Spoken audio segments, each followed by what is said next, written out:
Hello. How's it going?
Yeah,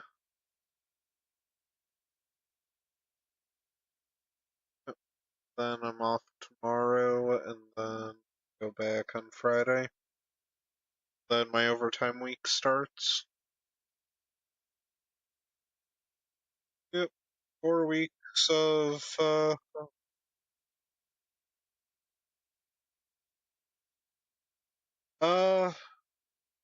no, it's just for 4 weeks in December that I'll have to go in on an extra day.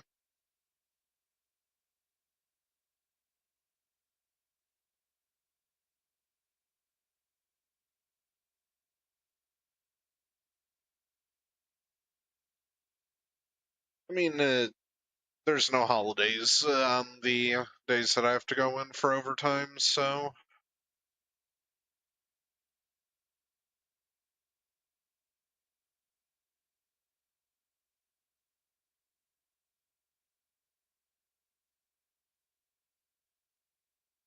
which thanks for reminding me of that because I was like, damn, I really don't feel like going to bed here in a little bit, which I fucking don't have to.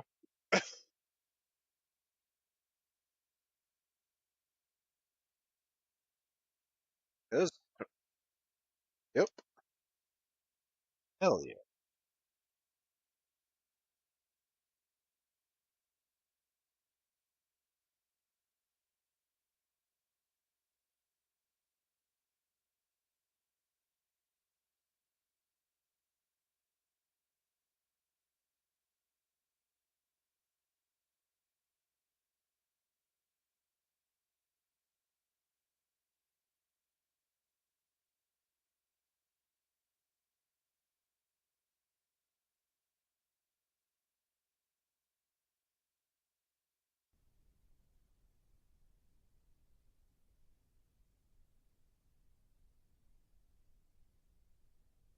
Bacon.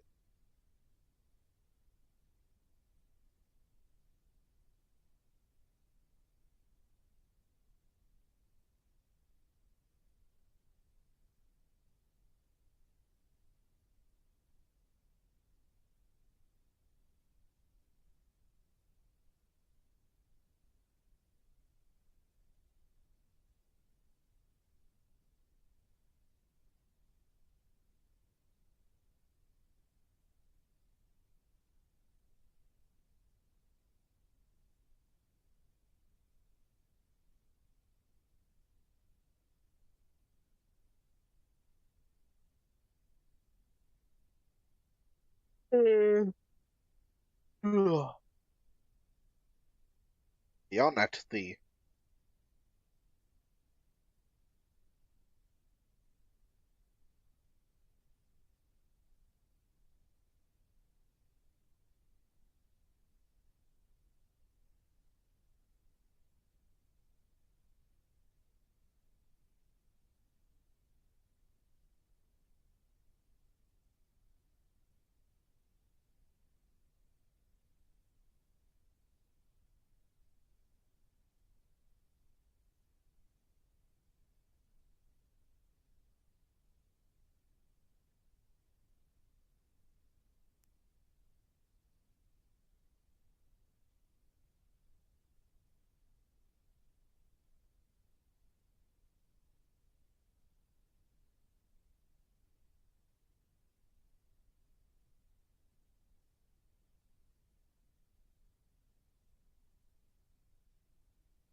Well, my mom cooking Thanksgiving shit downstairs. Yep.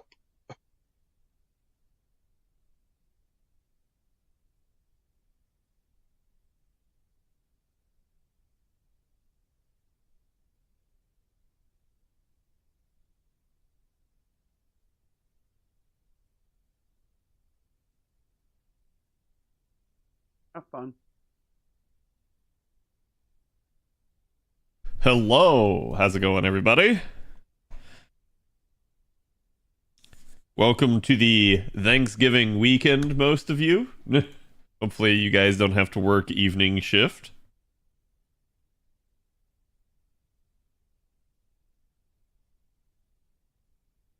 Just waiting on my bot here to boot up. Looks like it did.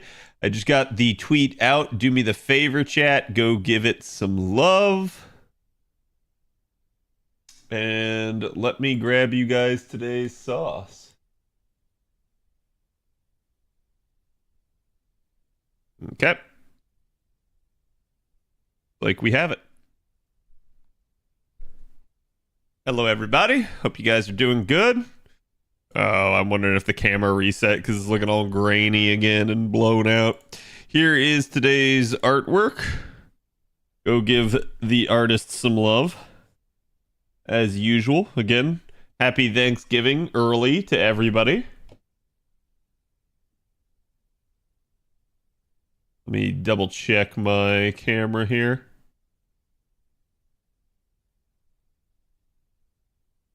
Yep, every time. Every freaking time.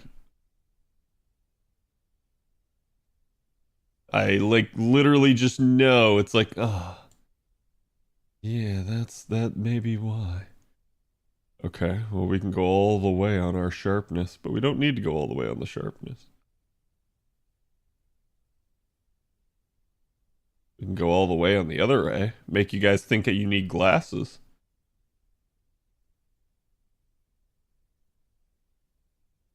There we go. Restore some color to my face. Okay.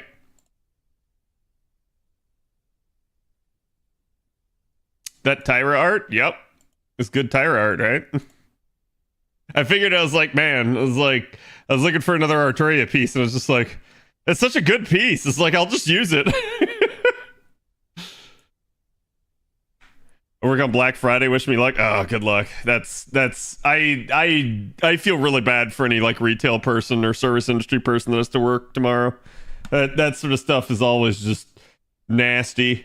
So you guys can see this is what we're currently up to on NA here. I am basically just strolling through. I did want to make a bit of a like PSA to some of you guys because like I hate to say it, but this is the truth of the matter. Like, chat, it's okay to have up like other stuff on your extra slot. I'm not gonna get angry at that, but like the sheer like all over the place that this is, and it's like this is actually a really good pull, most of the time, I can't find a Summer Scotty with the Bond CE up.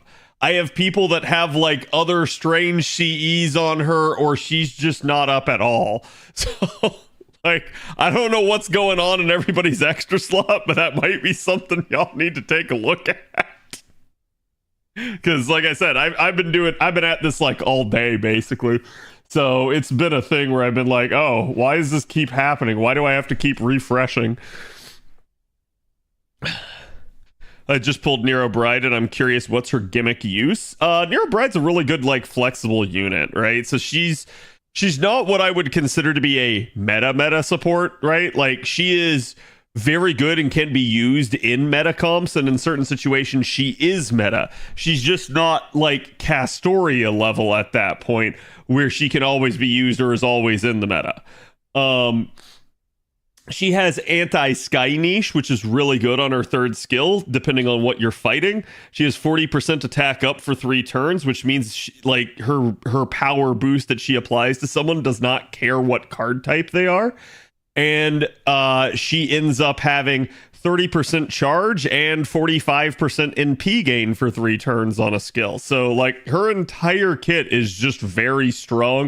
It's very looping friendly. Works really well with obviously arts or quick units, and so she could be a really awesome unit in her own right.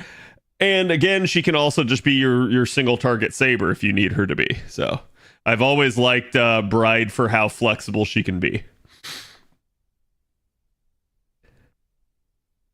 I did the single, as you call it. Yes. Near Bride and MP2 Castoria. Damn, that's a good single at that point. But yeah, so basically we've got that. I think we have the LB6 thing coming in hot here. I don't know if I have it myself. There's 3 days remaining though on half cost AP, so like I'm not gonna really touch that. There's also some special release conditions. You have like 1 more day to do these, chat. I don't I don't need to because I have access to both of them. But if they were like half cost, I would definitely be doing them right now. But since they are 2 interludes that are not always available, I highly recommend that you guys actually go do them. And again, like I said, I haven't gotten it, but maybe it's because it hasn't relogged me yet. But basically, the LB6 stuff should be coming soon here. Who's Scotty fans in your friends list? I don't know. All my supports have bond Cs. Yeah, that's like I always just look for the 15% bond. The was it Chaldea? Is it tea time? Supper time? I can never remember which one's which anymore because there's so many. There's lunchtime, tea time, supper time, and I think it's tea time is the good one. Supper time is the hybrid, and lunchtime is the old 10% one. Tea time, yeah. And then we got this. So we have a new interlude campaign on JP as well. We already know that 3 of these units... Whoops. Let's not get myself DMCA'd by playing the entire Strange Fake episode. In fact, let's just close that. But basically, we end up having like... four different interludes that are coming. I'm not going to say this is the most robust interlude campaign ever, but at least it's an interlude campaign. We already know Zenobia. Zenobia gets a buff. We already know the next 2 also both get buffs. And then there's 1 more over here that gets quite literally nothing. It's just story. So at least 3 of the units are being used to give this a buff. This probably means that whoever the 4th unit is probably someone newer, where they just felt the need to give them more story. But it is what it is. What buff did Zenobia get? We'll go over that here in a second. Just let me get my AP spending. Oh my god, and I didn't do this. I've been grinding the embers all day, so I didn't touch my my refreshes here.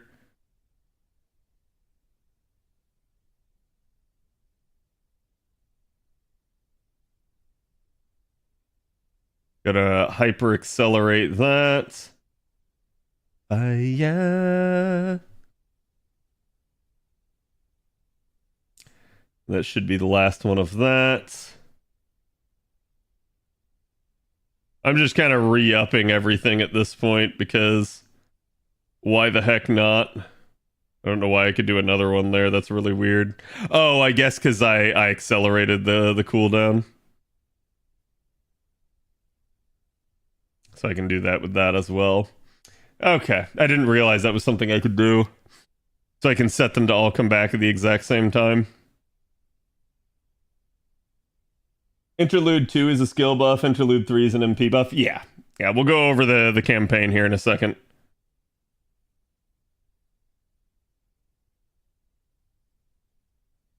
Come on. Come on. Let's do my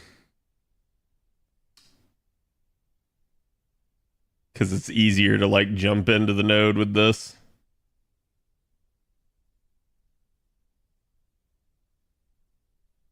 Okay.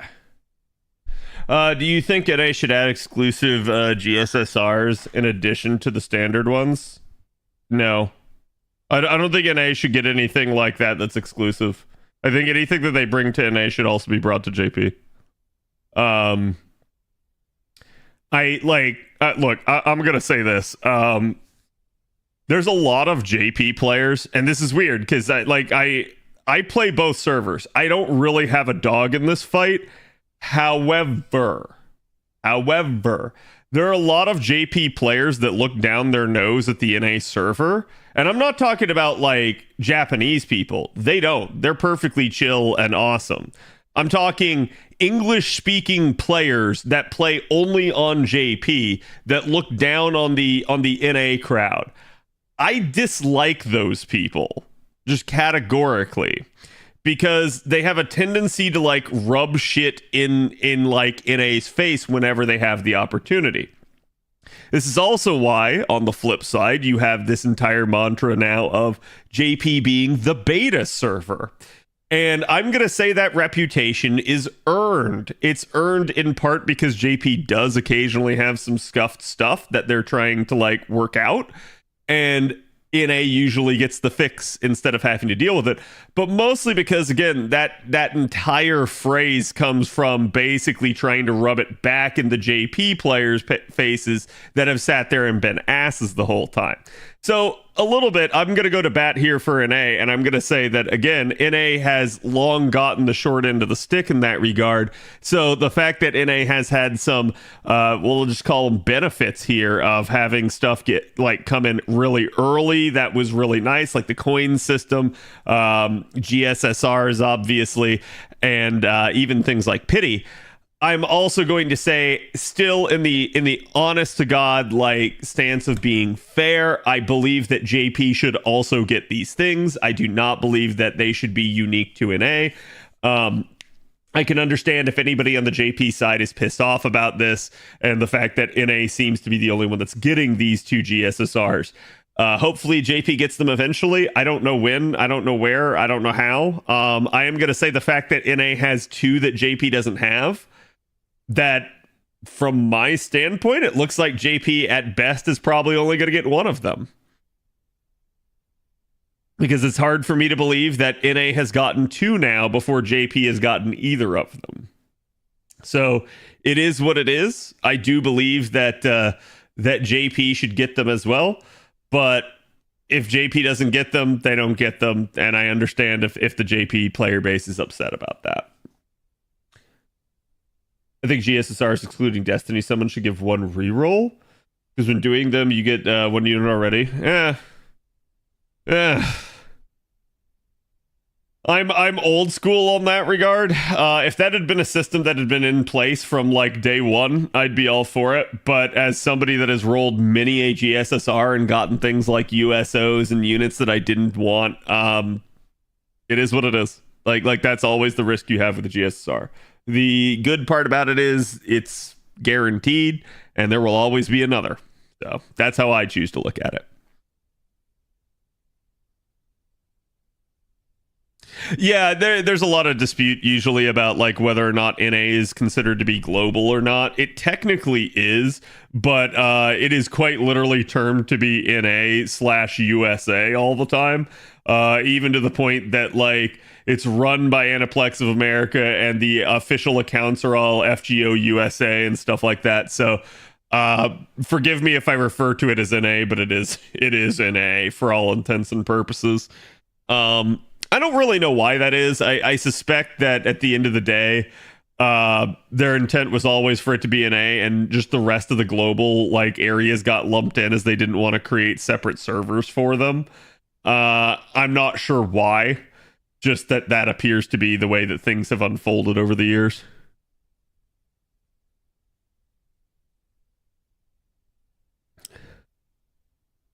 But yeah, I like again, I'm somebody that, again, I'm not going to try to rub this sort of stuff in JP's face. I think it sucks if JP doesn't get it and they want it. Again, I play JP myself. Both servers should get these sorts of things. But again, I don't know why they do what they do. Maybe this was something that like Aniplex of America specifically managed to finagle. And that may be why JP doesn't get some of this stuff. I'm not sure. I think it's also possibly like something on the realm of they maybe are trying to like help the game on the NA side grow and prosper a little bit more. And I think that's a good thing if they do, but I think there's a whole lot of other stuff they need to be doing on that front as well. What are we, kindergarten? Yeah, sometimes. Sometimes it feels that way, right?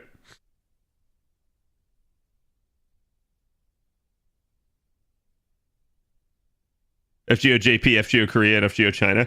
Yeah, I'm not sure why. I think it's because basically gacha games are already more popular in those areas, and there are companies that are used to licensing and running those games in those areas. So that's why you have a Chinese server. That's why you have a Taiwanese server. That's why you have a Korean server.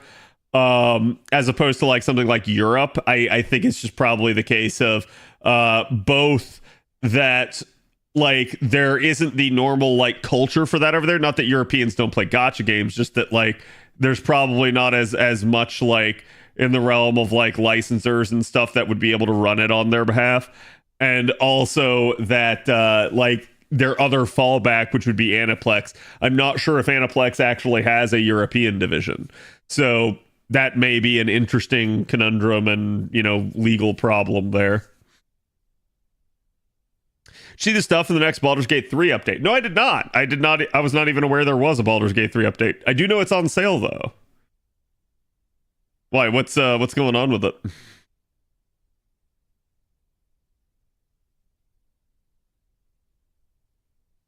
Oh, you know, it might help if I pulled an Oberon. I was like, wait, why do I not have enough charge? If this server was actually global, I would be able to give them money for the GSSR. Yeah, exactly. And that's like, I think that's kind of one of the gripes over the years has been, especially on the European side, like being able to actually like pay for stuff. Europe has some nice laws for a lot of gacha games. So yeah, and that's the other thing. I suspect they're just trying to avoid basically legal restrictions. So they're just not officially over there. I can't stand it that people act all elitist about a server. What's the worst is when they spoil the story. Yes, I agree. And that's like, this is where, again, like over the years, I have sadly, like I used to be like equal parts both sides, but I'm way more defensive about the NA side of things because I feel like NA just constantly gets berated by the JP side of things. And JP basically, again, I have to emphasize, this is not the normal JP players. This is literally like the English speaking JP players. Have a tendency to like ruin everything for us. So I understand why people get upset about that. And again, why they have, you know, why there has been a little bit of butting of heads over time.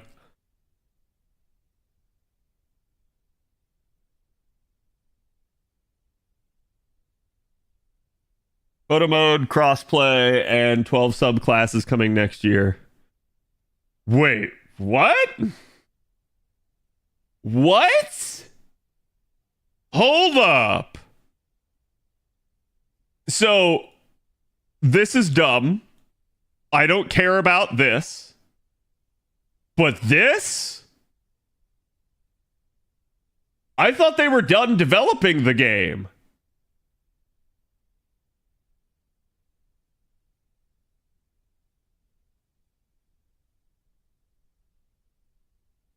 PS5 or PC, Mac, Xbox, full cross-platform progression. That's got to be really freaking weird.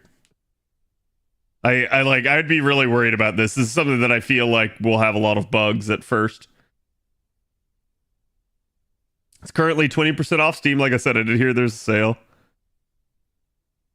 Okay, hold on.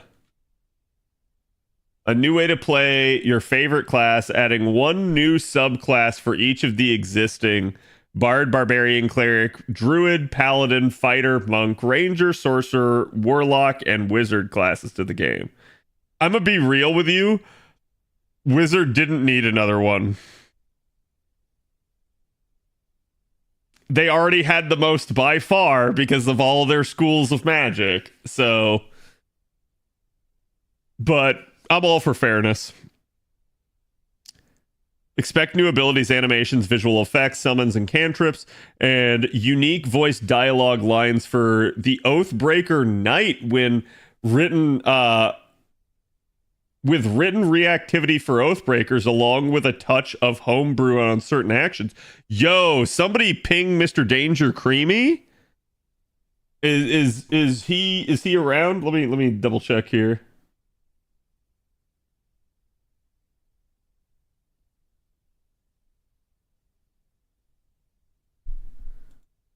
He's in a meeting? Okay.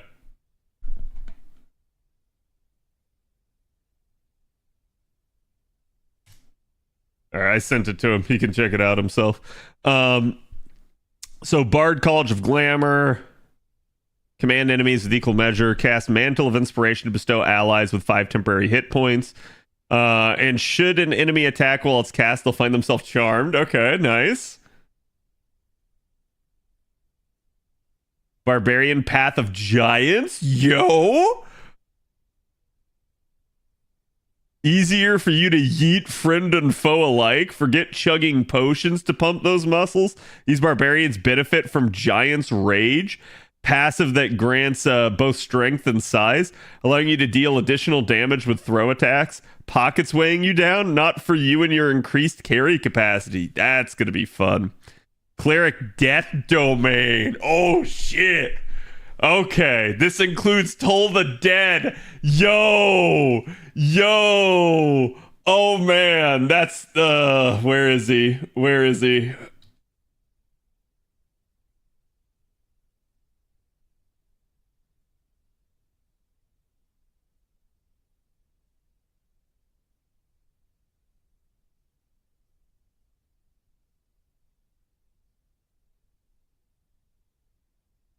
I gotta warn Czar about that.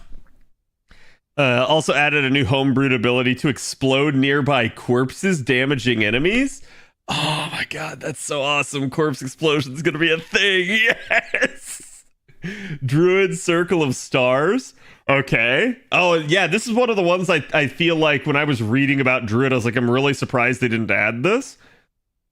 3-star forms, constellations of Archer, Chalice, and Dragon.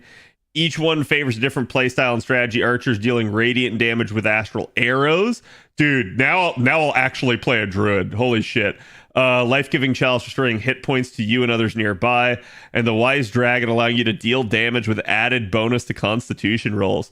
Starry forms offer not just a celestial aesthetic, but practical, powerful options to enhance your role as healer, fighter, or strategist. Nobody's gonna play the other fucking druid specs now. Like, what the shit? Paladin Oath of the Crown. You've been sworn to uphold the principles of law. Stay true to your oath, and you'll be rewarded with the power to aid your allies and disrupt your foes. Guide your companions in battle with righteous clarity. Taunt enemies with strategic interrupts, and keep your party standing strong with divine allegiance, absorbing their damage while restoring their health. See, part of what's going to make this so strong, chat, is like this is also just adding more spells and cantrips. So you are literally going to end up with like more combinations being possible, more spell loadouts and stuff like that. What are the bond changes? I'll show you here in a second. Just give me 1 second, because this just dropped and I'm like going crazy right now. Arcane Archer. So to me, this is one of the worst ones they could have added for fighter. I think there's going to be a lot of people disappointed for this. Basically because this is one of the subclasses that low-key ends up creeping a little bit on like Ranger, and fighter has some really fucking cool subclasses. So this one I'm kind of disappointed that they added. You basically now as a fighter have the ability to banish and deal psychic damage. That feels like wrong to me in that regard. Monk Drunken Master. Oh shit. Intoxicating Strike. You'll generate a buff towards armor class and a chance to hit drunk targets. Drunk enemies are also susceptible to Drunken Master's other abilities like Sobering Realization. Sobers up drunk targets, dealing physical and psychic damage. Ranger Swarmkeeper. Okay. Swarmkeeper subclass provides rangers with 3 kinds of deadly swarms to assist them in combat. The Cloud of Jellyfish deals extra lightning damage, potentially shocking your enemy. The Flurry of Moss deals psychic damage, giving you potential to blind your enemy. The Legion of Bees. Oh, shit. Legion of Bees deals piercing damage and forces enemies to make a strength saving throw or be knocked back 15 feet. Oh no! You're gonna be able to yeet people off the cliff with bees! Each swarm also has the ability to provide you with teleportation capabilities. Okay, so you can like swap with them, I guess, or teleport to them. Rogue Swashbuckler. Yes! Yes! Oh, that's so good. Oh, thank God. Okay, so play dirty by tossing sand at enemies to blind them, flick your weapon at a target to disarm them, or use new fancy footwork passive while meleeing your enemy to ensure you can't make opportunity attacks against you for the rest of the turn. Sorcerer gains Shadow Magic. Okay, so this is going to be a new one. You deal in a form of magic that makes you deadliest in darkness. Subclass gives it Sorcerer superior dark vision, ability to shadow walk between places of dim light and darkness, call forth the perfectly homebrewed Hound of Ill Omen to harass your foes, strength from the grave to prevent you from being downed, ideal for those attempting honor mode runs. Oh god, yeah, honor mode, they're gonna have to make honor mode harder after this, because like, I'm sorry, there's gonna be such broken shit. Warlock Hexblade, here it is. Oh god, we've got the Hexblade dip now. Curse your enemies and force souls to do your bidding. Slay an enemy that isn't generally an element of nature. Construct giant blob already dead. And you'll be able to raise their spirit from their corpse for 10 turns. This new summon can deal necrotic damage and rip away a chunk of your enemy's soul to provide your Hexblade Warlock with healing. God damn. Wizard Blade Singer. Oh, yes. Okay, never mind. I'm actually happy about this. This is one of the cooler ones, if you ask me. Besides, like, Chronergy or something like that. Like, this is a really cool one. So it merges swordplay with wizardry. New spell casting animations with casting spells with your weapon. A new Blade Song ability to grant you supernatural speed, agility, focus. Plus, give you a bonus to Constitution saving throws that you make. Then there's the photo mode. I can see people doing fun stuff with the photo mode. I'm just not somebody that normally gets excited about this sort of stuff. Scene settings, post-processing effects. Bro, this is gonna look so good after I rebuild my computer. I'm gonna be able to run this stuff on like ultra settings. Frames, add flare, okay. Stickers, yada yada yada. Patch 8 stress test. What are we stress testing? Best community support nomination at the Game Awards. Oh, come on! Is this the whole reason they're doing this?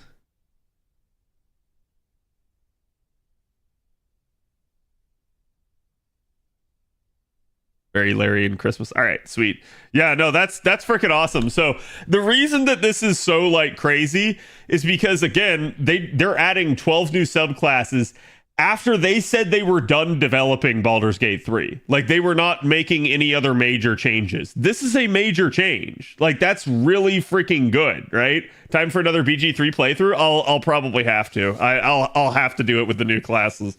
Oh God, it's just like, I saw your post, dude. So Creamy, read in it because they said they're changing basically the interactions with the Oathbreaker Knight. They lied to us in a good way. Yeah, I hope I'm unreasonably excited about that. That's freaking amazing. Any servants you hope get buffed from the Interlude campaign? Let me take a look, because again, we were talking about it before I got so rudely interrupted there by that news. Thank you again. That was awesome. Let me pull it open here real fast. Okay.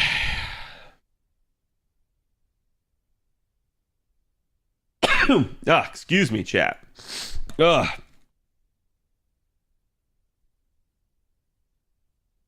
Does fandom not have it yet? It may be under events and just not actually available there.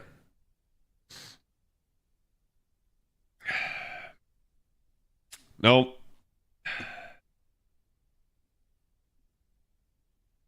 Not available. Yeah, let me go to the actual news site. Please buff Summer Gareth, right? Also, did music stop? There we go.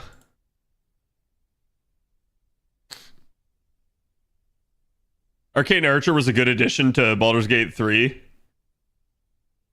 Whoever thought, oh, well, listen, I agree that it's a terrible fighter subclass, but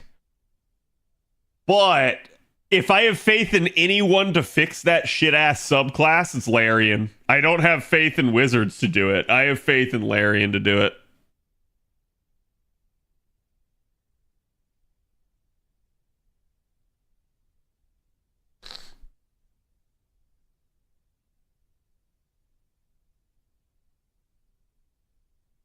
Sorry, I'm pulling up the actual news post chat. Okay. Because again, fandom, I have to say it like it is. I know this just came out today and this is a holiday. I'm gonna give them a break this time around. But if this happens again, not on a holiday, where by the end of the day they don't at least have some sort of news bulletin or something, I'm gonna start calling fandom out for basically not doing what their kind of quote job is. I know, and they'll get angry at me for saying it's not a job, we're volunteering, and it's get more fucking volunteers then. I don't care, because clearly people are not actually uploading the stuff, and it's fine for me because I can sit here and find it one way or the other. I don't have to rely on fandom, but fandom is a thing of convenience for me.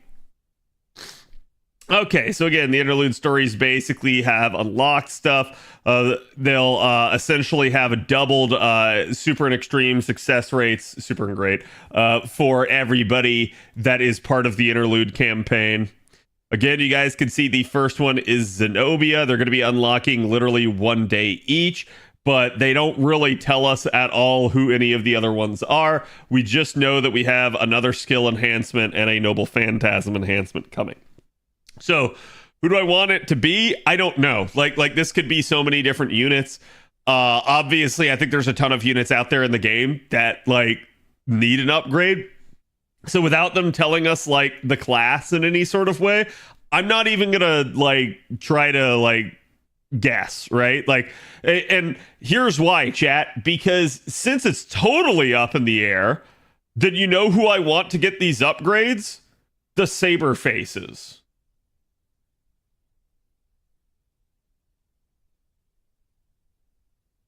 It is what it is. I don't know what you expect out of me. Obviously, I'm going to want the Saber Faces to get upgrades. So, again, I hope this is Lartoria's NP interlude, right? I hope this is a fix to Double X's intuition skill. I think there's a lot of other units out there that probably need it more, if I'm just being serious. But Yeah, there's so many units out there in the game right now that need upgrades that without any sort of guidance on them as to like, here's a hint, right? Like, I'm not even going to bother to try. Walter needs a story interlude to spare. Walter needs a story like chapter.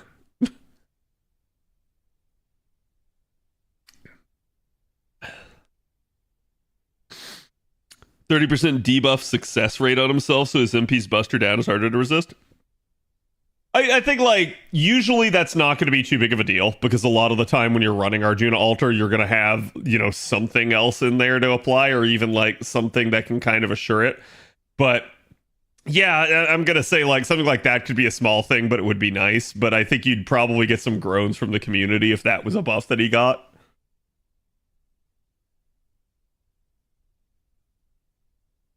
We need to remove Summer Oki to stun demerit. Oh, listen, there's so many demerits in the game that I feel like just don't need to be there. Like, there's some demerits are fine. When a skill is legitimately powerful, I'm okay with there being a demerit on it. Also, certain demerits that are like not that big of a deal are fine. But there are certain units out there in the game that are just demerited to all hell, and it's just not fair to them, if you ask me. But yeah, anyway, so Zenobia got an upgrade. Let me see if they actually at least did that on fandom, which is probably, yeah, I was gonna say it's probably what they did do. And hold on, maybe I'll be wrong. Maybe they'll actually have it here.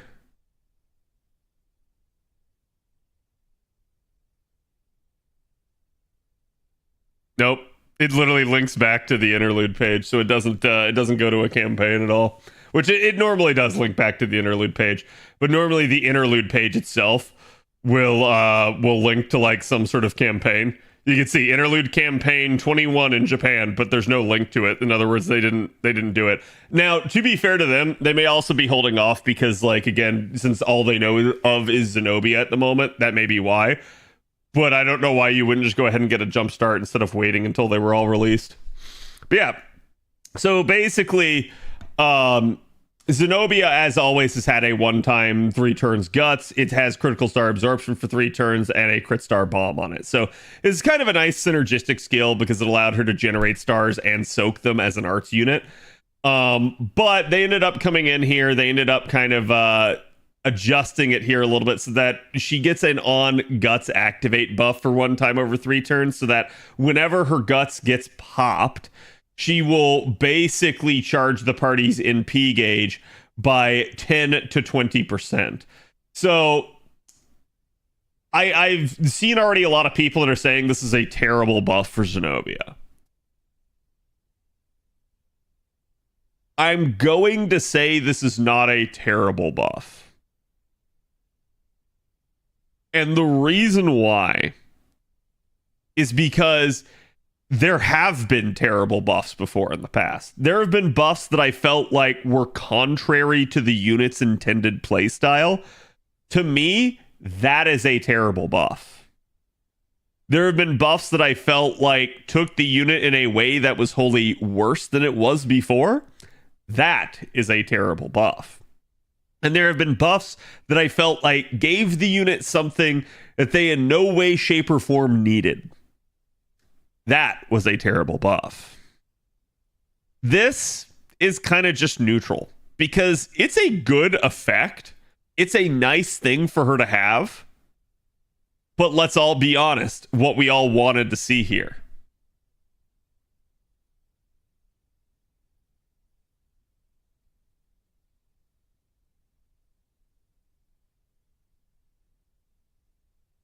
Tell me I'm wrong, chat. Tell me I'm wrong. This buff would just be way better received if it just had this part. If it was just a 10 to 20% party-wide battery, people would be like, oh, hell yeah, this is great.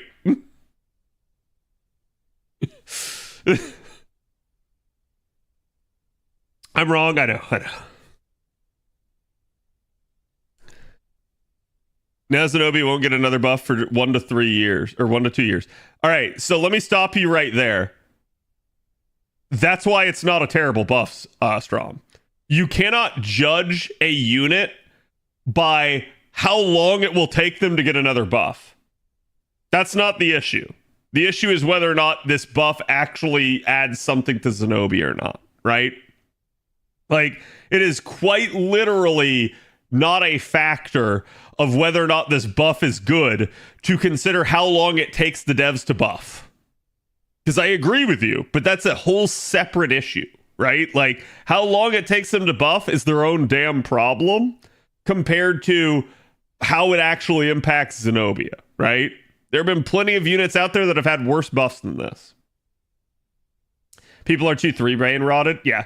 I'm gonna be honest with you guys. I don't think it's that good of a buff, right? Like, it's certainly an issue that this requires guts activation, because as chat is at least rightfully pointing out, in a 3-turn, this is pretty much a non-starter. You would basically have to Qigong her, and most people are probably not going to be trying to do that too much. So, like, you could, but it's kind of a niche thing, so I don't think it has a use there. So where does it have a use? It has a use in more of a challenge environment. It has a use with you not 3-turning with her. In that regard, it's okay, right? Like, I've seen, honestly, more like limp noodle buffs than this. So I'm okay with this as a buff. I do believe it could have been better in so many other ways. It's just not a negative or derogatory thing that they gave her.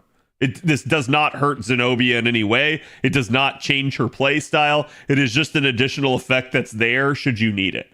So as far as I'm concerned, chat, you could keep complaining about it, or you could just accept it and say, like, thank God she actually got something that didn't totally wreck the way she's played. Okay? I certainly can understand why some people maybe thought that she should have gotten more. However, my counter to this is already a 4-star that is permanent, that challenges the 5-star limiteds. Okay? I love Zenobia. I have a Grailed one on JP.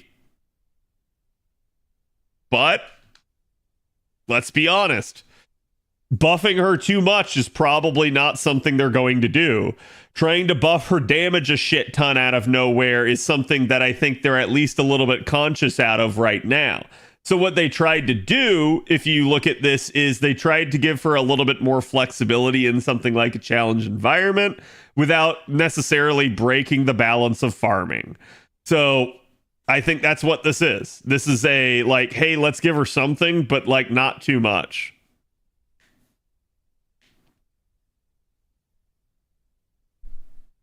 In that case, she's not going to die anyway? Sure. Yeah. Yeah. Nobody's ever wiped with an arts comp. Ever. Look, I'm just saying, it is what it is, right? Like, it's one of those things where, yes, I totally agree with the people that are upset that this could have been way better. However, I'm just disagreeing on the terminology people are using. I don't believe this is as bad as people are claiming it is, right? Like, this to me is just an okay thing. It's like, it's nothing really to write home about, but it's not a bad thing either.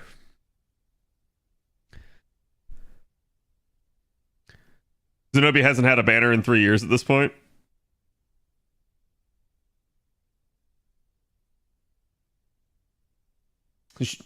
Are you implying that she hasn't had a banner since last Halloween on NA? Because I feel like she has.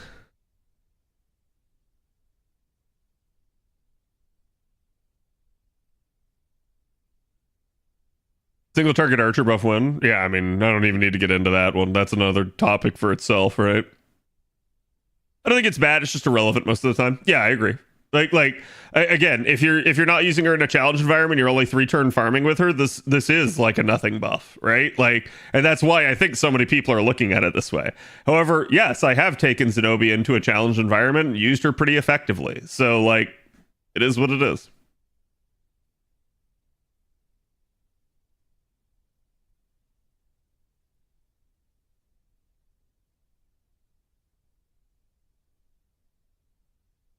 Nah, I didn't pee her. Yeah, exactly.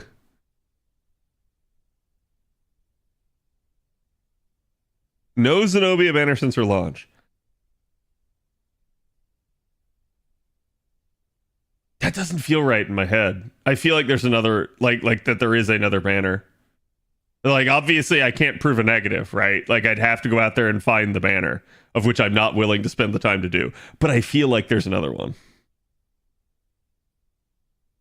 It just may be part of a multi-rate up chat. Check her fandom. Fandom doesn't list permanent units banners. Fandom's really bad about that. I think they should get a whole lot better. They just say availability here, which is actually a departure. They don't normally do this. I feel like she had one not that long ago. Yeah, I feel like I'm taking crazy pills here because I feel like she has had another one. Like, chat, here's what I'm saying. Don't trust this as proof positive. This is not.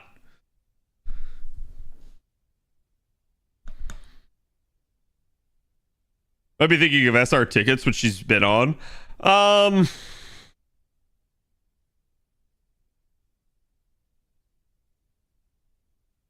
No, I don't think I'm thinking of SR tickets.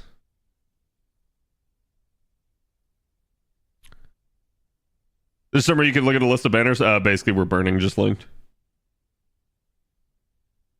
But it's fine. And again, chat, to circle back to that entire thing, like, I'm not sure that it matters, right?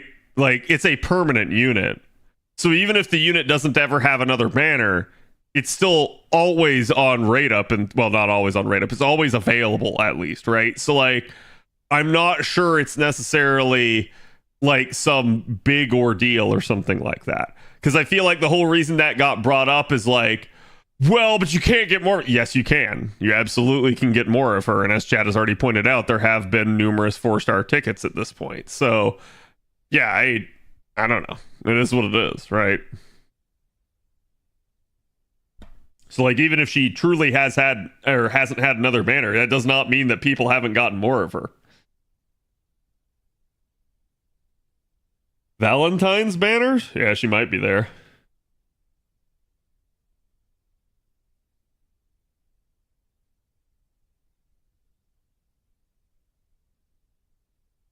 They're invaluable to have, yeah. V-Day banners have 5 stars. They do. Technically that would be as close to like a rate up for a permanent 4-star female that you could get without actually having her on rate up, because it will only have females. But what boom arm brand is that? It's Gator Frameworks, but honestly, I don't recommend it. I'm not having a good time with this boom arm, and I've been considering getting a new one. Like, it does a good job of like holding it right here. The problem is it keeps falling off my desk, as has happened numerous times, even on stream. Is that Tyra? Where? Right here? Right here? Or right here?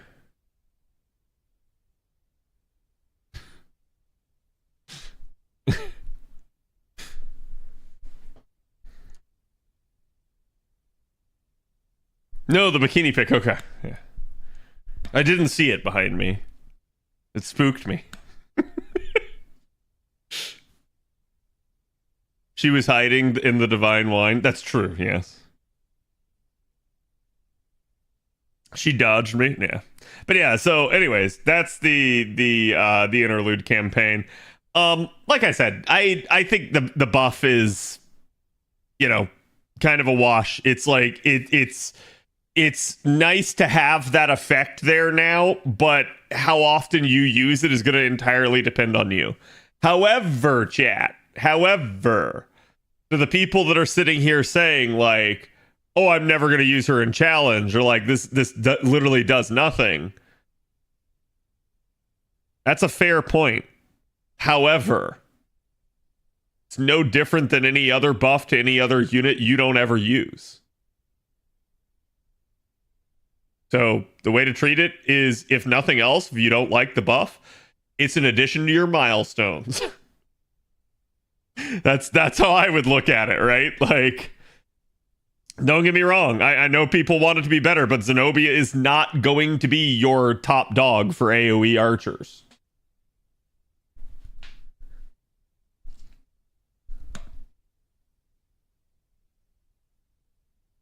People really don't like buffs if they're not farming oriented. I wouldn't say that. I think there's buffs for other units that people are receptive towards when they're like challenge oriented units. I think the issue at play here is that people don't perceive Zenobia to be a challenge unit. So I think there's a little bit of a like kind of split in like kind of player mentality over the perception of the unit.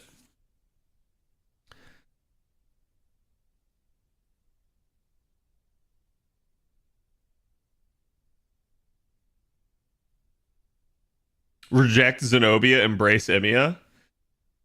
Yeah. I mean, at that point, would you say Emia is more of a challenge unit than Zenobia is? Or do people not use Emia for challenge either?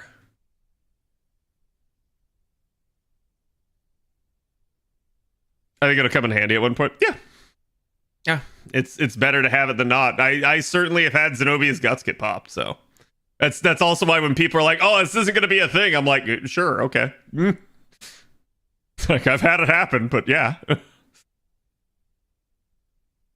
They'll do it just like they did for rank ups and give interludes 2 Sankorts, and if it gives a buff to a skill or an MP.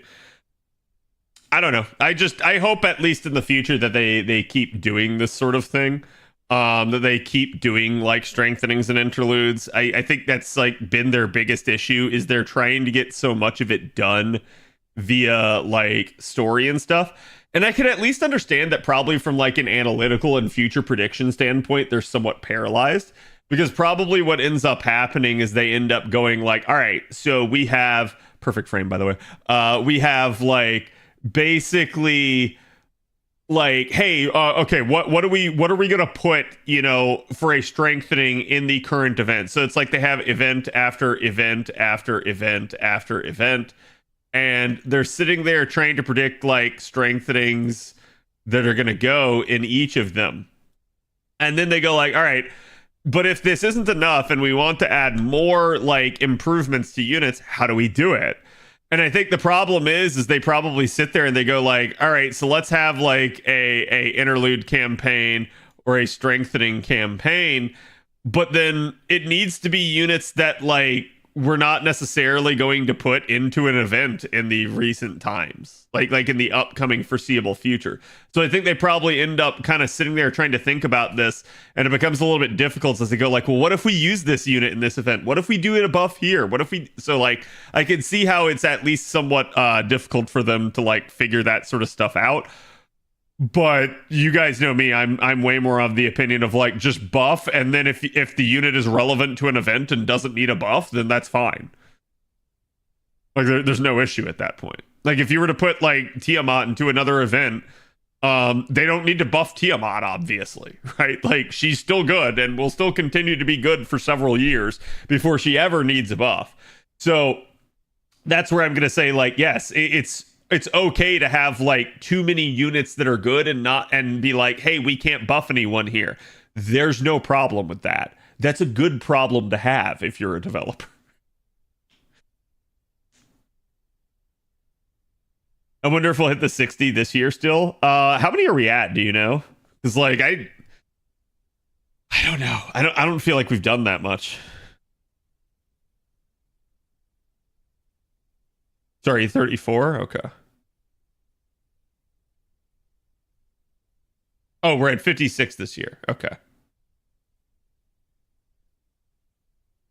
Second highest right now is 2024 is 56. Okay. That's not bad then.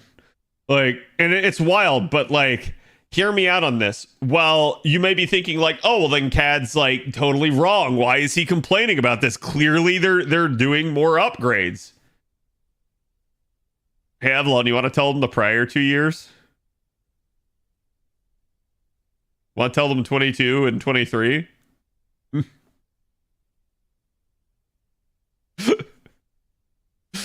It's just good we're back to the higher numbers. Yeah, I agree. Pork shoulder. Oh, that sounds good.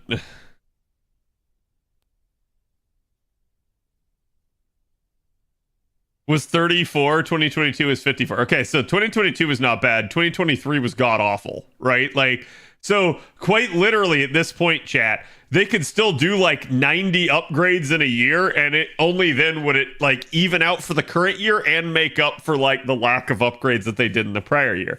And you guys know me. To me, if like you have 2021 and then you have like 2025 over here, right? Your upgrade should not be doing this. They should be doing this, where they're like moving up over time, right? Like it should not be a dead even line. Why? Because your roster is going up over time. So the issue that you have is that you have trended with the same amount of upgrades, but the roster is bloating ever bigger and bigger. And you end up with, you know, like let's say Tiamat comes out, Tiamat's really strong.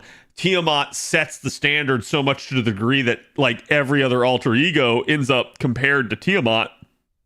And now all of a sudden you've got this issue where instead of like, oh, hey, you know, like 2 or 3 units need an upgrade, now it's like 10 to 12 units need an upgrade just because of that one unit.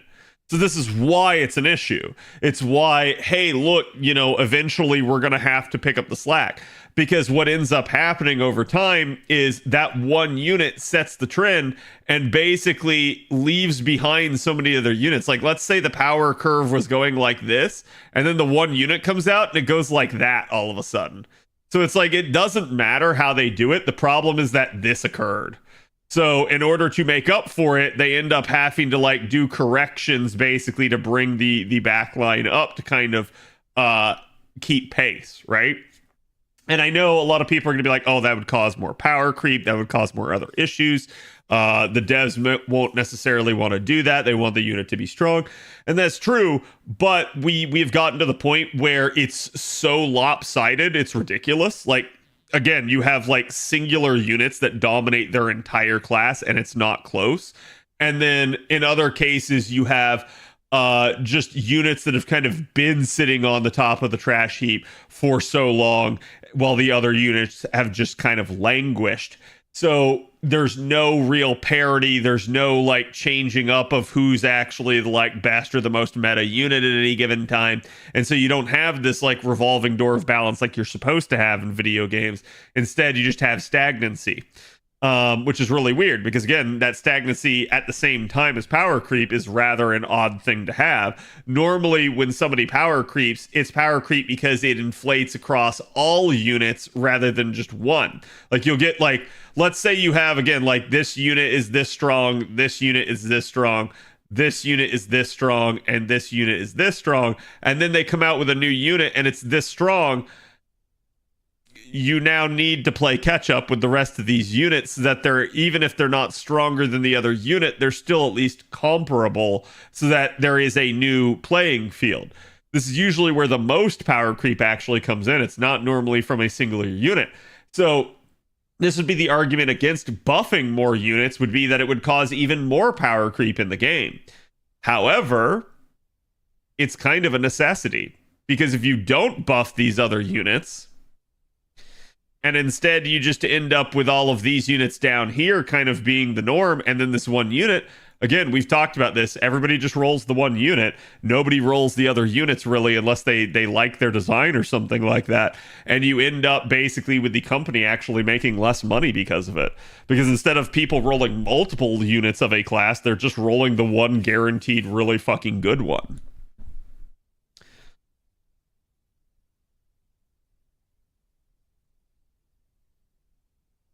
Castoria Berserker and Ibuki Berserker.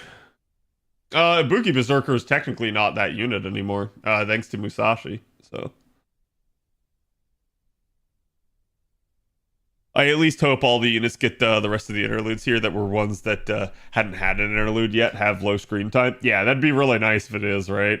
Like, I think, like, this is why, again, I keep saying, like, it's important to keep your eyes in the bigger picture here. One buff is good, but a little bit until they start showing that they're kind of picking up the back of the pack and bringing them forward and making them more competitive.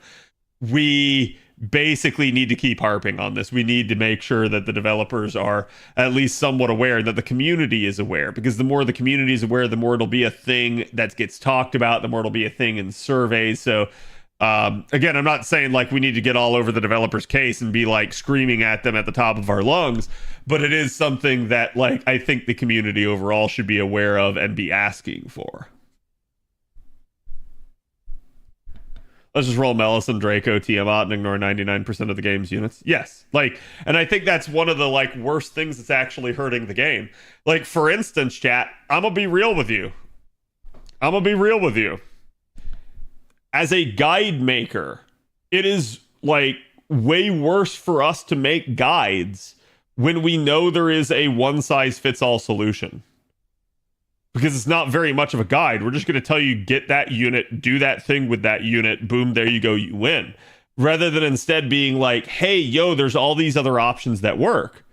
And again, it's that same sort of mentality of like, the community is just going to go to the path of least resistance all the time. There's always been units that have been like held up as like the meta and the really good units. But it's important to realize that like, again, it's gotten to a point that is very bad in the community. It's not that like this hasn't been a thing, it has, it's just not normally been this bad. Watch him give Melisson an MP interlude. I mean, that would actually like be one of the most ludicrous things I've ever seen. There have been buffs that the devs have done where they have buffed quite literally the strongest unit. However, I can't say that I've ever seen them buff the strongest unit in such a way that they just get even stronger, right? Some of the closest ones that I can think of were they technically buffed Iskandar at a moment where he was the top dog damage-wise for Riders, but he was still not the devoted used unit because of the way farming worked and his lack of charge.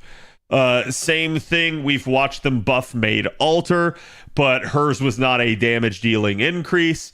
We've watched them buff Ozzy, but he was not the top dog when he actually did get his buff. So usually most of those upgrades have not been an actual like again, it was to a good unit, a unit that was already very strong and possibly at the top of the heap, but it was not something that broke the game really, or again changed the meta in any way, shape, or form. Merlin, yep, I'm still salty about that one. Yeah, I mean, I'm gonna say I don't think Merlin needed the buff still, but at the end of the day,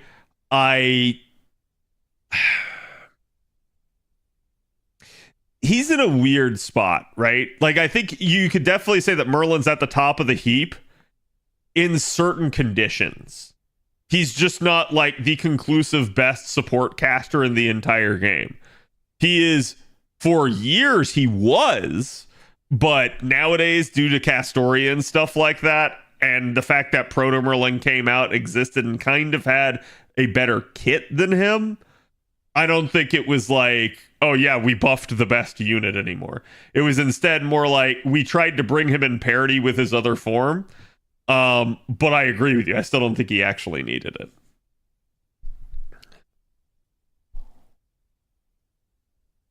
Did Babon Sith really need a buff? I mean, we talked about that when she got the buff. I didn't really think she needed one that bad, but I did also mention that I did not think that this buff actually like broke things for her really, because like where it actually ended up putting her was like number 2.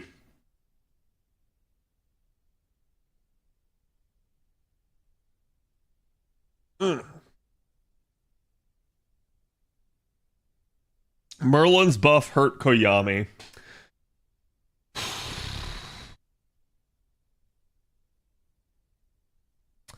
Did Merlin's buff hurt Koyami? I don't really think it did. I'm gonna be honest with you, because most of the time when I'm taking Koyami, I am doing so with the full like understanding that she has a damage dealing NP, and I am probably using it as part of the composition. So For better or worse, I don't think it actually did hurt. It technically eliminated her from being more of a support for things like challenge content.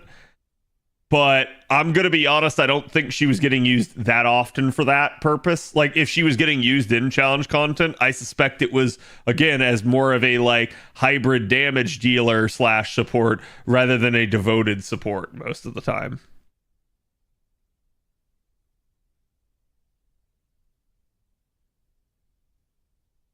Yami's Buster Up is also party wide, unlike Merlin's. Yeah.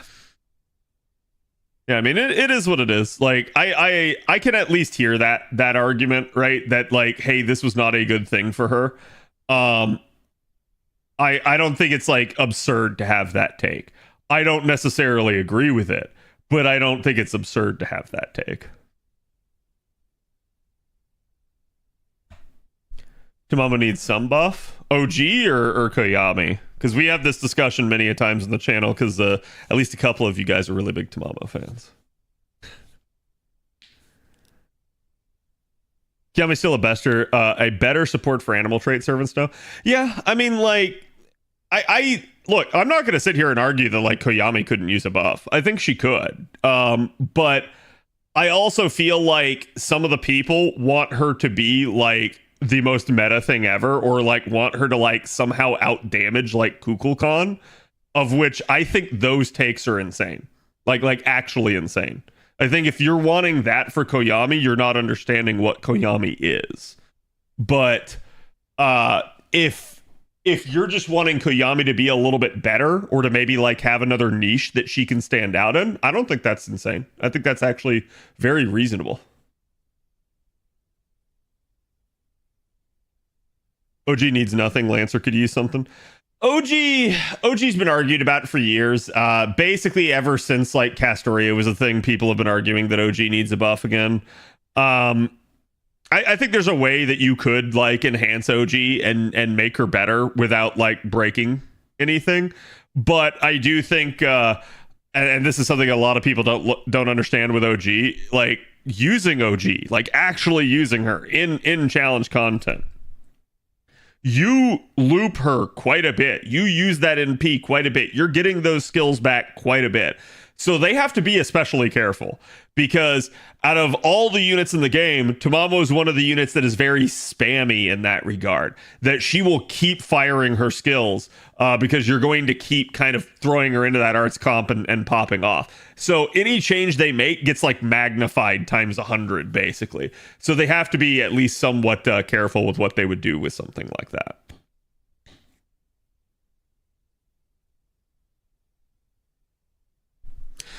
Yeah, Scotty technically got an MP upgrade.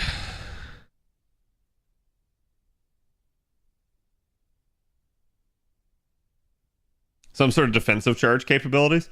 Oh, no, I mean, like I've said before, it is probably the S2 is what I would buff, because obviously the other two skills have been buffed. I think like one of the things that I would like to see them do is maybe either like enhance party-wide defense at that point, or have it where like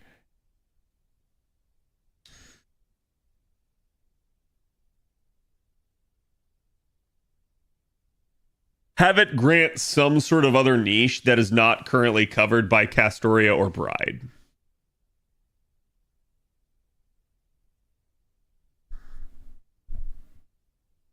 Are you hoping Summer John gets the NP upgrade?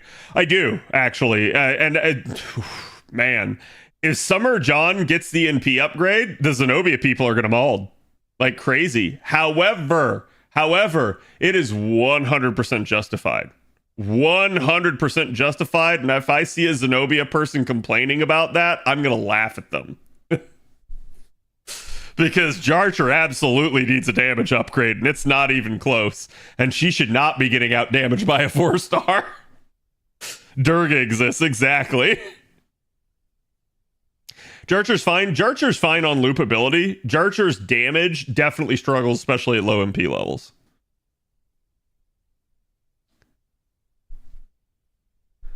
I remember when a Pen 5 came out and people told me Tamamo is crazy now. Well, it helped. I think she was good already.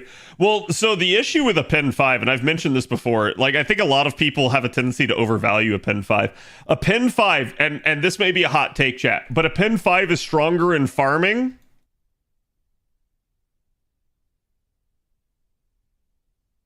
than it is in CQ. Well, what is that? That's a G. We'll change that into the Q. Yeah. A Pen 5 is stronger in farming than CQ. Okay? And the reason why is pretty obvious if you sit down and you actually think about it. A Pen 5 reduces the cooldown of each skill one time. Challenge fights usually go beyond what I would say is 10 turns. And the second you do, that means you're getting, unit skills back multiple times. So the second you pop the skill, you get the benefit of basically a Pen 5, right? The second you get back to the skill and you pop it again, a Pen 5 now is losing its value because you've already used it. It's not helping you anymore. You're already where you need to be, and you're literally every single time you are getting back to a new set of skills in a challenge fight, it's losing even more value. Whereas like in a 3-turn environment, if you just have it kind of work and it works on very specific units and very specific setups, all of a sudden it's like amazingly good. It enables strategies that were never possible before. So I'm not going to say it's like useless in a challenge environment. I don't think it is. It's just it begins to lose its value the longer the fight goes on. Because quite literally, all of it is front loaded. It's more to get our engine going faster? Yeah. It's just, so hear me out on this, right? Does it actually help Tamamo's engine get going faster? Let's think about that. Does it help Tamamo get to an NP?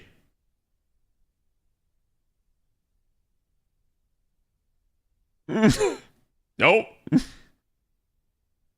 Nope. Not at all. Because usually all of Tamamo's shit is getting put on someone else. Like if you were putting the arts buff on herself, sure. If you're like soloing with Tamamo, yeah, I can hear that argument. But if you're buffing somebody else in the party, no, it doesn't help anything happen faster.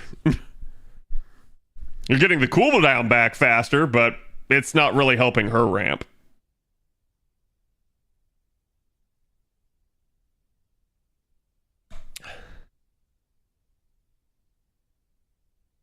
People show me those K-scope Tamamo clips when I say when we use it to farm. Yeah, I mean, like it's the same thing that like Scotty has an issue with her NP, right? Like most people are not going to get to use that in conventional farming. Most people. There are some scenarios where it can be, but a Pen 5 on Castoria gets Tamamo to second MP faster with Castoria's skill 1.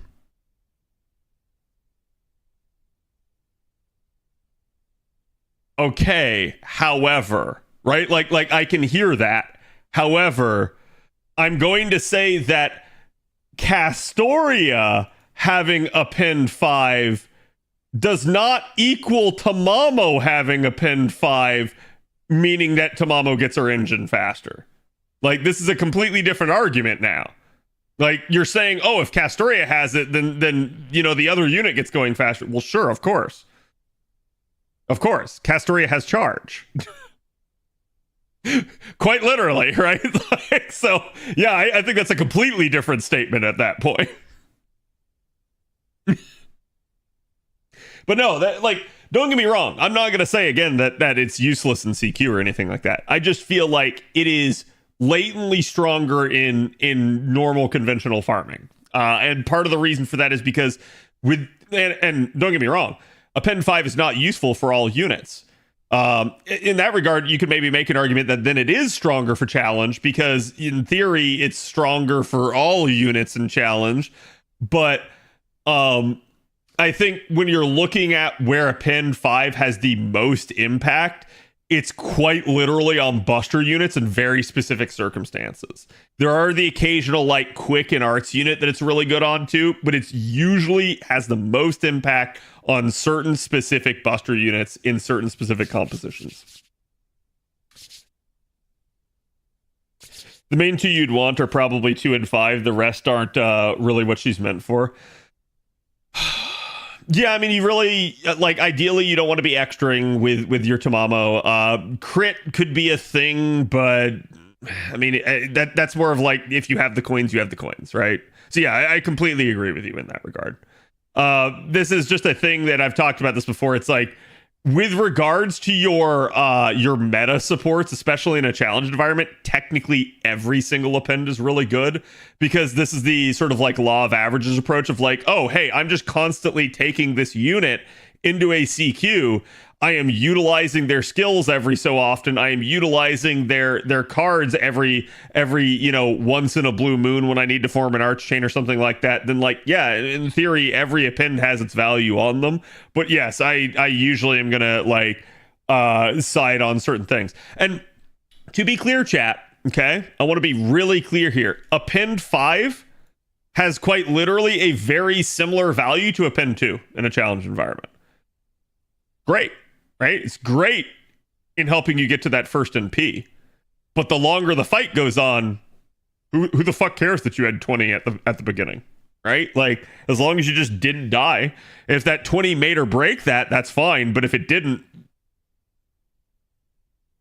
I don't know, right? Like, does append 5 allow Arcuid Black Grail? Yes. I mean, Arcuid can already Black Grail, but it allows Arcuid with like double Koyan and Oberon, which is a much stronger variant of her comp. Both are single use, yes.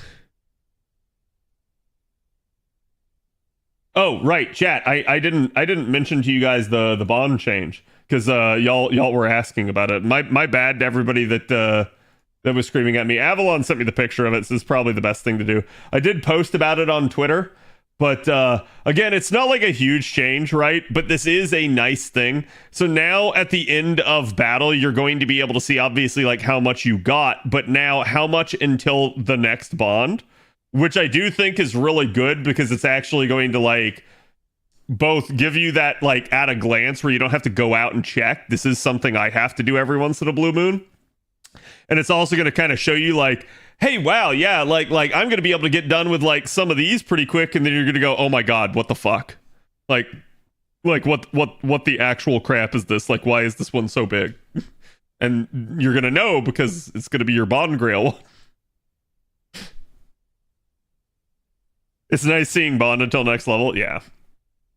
Yep, and this is like I think what this will help too is this will help put perspective on just how big some of the bond levels are, particularly like bond 11 plus, right? Like that's something that I think a lot of people like they talk about from time to time, but they don't realize that like quite literally most of the time an additional bond level after 10 is the same amount as like all levels 1 through 10.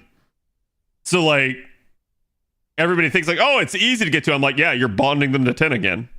Like, it's going to take you a while. It took you a while to get it done the first time. So I do think that'll provide some perspective for people being able to like actually sit there and see the numbers as they go by, rather than like having to go out and check every once in a blue moon.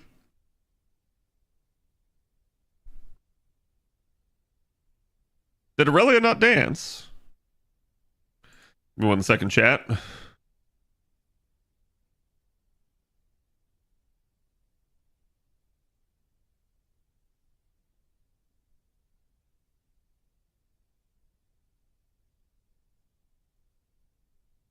I'm saving the scene here, basically. By the way, this is the comp I've been using. It's working out really well. You guys can see I'm using an MLB level 100 Knights of Marines, so you don't have to do something like this. You can do other things, but I've basically just been rolling through here with double Summer Scotty, Daiko Kuten in P3.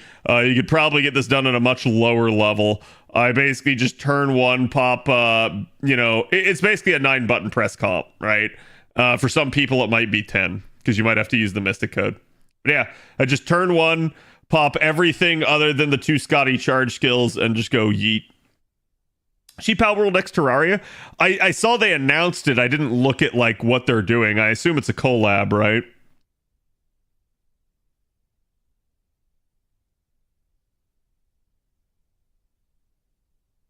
Bundle 11 Plus is for people who want more Saint Courts. I'm gonna be real with you.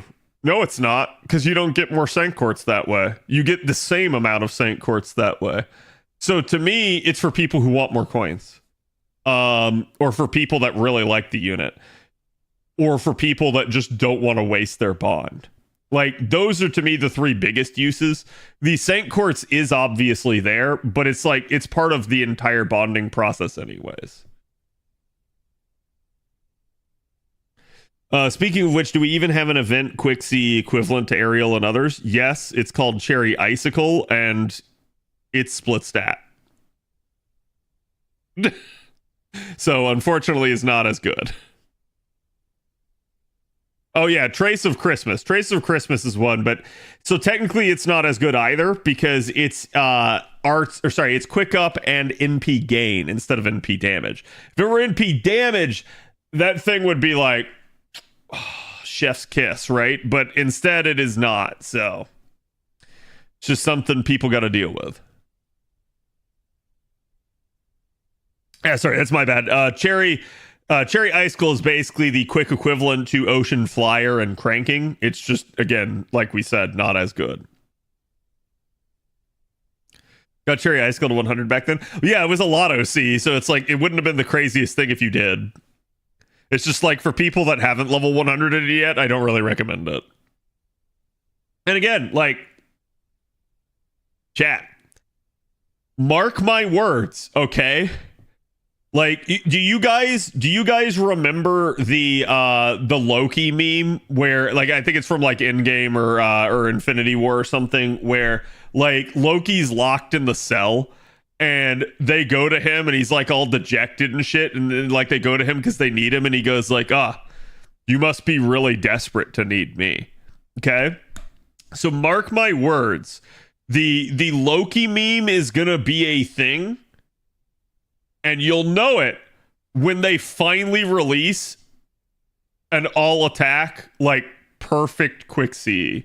Like, it has exactly what you want. It's none of this like we traded one of the stats for something else. None of this like we split it with HP. Like, when they release a truly perfect Quixie, you'll know. You're like, they're desperate. Because they haven't done it all these years. There's always some like kind of issue with the CE. Like, even with Knights of Marines, it's great, but it's a 60% C. It's not a 50%. Where did it bring you? Right back to me. Exactly. Yeah, sorry, Thor 2, if that's what it was. 15% quick, 15% NP damage, 15% in NP gain, plus 50% charge, plus full attack incoming. That's kind of fucking crazy. Like, that's power creep of a CE variety, right? But like, so you say that, right? And they'll do that, and you'll think you finally have a perfect Quixie, and then here will be the like the Buster equivalent. Okay, it'll be 15% Buster. It will be 15% NP damage. Okay, and it will be 15% attack, and then 2k attack, right? So like, you'll be sitting there and it'd be like, oh, we finally got a really good quick one, and somehow they'll still shaft you because the Buster and the Arts one will be better. And you'll be like, god damn it, like, not again.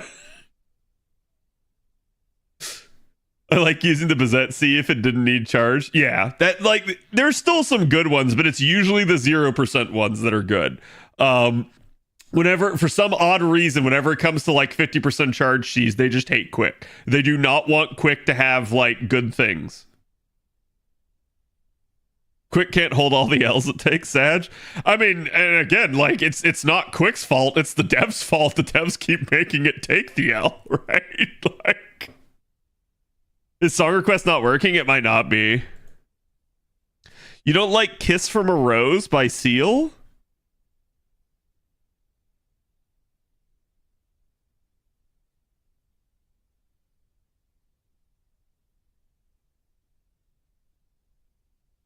OG Scotty traumatized the devs or something. No, I mean, like, as best we can come up with, it's the boogeyman theory, and like, God Almighty, I don't know that still applies, right? Like, it's been so many years that if the boogeyman theory actually ends up being true, everyone's gonna complain. Everyone's gonna be like, really, like. Good evening, Khadroth. Here's a 7-day review of your channel. Thank you, Nightbot. Please go back to song request. There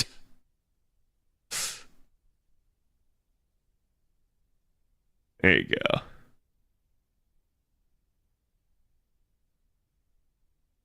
I didn't realize Scoob was releasing music now.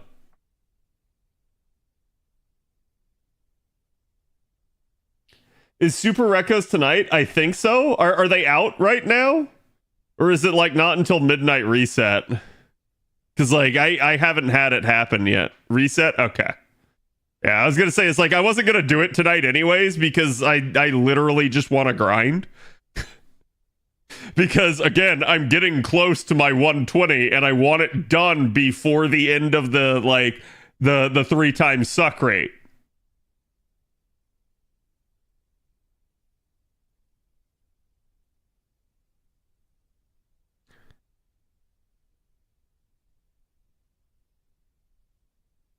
Time for Avalon to give Cad more surefire min-turn comps. Listen, Avalon helps me out because I ask Avalon to. So, and I you know, behind the scenes chat, like, just for full transparency here. Again, it's not that I can't, like, come up with comps. It's not that I can't, like, basically sit down and, like, figure out a challenge quest. I've done it many a time on stream. However, I have specifically asked Avalon for help at times, and basically told him, like, hey, look, if you want to come up with a comp to help me in order to save time on stream, I am A-okay with that. Because it can take me a long time to sit down, custom craft a comp, and, you know, like, perfectly figure out the CQ in order to, like, sit there and just, like, carve right through it. And that is what I'll do, but it'll take me forever. It'll take, like, literally half the stream, and I'll just be, like, slow as molasses. So that's usually why I ask for it, is to just keep things, like, faster paced on stream. And yeah, that too. I usually, like, chat, I've done them all on JP before. So getting to them on NA, I'm like, it's like, I know my account can do it. It's not really a challenge. It's more of a, like, how long does it take me to do type deal.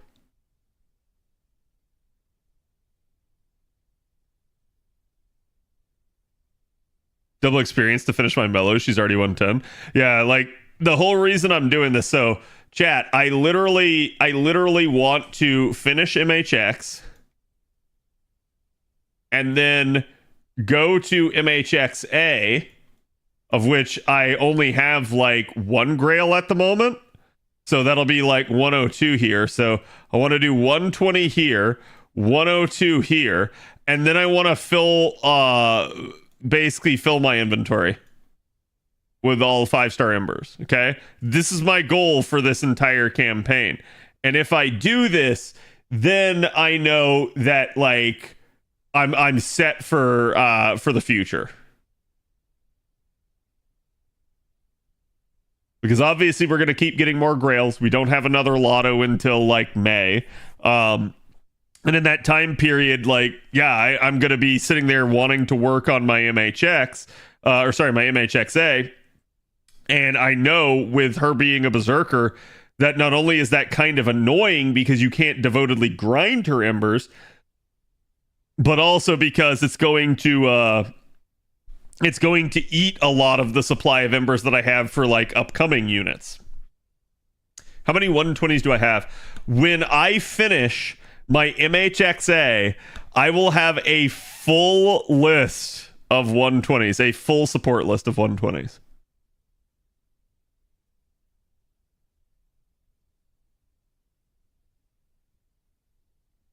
And I look forward to being able to show that to chat.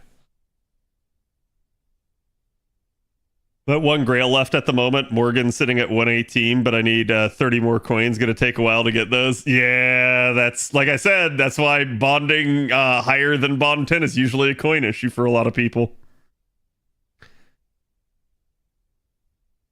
A low turn comp for it, unless you have like a 120 Mabe or such. What for the LB6 ones? No, that's fine. Okay, how about instead of a 120 Mabe, I have a 120 NP5 made altar? Definitely be able to do work, but probably wouldn't be consistent. You need the niche, okay. What if my niche is reloading? Even Mabe is very close, yeah.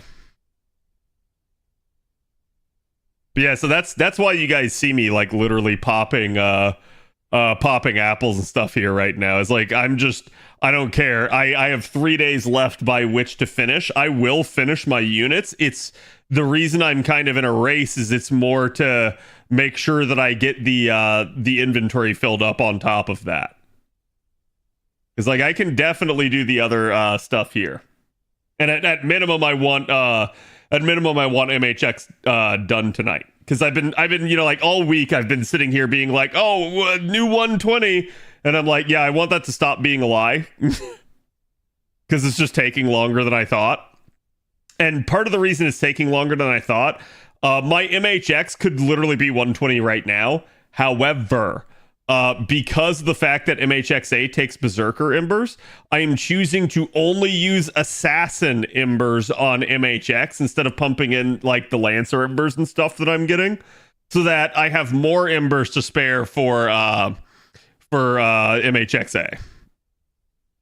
So basically, I'm taking longer on MHXA to accelerate longer on MHX to accelerate MHXA. God, my brain can't handle both of them. Started working my first 120, but it's going to take a long time by the looks of it. Yeah. So, and you heard what I said about Bond, right? Like bonds 1 through 10 are basically, bonds 1 through 10 are roughly the equivalent of like going to Bond 11. So like you do 1 through 10, and however long that takes you is like this is 1 through 10 again. 12 is this is 1 through 10 again. Like. It's quite literally like going all the way up to Bond 15 is like you going 1 through 10 like 6 times, okay? Same concept. Same concept with going to 120. Every time you level past 100 is the equivalent of going from 1 to 100. So when you 120 a unit, you have 100'd that unit 21 times. So yeah, it takes a while. It's a few resources, okay? Oh god, yeah. Now consider the fact that I have a full support list of it. And you can imagine how many embers have gone into that and just how many times I have leveled to 100. It starts to get terrifying when you start thinking about it.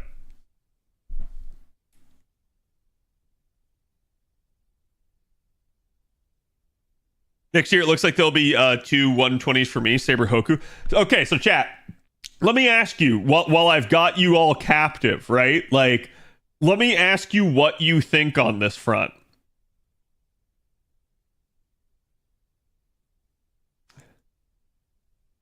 So, next year, on NA,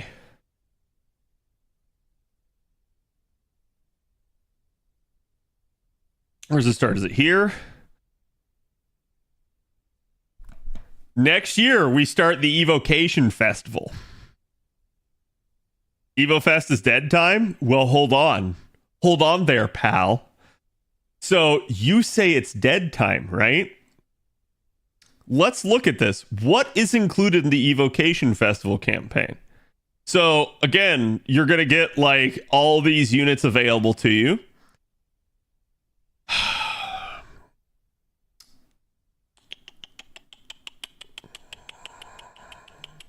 You get basically limited time master missions. You get leaves for a bunch of stuff. And then there are other campaigns. You have a great and super 2 times.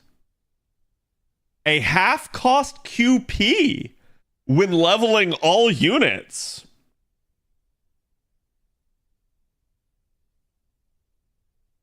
And 2 times experience when leveling up.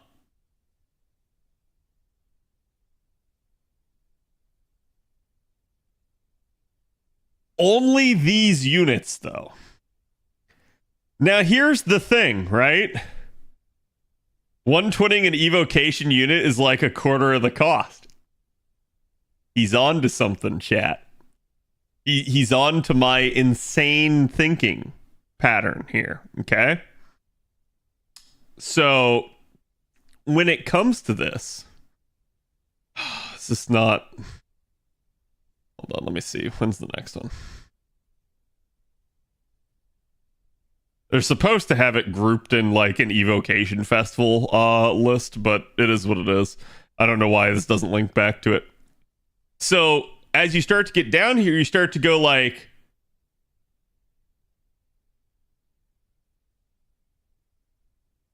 oh. So the issue with this, chat, there are quite a few Saberface welfares.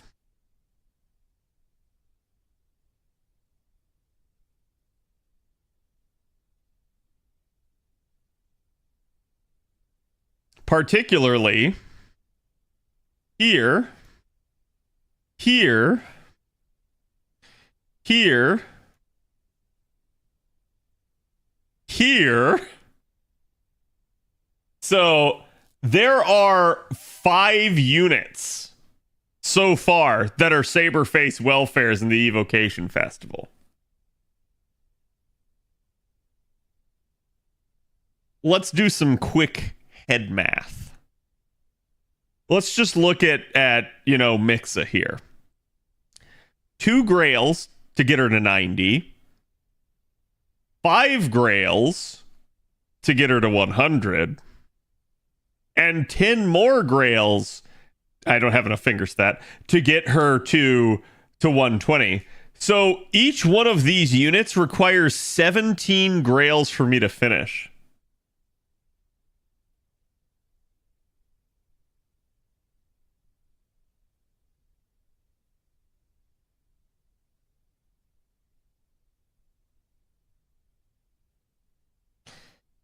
That's the real problem. There are not enough Grails.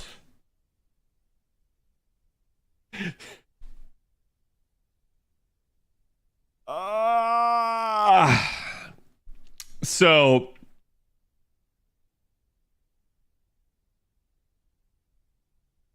let's see, how much is that? 5 times 7 is what, 35?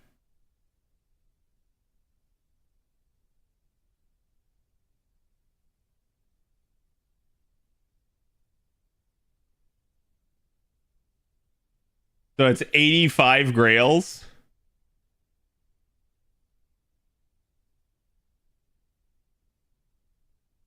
$85 Grails is what I need. And I think like almost all of these are next year. Let's see, when's Evocation?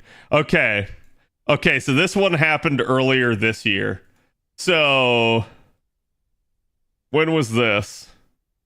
So yeah, like, oh boy, the double is the next year. So at minimum, I still need 3, which is 3 times 17 is 21 plus 30 is 51. I still need 51 Grails to be able to complete all of these.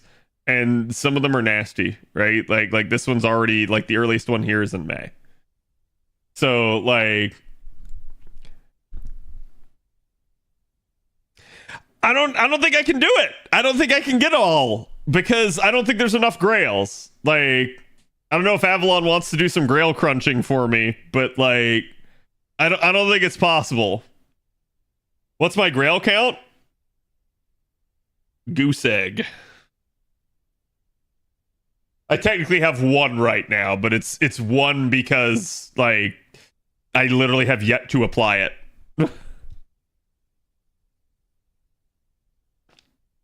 So like I'm torn. I'm torn between, do I like try to take advantage of this and 120 a unit at like super efficiency, or do I just continue on how I have been?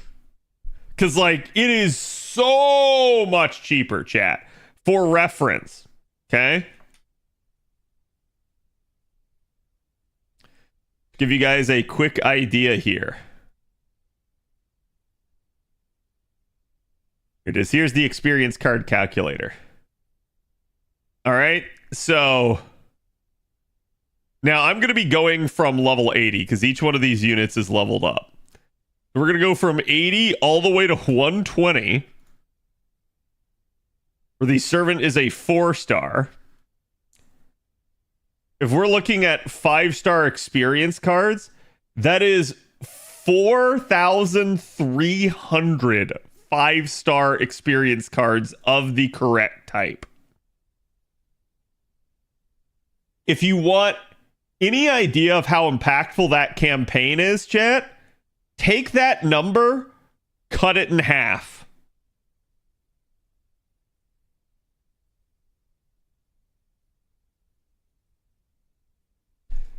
That is how many embers that saves. It is not an insignificant number, right? The other way to look at this is that instead of this being the cost for one, this is now the cost for 2 units to get to 120.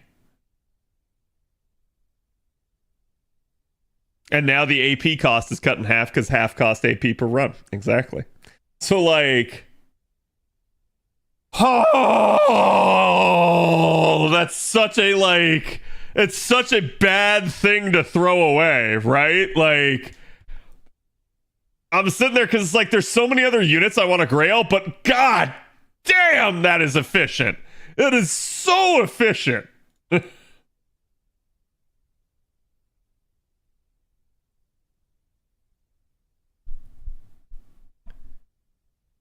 12 from casting, 18 plus 18 from ordeal call, at least 10 from events campaigns. That's December through May. Well, okay, so it would be enough for the first one. However, there's one problem with that. Whatever you do, you have to subtract 9 grails from it. Because 9 are already spoken for.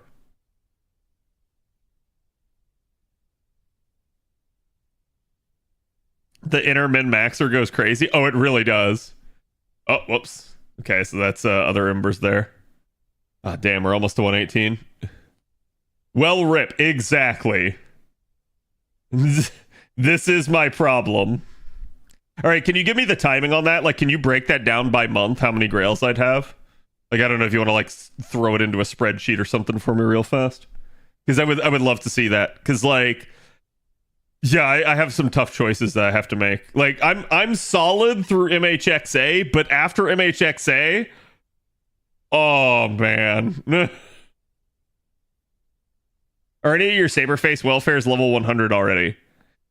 That's a very good question. I don't know. I have to look. I'm actually not sure on that one. Like, I want to say no, but I want to say no because most of that has to do with the fact that I had been on a level 100 kick, and then before I even finished level 100 kick, 120 started being a thing. Because if you guys remember, NA got 120 early because of the whole coin system and stuff coming to NA early.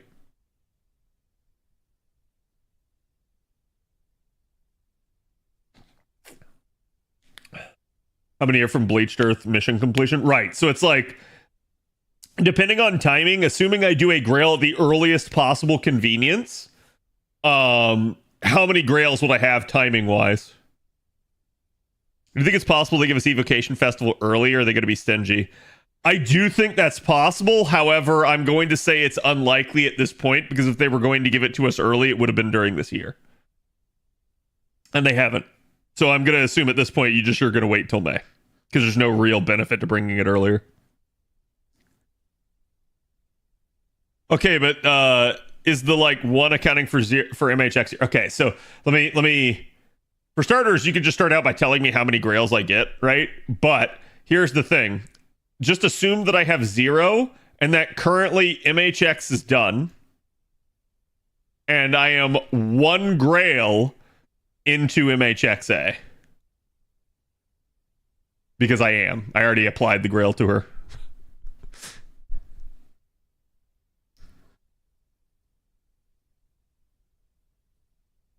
Sent you an image, totally not what I did before. Yeah, I could have sworn you already did this for me once. Do you mind if I show this?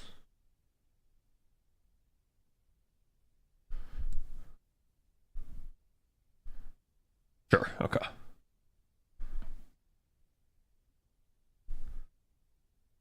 Yeah, it's this. This is like the unaccounted for. No, sorry, not this. This is events. Yeah,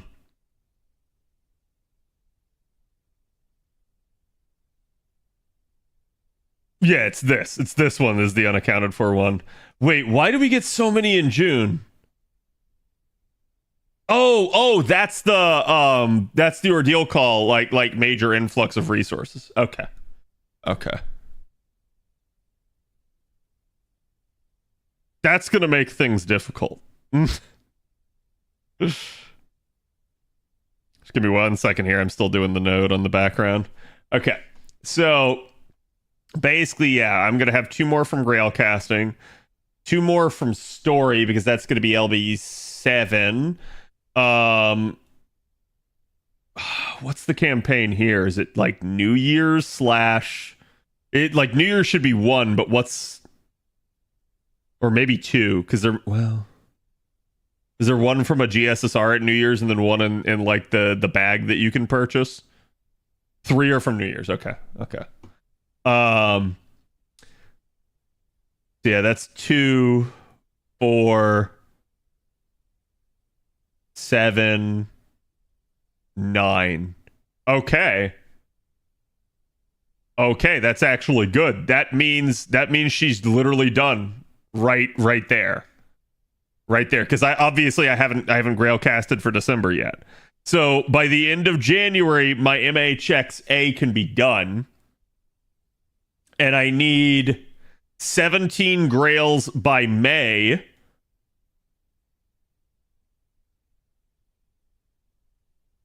So you're at +2 for that evocation. And then I need another 17 by when was the next evocation?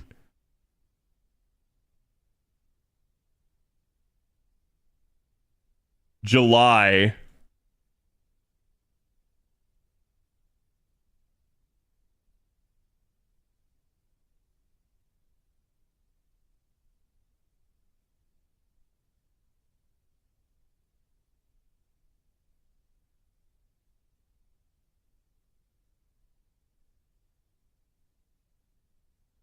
Wait, no, I'm adding this up wrong because my brain's going crazy here. I will not have enough. I was only looking at the totals there. So 3, 5, 6, 7, 8, 10, 12, 13.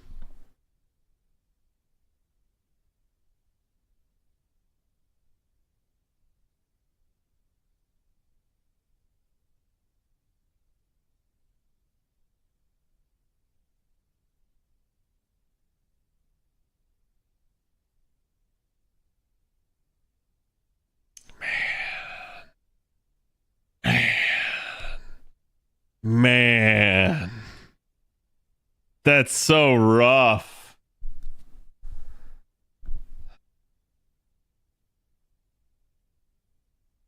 Because that's 6 right there. That's 10. That's 13 by May.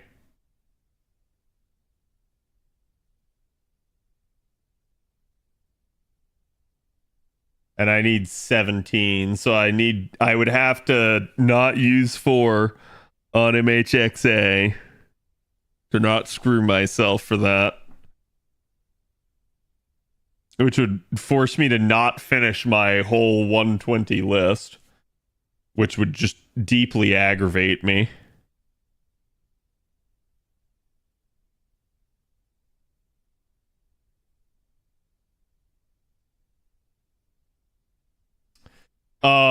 Is there another Grail from Annie?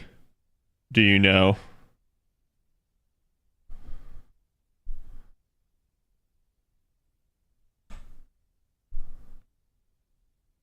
I don't think I've seen one. Is it part of a GSSR? Is it part of a... Because, like, that is a thing occasionally, and I guess that's another question for you. Does this include anything like a Grail given out as part of a GSSR?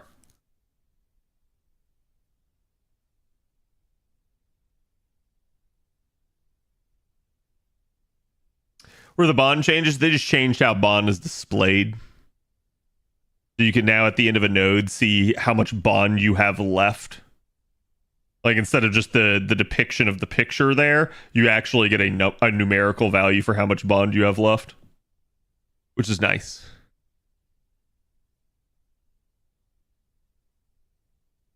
Yeah, you don't have to go to the servant profile. Let me recheck any. I thought, yeah, please do.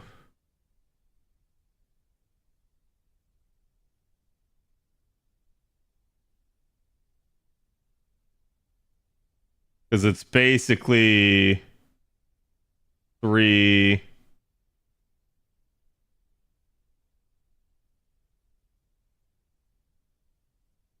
Three by February. Hold on. Let me totally cancel that out. 3 by February. 3 by March. 4 by April.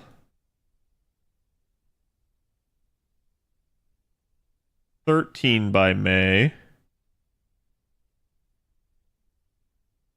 21 by July. And July, or no, sorry, 21 by June. So by June, you are fully met for the requirements of the first 2.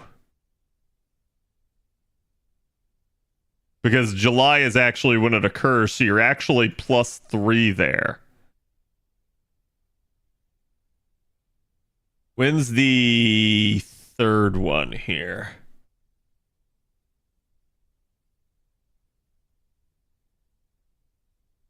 October?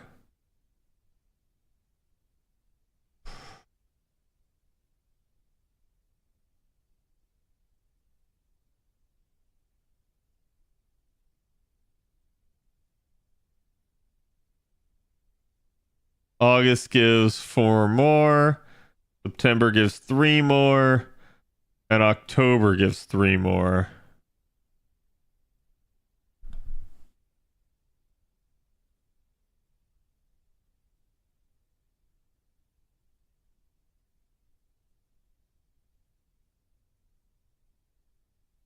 I can't do it anyways. I'm short no matter what I do. Like, I have to just immediately stop doing what I'm doing for this to even have a change.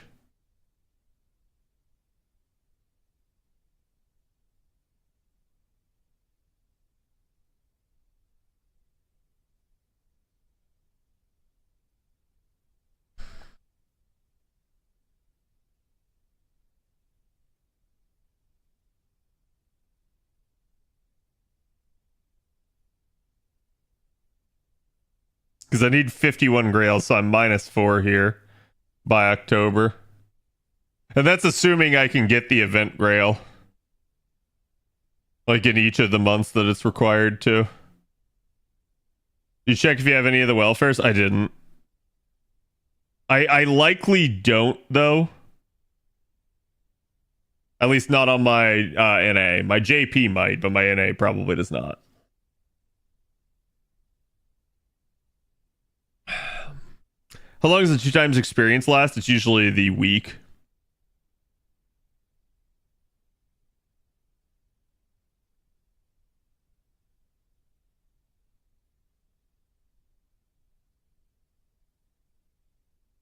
Oh, 2 weeks. Okay. That's nice.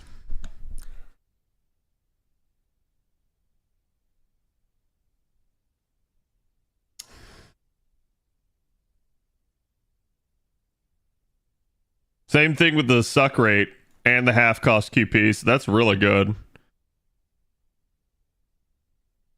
Selected Ember Gathering open every day and half AP.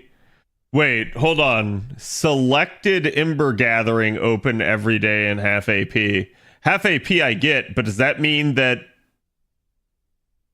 they're all open at the same time, or is that only meaning that it's whatever the day is?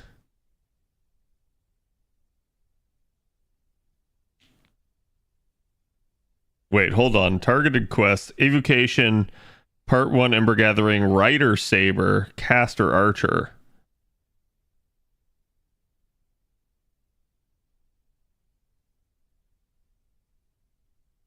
Caster Archer.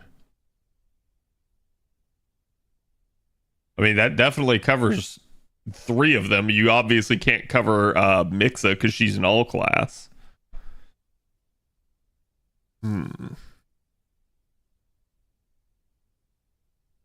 It's for the evocation classes. Yeah, that's really odd because I'm wondering, is it both caster archer and archer caster? Because if not, one of these gains an immense benefit, the other does not. Like, the other one gets kind of shafted because they're not the major rate up. It's both combos? It better be.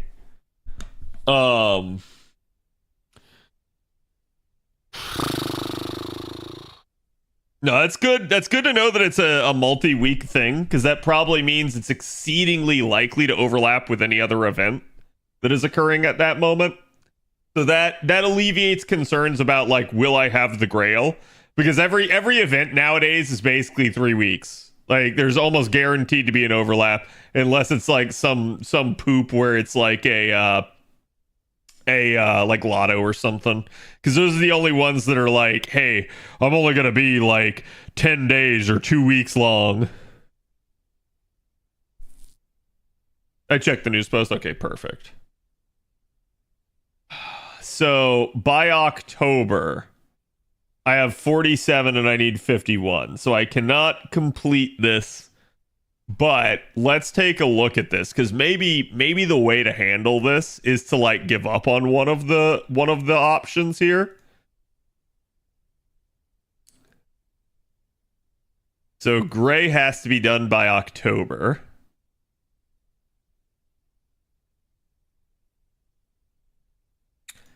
This is the, like, there's no fucking way. There is no fucking way I can get this, because this is by February of the next year. So you have 5 more months to get 34 more Grails. And I'm like, ain't no way. You get, if you're lucky, 4 Grails a month. Have I grailed any of them to 100 already? I do not believe that I have. Look, I'll literally check for you guys right now. Okay?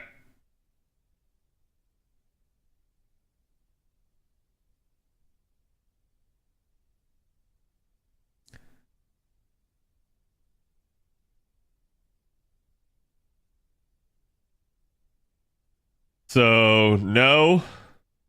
No. No. No. No. So, no save there. Because the 4-star that I have done is right there. Damn it.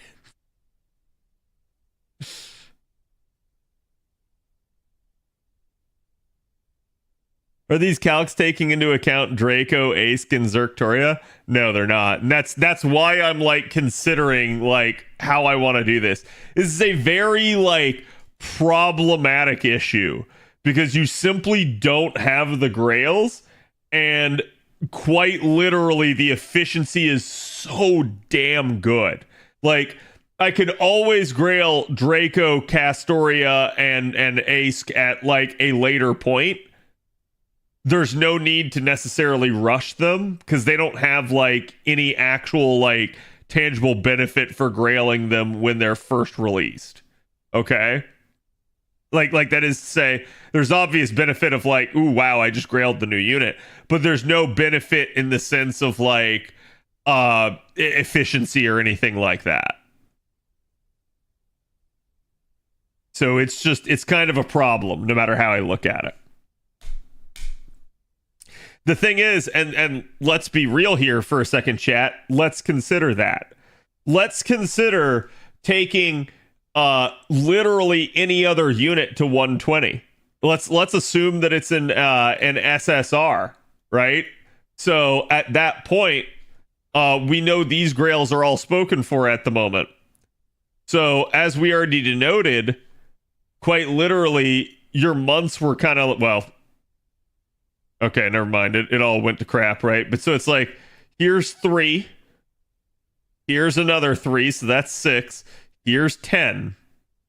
10 is enough to go from 100 to 120, but it's not enough to go to 100.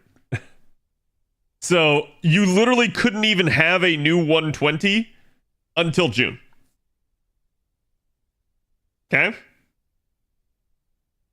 Quite literally. So it's like that's already just going to be an issue.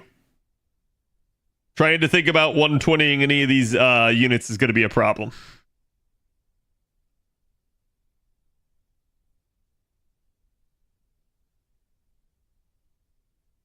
What am I listening to? Nightcore Star Wars The Force theme, and it has MHXA. Awesome. Some Star Wars mix. Yeah, no, I find it funny that his MHXA is the picture. But yeah, so it's like you're just screwed in that regard, right? Like again, here is 10, here is 13, 14. Well, actually, yeah, no, so it wouldn't matter. Well, yeah, no, you need 15 basically to take a fresh SSR all the way up to 100, or sorry, 120. So you can carve one out of that and say that's 17. So you have one done here in June. You almost have enough in June remaining. Actually, no, you do have enough. You can carve out 15 right out of that. So you can have 2 here done in June. That then leaves you 2. You have 4 more. So then that's 5, 7, 9, 11, 12, 14. So you can't have another one until October. You can get 3 120s basically next year. And then of the remaining, it looks like there's 6 right there, 9 right there. So you could technically have 4 in a year. If you had no grails and you were going into January like this, you could have 4 120s in 1 year. So it is possible, but the timing is going to be the issue. And quite literally, the fact that you can triple up basically in 1 month is the biggest issue.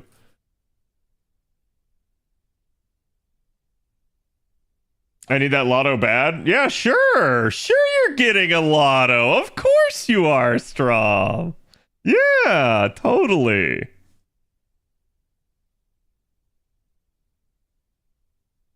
I only continue to March 2026 for the list because Marie Alter. I see. Did you send me the rest?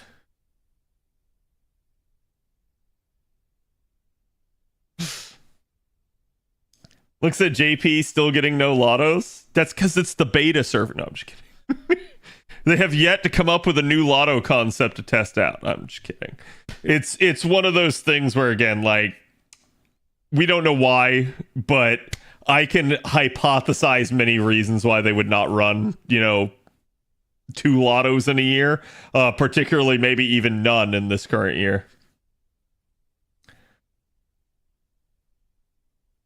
There until March, right? But what if you went further?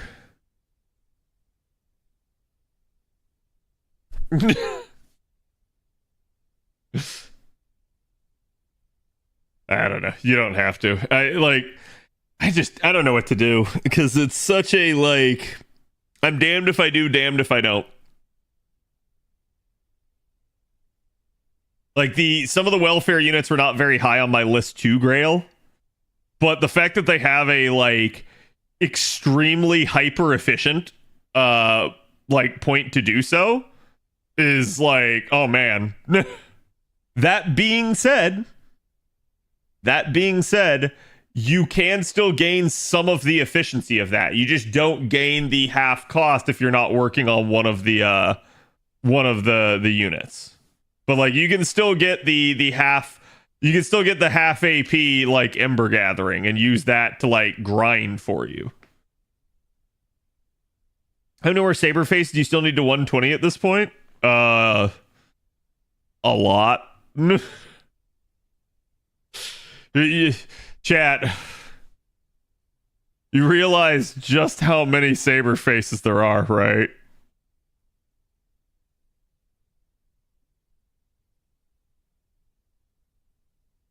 Here, it's just easiest if I go do this.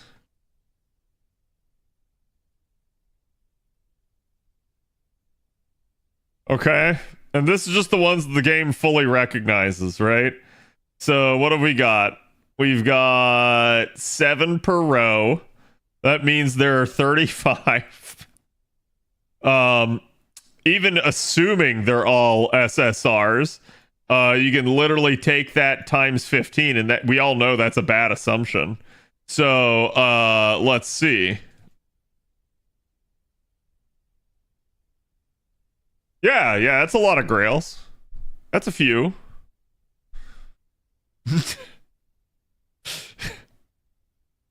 That's a few grails that would be required.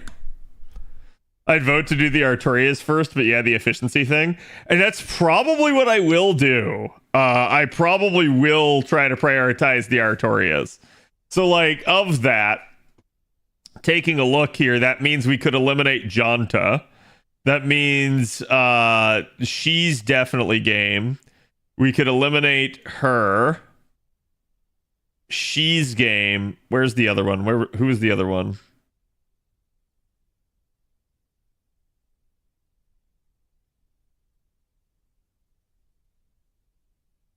Who's the other welfare that I'm forgetting here?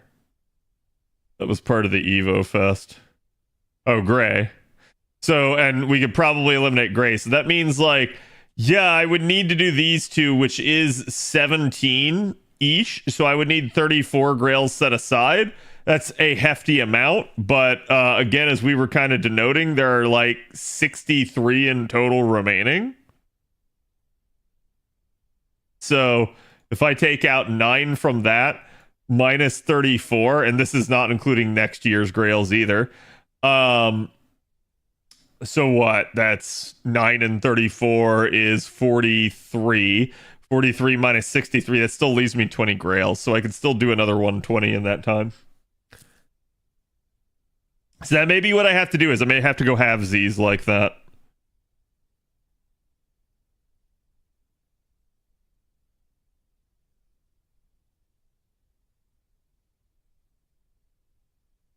And then the question becomes, who actually becomes the 120 at that point? Who is the one that I want to 120 after all is said and done? Or do I just go and I start contributing it towards one of those other welfares? That's the other question. I guess technically I could also just spread the love around and start like trying to get units up to 100 or units to like 90 or something like that.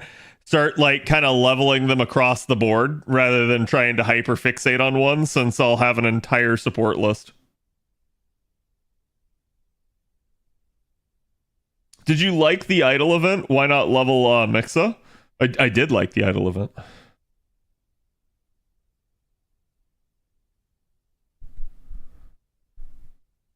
Like, why didn't I level it while it was time? Because I was working on another 120. That's the truth of the matter. Like, chat. Here, let me put this into perspective for you. Other than one Grail, which I fully admit is my fault. Okay? Completely. I will show you what I have been up to.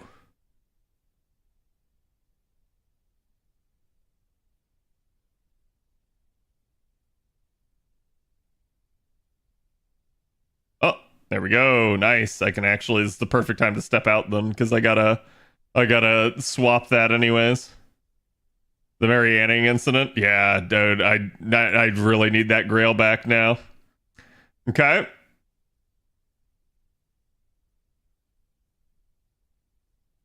Okay. Oh, looks like I will need another one. Wait, so... Yeah, so I have 3 more units I have to do to 120.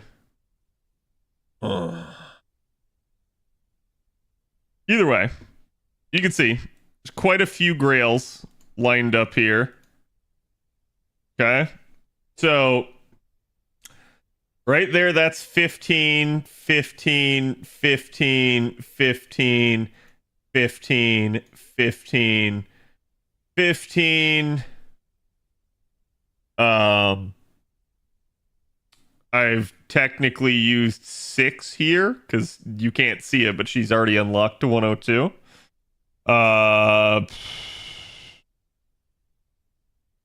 7 here. And I believe my NA also, as we know, has the one mistake Grail. And then has 5 more on Okita, which you do not see here. So, what? 1, 2, 3, 4, 5, 6, 7 times 15. Plus 6, plus 7, plus 1, plus 5. That's another 6 right there. That makes that 12 plus 7 is 19. So it is 7 times 15 plus 19.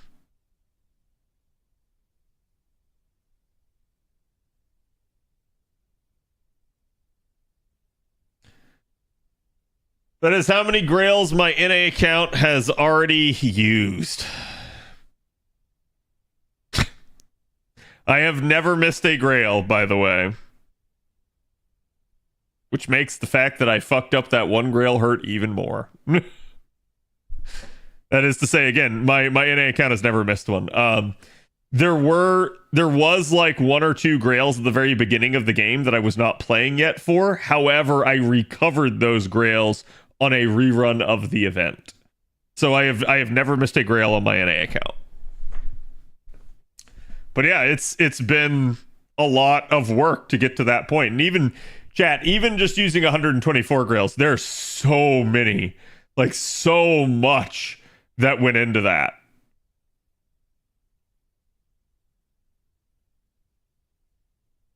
It's filtered to caster. Let's filter this to another 5-star. Who's another 5-star I need to get up in bond level?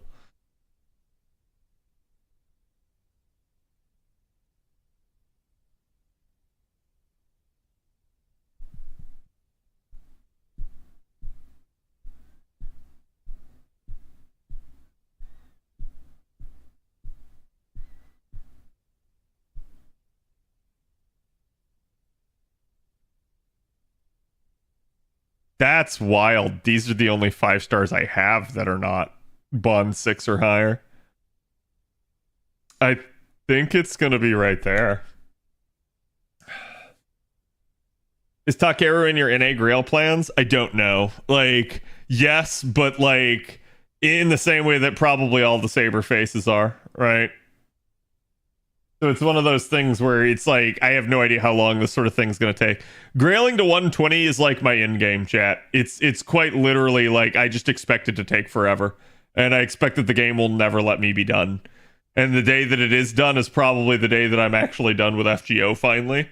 Because like, it would mean that somehow they stopped releasing saber faces into the game, and that the amount of grails finally caught it.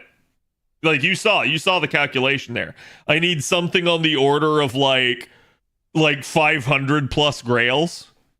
And it's actually more than that because a bunch of those units are 4 stars, which means that they basically take an extra 2 grails off of the calculation. So instead of being 15 grails to 120, they're 17.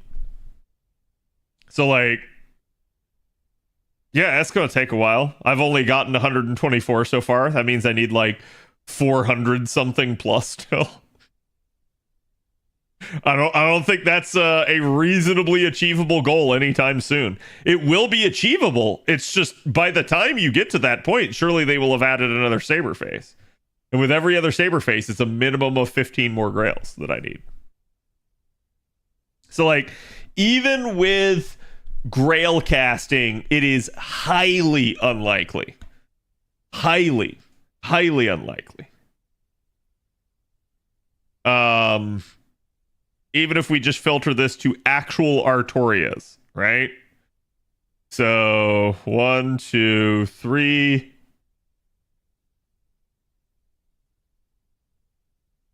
4, 5, 6, 7, 8, 9, 10, 11, 12, 13, 14, 15, 16. There are still 16 of them. Thankfully, if you're doing it by actual Artorias, I already have a lot of them done. There are 16 of them. Now, if I just do the ones that I don't have finished, 1, 2, 3, 4,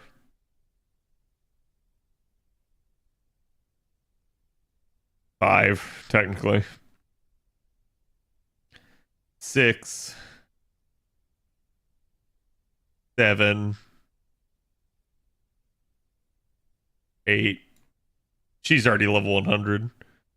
9, 10. So I already have 6 of them done.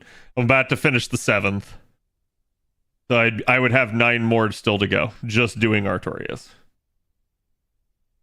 Dad needs to hire Amakusa to steal him some grails. I need to hire like Da Vinci to actually like 3D print grails for me.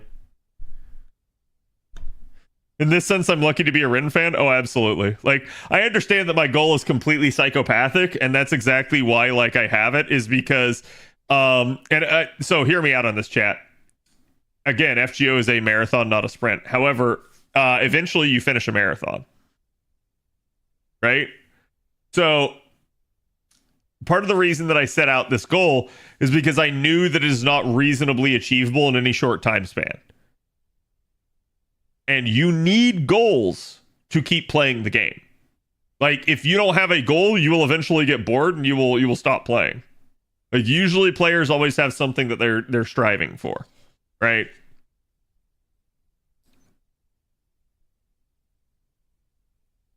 You could put Idle X in the extra slot instead. Yeah, that's definitely something I could do. My JP is like 4 levels for OG Tamamo and then 18 for Cat. Then that's all the Tamamos 120. Yep. Yeah, it's a lot easier when your unit only has like, 2 to 3 versions or something like that.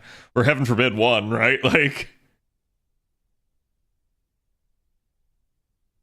by October, I could get Tiamat, Leonidas, and 3 SSRs to 120 and have 8 Grails left, still going into 2026. Yeah.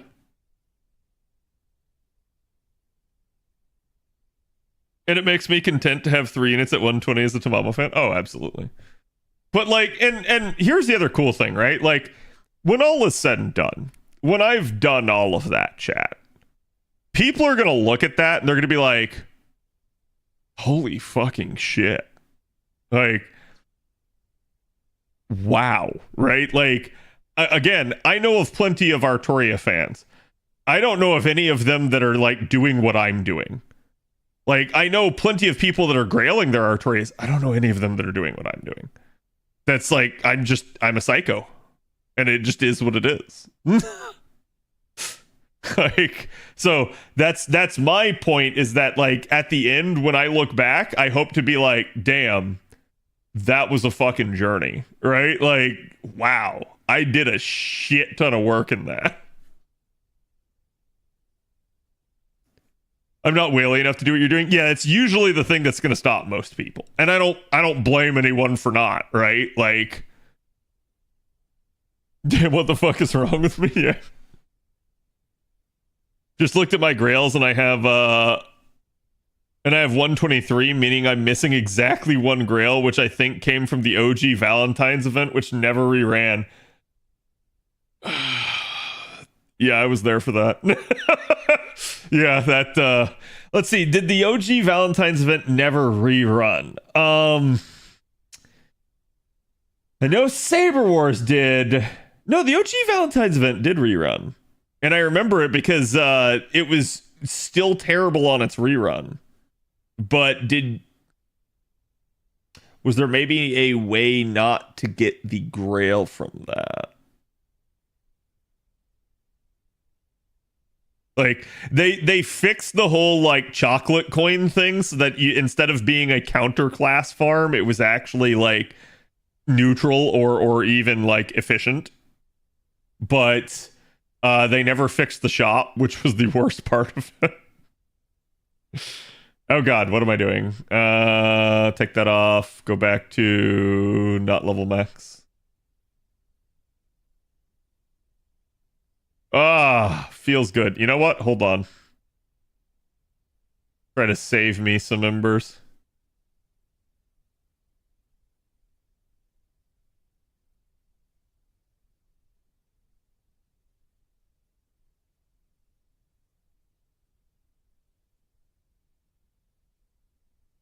Actually, I think of one more.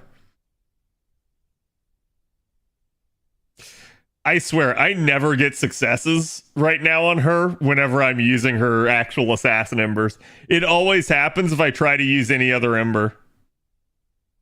So we are nickel and diming this now. As I am just trying to see, can I get away with a proc that will save me some embers? And the game keeps saying, no sir, you cannot have that. Yeah, that's as efficient as I'm gonna get. It's not worth fishing for the proc on that. All right, chat. Boom goes the dynamite. The last grail goes into her. Now we just have 2 more levels we have to finish. Grail transformed into a lore now. Yeah, it should. That should be the way it is for every single other one. Game is always trying to troll with the suck-ups. It really is. Come on, Great Suck. Yes. Great Suck is so many embers saved. So many embers saved. Ember efficiency, go to QP spending. Oh, I don't care about QP. I can't emphasize that enough. I don't care about QP. QP is fine. If I ever have to farm QP, it's not the end of the world. I feel like a lot of people get upset about QP, but it's usually because they have still a shit ton of units they need to work on. For me, I can basically just sit on units. I don't have to use it. QP isn't a big deal for 120. Yeah, I mean, like, there is a QP cost with it. A lot of it's just from throwing in stacks and stacks and stacks of embers, but like, it's certainly like it's paltry compared to the amount of embers that you actually need. So it's like, I'm not even gonna dip below. Like, I think it was somewhere at like 1.3 million. I guess I didn't farm enough to fully cap out because I had so many units I needed to work on. But yeah, it's like, I'm not worried about it. I'm very unlikely to run out at any given point in time.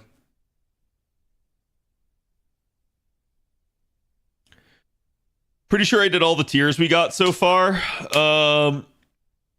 Oh yeah, did you count a Grail front at all, Avalon? I assume you did, but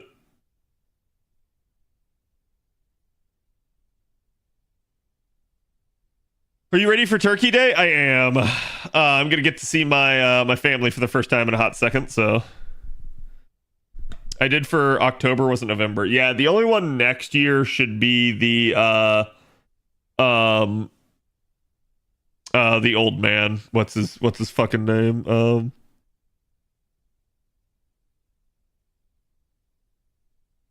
Keep wanting to say Plutarch, and that's not fucking right. My brain is canceling it. Ptolemy, thank you. It's like I know who it is, but for some reason my brain can't recall it. Making 2 turkeys in 2 days? Goddamn. So chat, I'm not a big turkey person, right? Like, I hate having to eat all the leftovers after Thanksgiving usually, but hear me out. Sometimes we have either a barbecue turkey, which is perfect, or like a smoked turkey, and both of those are great.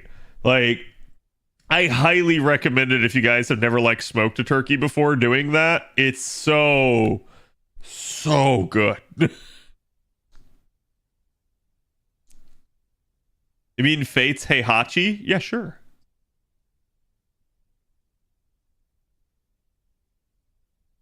Steak greater than ham, greater than turkey. Oh, that's a good one. Like, so I like ham in a lot of circumstances, but I don't just like eating plain ham most of the time. So like if you're going to have ham for like a big like meal and you're going to like carve it and stuff like that, like I like it to actually have like some sort of like glaze or something on it rather than just being plain ham. I fucking hate turkey. It's dry and nasty. See, that's the issue, right? Like your turkey should not be dry. If it's dry, there's kind of something wrong, right? Like you need to actually like make it. I'm not gonna say like wet, right? But it needs to be like moist. It needs to actually have like some amount of liquid still kind of in it, so that it actually doesn't completely dry out. But that's usually the issue I have with it is like eating the leftovers. Usually you're like reheating them and stuff, and then it is dry. Turkey is fantastic, especially with stuffing and gravy. Yeah, I get like I'm somebody that for some odd reason I just never was the hugest fan of turkey. But there's certain ways that like if it's prepared, at least as far as I'm concerned, the right way, that like it's still really tasty, and I'm perfectly okay with it. Brian usually helps, yeah. It's a skill issue. Chat, gotta level up your turkey making skills.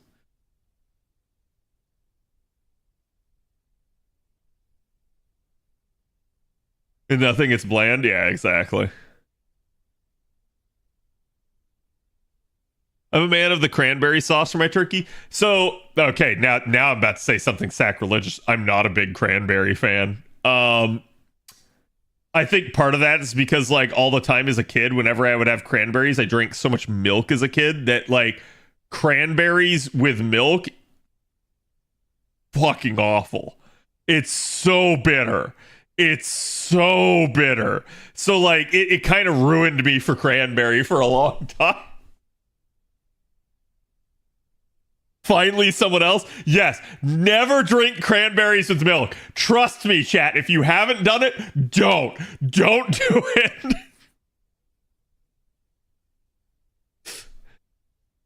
I like cranberry, but I hate cranberry sauce. So what like my mother usually does is one of two things. Okay, and this is normally a Christmas recipe, but she will make raspberry with applesauce. Or, and sometimes she'll do this as a spin at Thanksgiving, she will do raspberry mixed with cranberry. That I like a lot more because then it's got some like tart sweet to just the tart. Cranberries and milk, what were you on? Listen, I was a child, okay? I drank milk all the time as a kid. It was my preferred drink. So it's why I'm so big and strong. But like, nah, I don't know why. It's just like ever since then, like the thought of cranberries is like to me, but like I can eat them. I usually get like really small servings of it at Thanksgiving because it's like I don't want to like be rude and not take any, but I usually just don't eat a lot. What was he on? Youth, yes. The crack of life.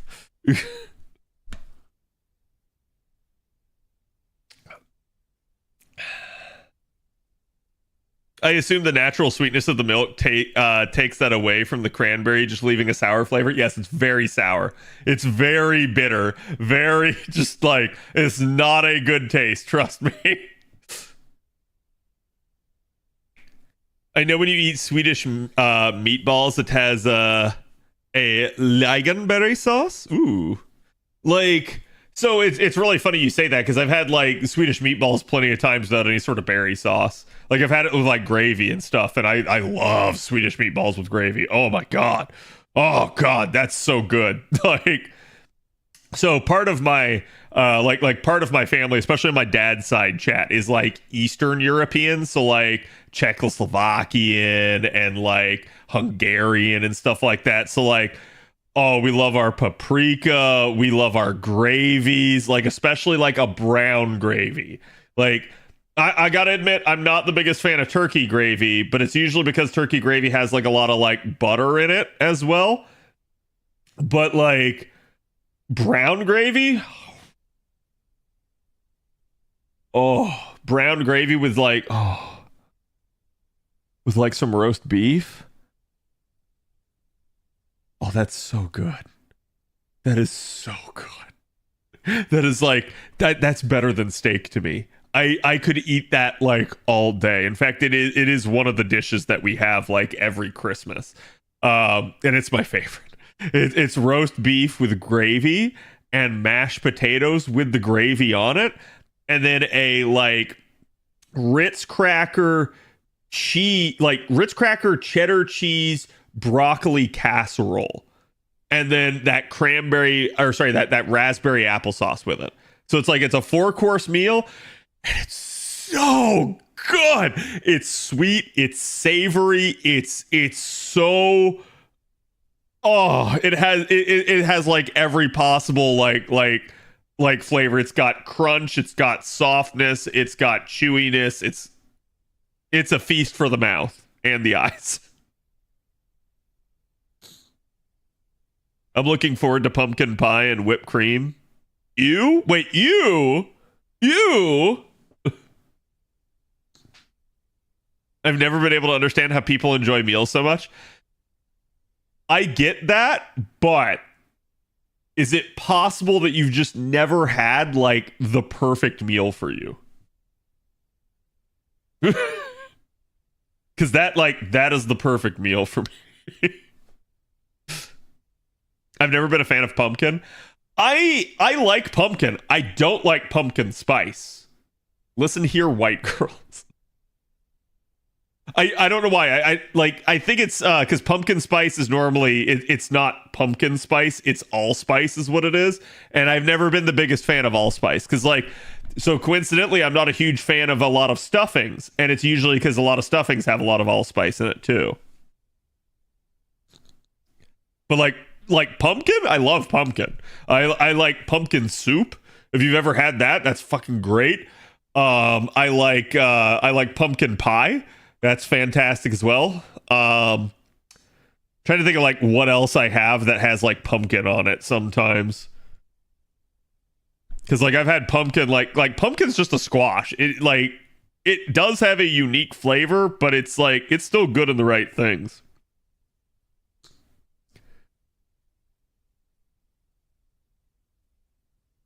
Okay, hold on. What's going on with my embers here? Okay, I have that many. I have that many Lancer embers. So what I think I'm going to do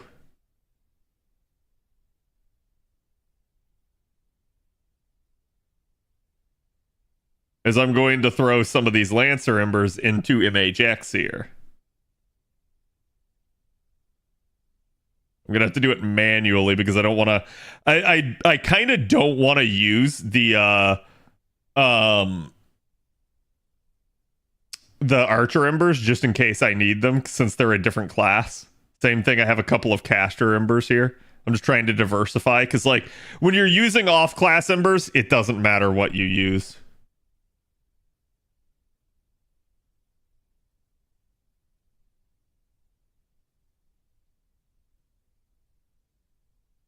Could Grail Santa Lily a bit? There would be no point. Like it's not increased efficiency at the moment. And I'm not losing like that much off of this. Like I think using a wrong class ember goes from 100k down to like 90k per. So it's like, yeah, there's a sizable amount there, but it's not like the end of the world. Nice pick you have there. Thank you. How you doing tonight, Drink?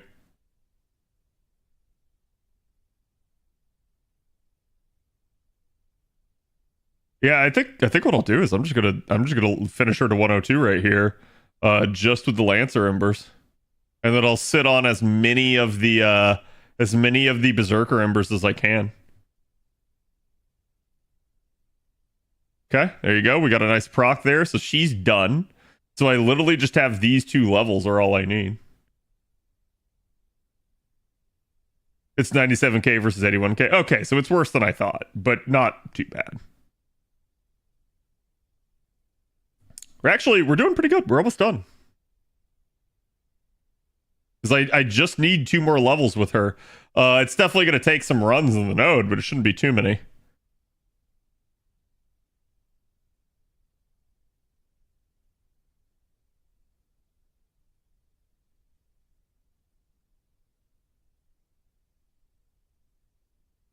I'm not a pumpkin pie fan at all. Also, what's going on with LaSingle's copy? I LaSingled a copy of Shiba into another LaSingle copy of Da Vinci Rider. Hey, nice. Pumpkin pie. So, like, pumpkin pie, I think really probably varies depending on who's making it. Because, like, I've seen people, like, again, like, put whipped creams on them. I've seen people put allspice in them. I've seen people put allspice in the fucking crust to them. So, like, there are, like, various different flavors. I've seen people use, like, pumpkin with a cinnamon crust. And I was like, okay, that's actually pretty good. Like, so there are like, again, a whole bunch of different ways to make like the traditional pumpkin pie. And I'm gonna say if it like the core of what it is, you just don't like the flavor of pumpkin, then yeah, that's fine. But yeah, I've had pumpkin pies that I thought were really good, and I've had pumpkin pies that I thought tasted like garbage. So gingerbread crust, yeah.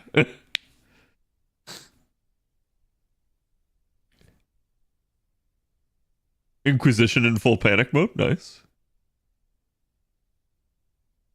Back-to-back Heracles and nursery rhyme spoofs.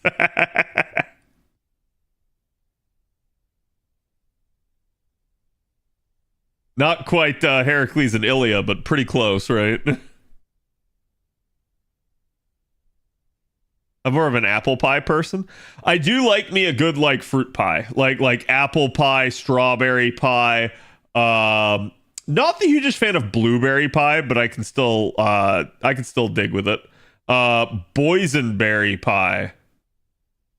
That's some good shit. Chad, have you ever had boysenberry pie?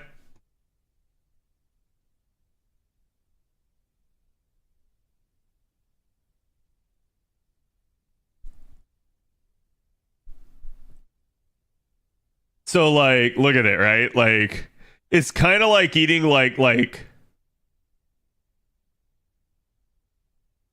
here you go, kind of like eating blackberries. They say Logan berries and raspberries. Like you can see, like it's kind of like a blackberry, but then it's got that like red kind of hue, like a raspberry gives.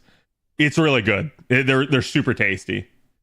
Yeah, a boysenberry pie is like fantastic. My mom makes one with the lattice work like that, and then she sprinkles like sugar on top of it, which like gets caramelized, and it's like, oh, it's so good.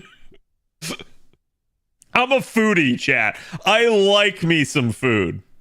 Rhubarb pie? So I had never had rhubarb pie until, get this, until I went to Stonehenge. So I was over in England. We went to Stonehenge for one of our cruises, like excursions, and at the like visitor center in Stonehenge, they have a cafeteria, and they sold rhubarb pie, and I had never had it, so I was like, "Give me some of that." And I tasted it. I was like, "Oh my god, this is so good." It really is. It like rhubarb pie. I agree. S tier, fantastic. Would rhubarb again. My family always eats sweet potato pie on Thanksgiving. Sweet potato pie.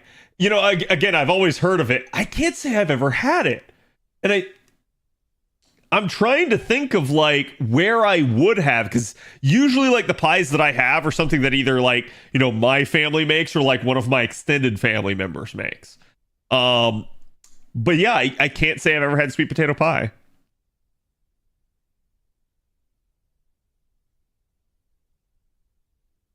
My grandmother made an amazing strawberry rhubarb jam. Oh, that sounds good. That sounds really good because I could see strawberry going with it. Marionberry pie. I don't think I've ever heard of Marionberry.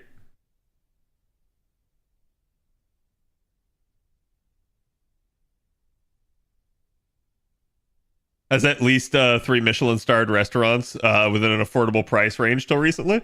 Yeah, I mean that's the thing. You just kind of got to like Google it, right? It's so good, sweet potato pie. Yeah, I've never had it. Candied yams look like a heart attack waiting to happen. I mean, they are. So, I think I have like really good genetics is part of the issue here, because like there's been like periods of time where I thought like, oh man, I'm like really unhealthy. I feel gross. I feel disgusting. And like that's how I was when I went to my doctor's appointment like 2 weeks ago. And then the doctor was like, "Oh, you're perfectly fine. Clean bill of health. Like everything's actually in really good numbers." I was like,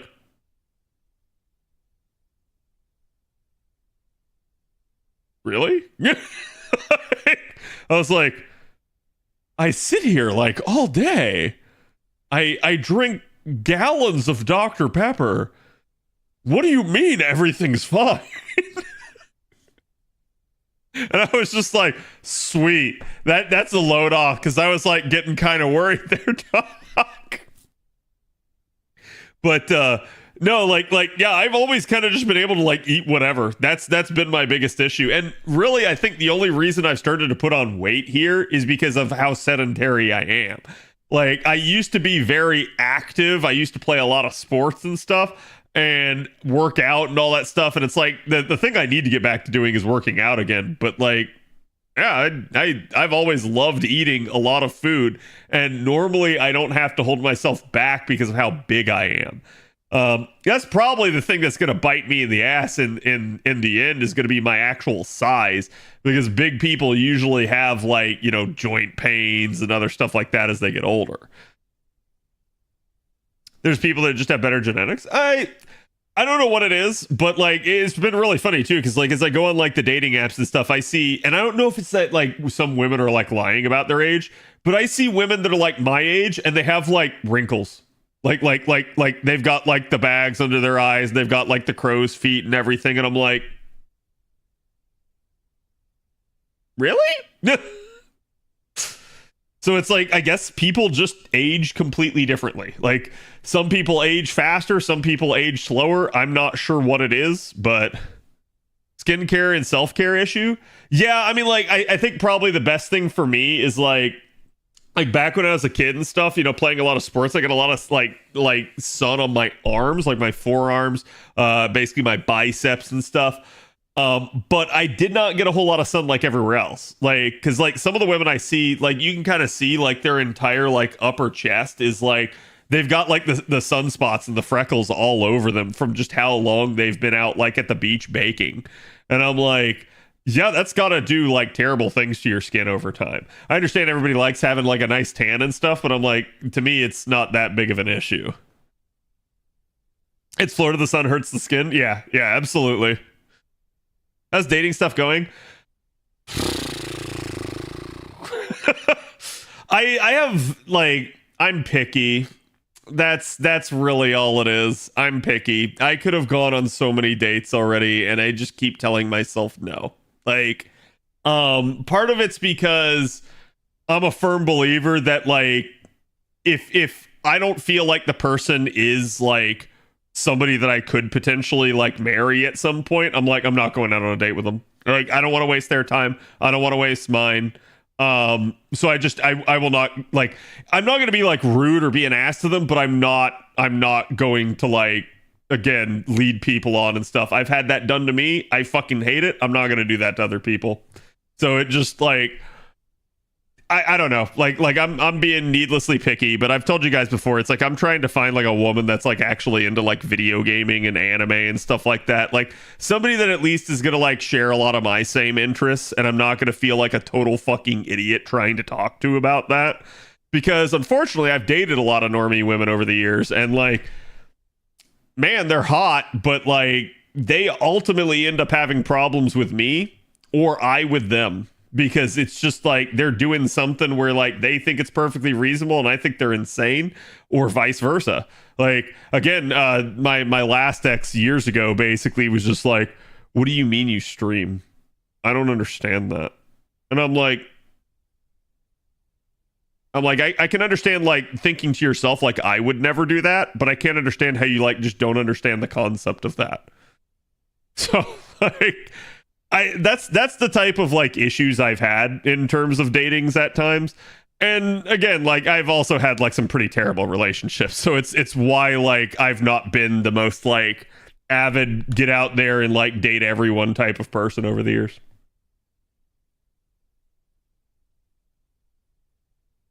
Roxas, thank you for the raid. Welcome everybody. How's it going? We're them Lartoria cosplayers in chat, right? Like that's the biggest issue. And I have a couple of other things that I'm looking for in a woman too. Like you guys know, like I'm looking to kind of like settle down, start a family at some point. So it's like I'm still trying to like look for someone that's not going to be like a total terrible mother, right? Like for instance, so this is kind of one of the things that's like been an issue for me is like you'll see a lot of women and they will partake of like weed and stuff like that. And I'm like, honestly, I don't have the biggest issue with something like that. It's just for me, I start thinking about like, all right, but if you smoke weed and like we want to have kids, how's that gonna work?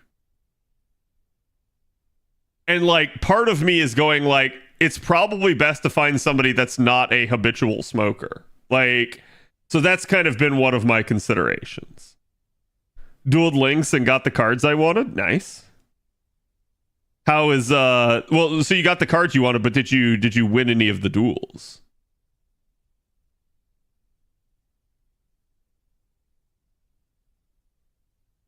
Does that woman know what a TV is or a PC? Yeah, I mean, like, I'm not gonna say that like a woman has to be like a PC gamer like me necessarily. I'm just kind of looking for someone on the like nerdier side of things, like quite literally, like somebody that again, like I can feel like.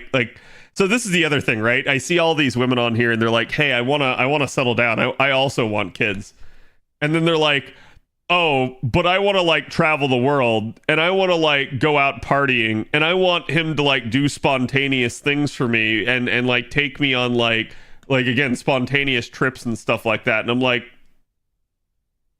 you're still not out of your party phase. You're still wanting to like do all this other stuff. And I'm like, don't get me wrong. I think like that's part of a relationship. You do want to do fun stuff with your significant other. But like I see some of these comments that they'll make, and I'm just like, no, you don't want to settle down. You're not actually serious about this. You're not trying to find a good father. You're trying to find somebody that's like rich and just is gonna like jet you around the world. Phone gamer Lamau? Yeah. No, I mean like I don't care if they're a gotcha gamer or not. In fact, I'd prefer if they are. Right? Like if the woman is not a gotcha gamer, that means I don't have to spend money on gotcha for that person. Like so that's fantastic for me. Hey Hayes, how's it going? Candy Crush players, right? But no, the dating scene is insane. No, it really is. Like I completely agree with you. Um, the more I like kind of see how women act, the crazier it gets. Because like I have matched with so many women now. I have like talked with several of them. I have again even basically talked about like dating them and like where we'd go and do stuff. But there have been so many more that like I have matched with. I have said one thing and then they just don't respond. And I'm just like, all right. I'm like, it is what it is. On to the next. Like, so those types of women are called gold diggers? No. Like I'm not gonna say it's something like that, just that I feel like those types of people are extremely shallow because they're willing to match with you, but because you didn't say like the exact thing that they wanted to hear, they just immediately write you off. And I'm just like, all right, is what it is. Because like usually, chat, I'm not the type of guy that's gonna like sit there and try to like this super elaborate or cheesy pickup line or anything like that. I'm trying to get to know the person. So it's like I asked them like, how's your day going? Like that sort of stuff. Like just kind of start out nice and like casual and everything like that. And I've literally had like women just go like, oh, he asked me how my day's going. I'm not responding to him. Oh, okay. At that point, I'm dodging a bullet as far as I'm concerned. What's your opening line? I don't use the same opening line on every woman. Like I do try to like sit there and like think about what I want to say to this person. As you should, by the way, chat. Monkey's Paw Curls Genshin and miHoYo player. I mean, I wouldn't mind as long as they're not like insufferably annoying about it. Like in the same way that like chat, I mean, shit, I could meet an FGO person and they could be insufferably annoying about it, right? Like, so it is what it is. Like, again, you're not necessarily looking for an identical twin of yourself. You're looking for somebody that you can get along with.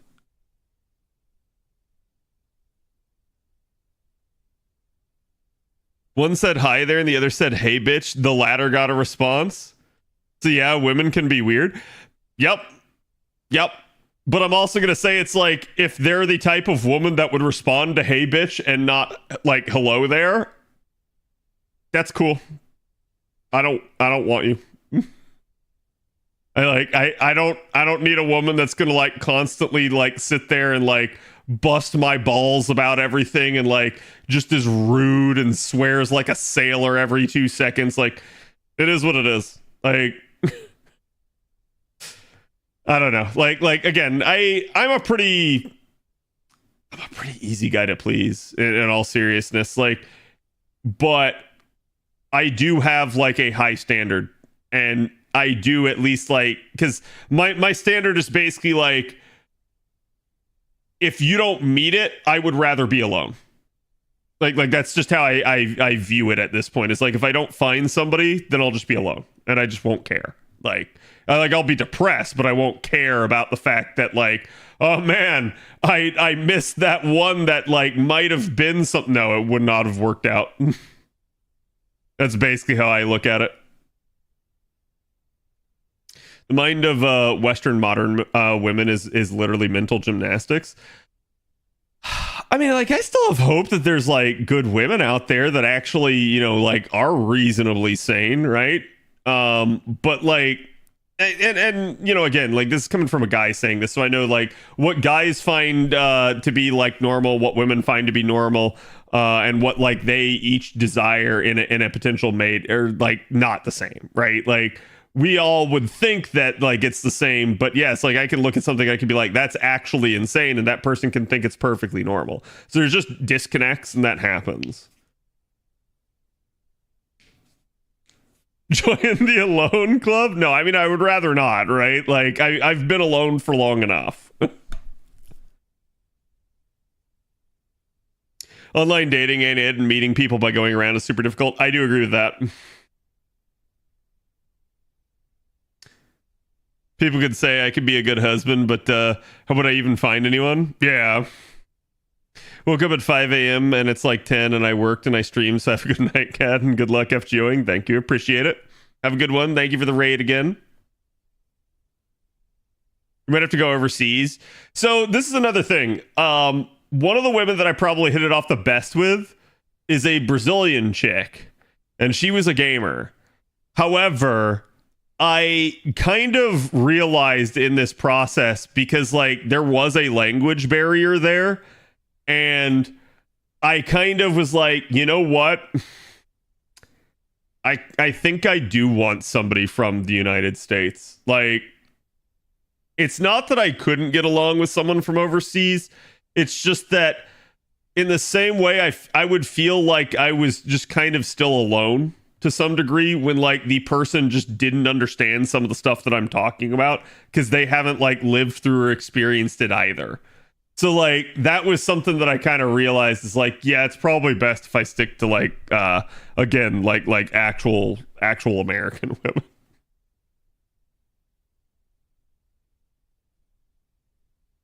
Have you heard of Passport Bro Strat? Yeah. No, and don't get me wrong, like it's a legitimate thing, and hear me out, okay? There's a reason it's a thing. And like I'm not trying to be denigrating towards women here or anything like that, but there is something about like the modern American woman that compared to like overseas women, it's like overseas women are like, I don't know, like 10 years behind, where like they're still pretty normal and they're not in the like self-obsessed, self-independent like status yet, where they still kind of look at like men not as the enemy and as instead like a potential partner. And that attitude really does shine through a lot of the time. And I know this from talking with several of the women that are from overseas. They are generally, that was probably a screw up. They're generally more cordial and easier to talk with, aside from the language barrier, than an American woman is. In general, they just feel less judgmental, like overall. And you don't feel like you're walking on eggshells and that you're like constantly gonna like that they're constantly trying to test you and like put you in a trap and stuff like that. So that is a thing. Like I said, I'm not sure why that is, other than that just seems to be the way that it is. And that's where I think like the whole passport bro thing comes from, is it's this concept of like you can't find anyone to get along with in your like current country, so you're better off going overseas where somehow they understand you more.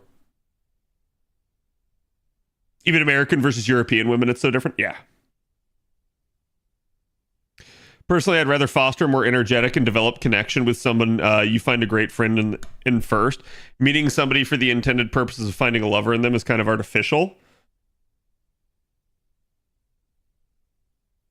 I don't think it's artificial at all, because I think that's actually what you're still doing. Like, no offense, right? But I think at the end of the day, it's like, if you're going to sit there and say, oh, this is artificial, but it's also still your end goal, it's the same thing. It's literally just, you know, however you want to justify it, right?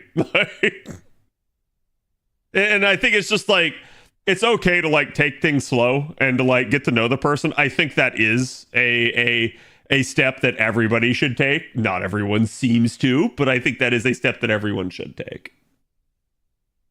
Bonding is a process. Exactly. Yeah, I mean, yeah.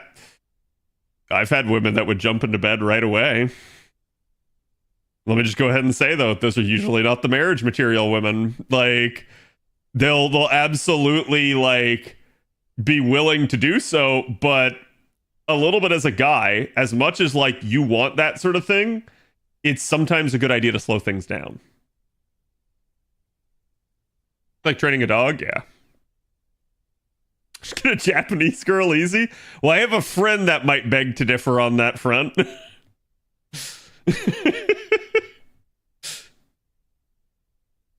Once you hit 35-ish, I'd rather be upfront about my intentions. I don't want to waste time messing around. Yes, and that is 100% where I'm at on this. Like, I'm just, again, like, I don't want to waste the woman's time, and I also want to, like, make sure there's at least some connection there via the app before, like, we ever, like, commit to anything.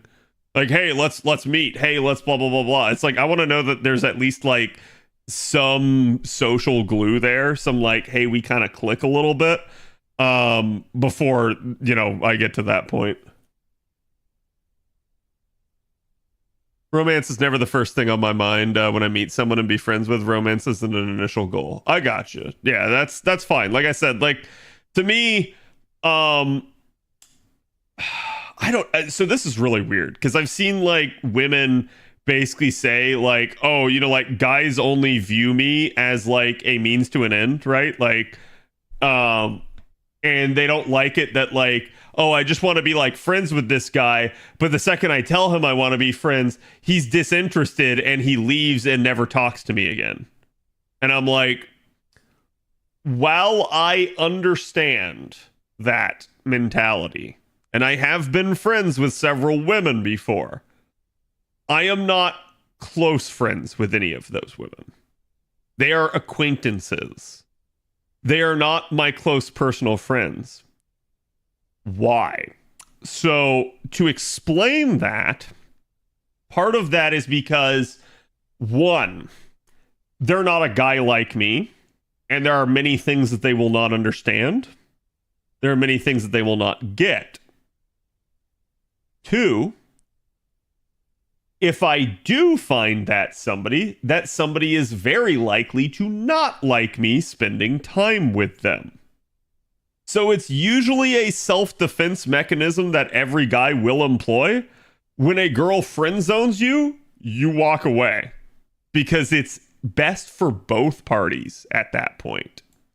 You're not getting what you want as the guy, and the girl, unfortunately, is not getting what she wants in a friend. But it's probably best for both that you don't linger on that and keep some sort of weird, awkward relationship. It allows both of you to move on. Ushi art coded, yes. Lamau being friends with a woman seems like a waste of time. It's not a waste of time. However, it can cause problems, has been my experience. So it's usually, like, again, there are women out there that you could be friends with and it's perfectly okay with, and there's nothing wrong with it, right? To me, though, usually my friends are a lot closer to me. And so as a result, like I said, like, I'm not going to be close friends with a woman. Because at that point, if I'm close friends, I probably am looking to hook up with the woman. This is not true of every guy, but this is certainly true of me. And to be fair, I make my intentions well known. I usually don't hide that sort of stuff. Girls don't like their guy having girls as friends, I've seen. Yes. And it's really funny because then girls themselves want guy friends, but then they don't understand sometimes why guys don't want to be their friend. And it's like, it's nothing personal so much as it is like, it's just very difficult for the guy.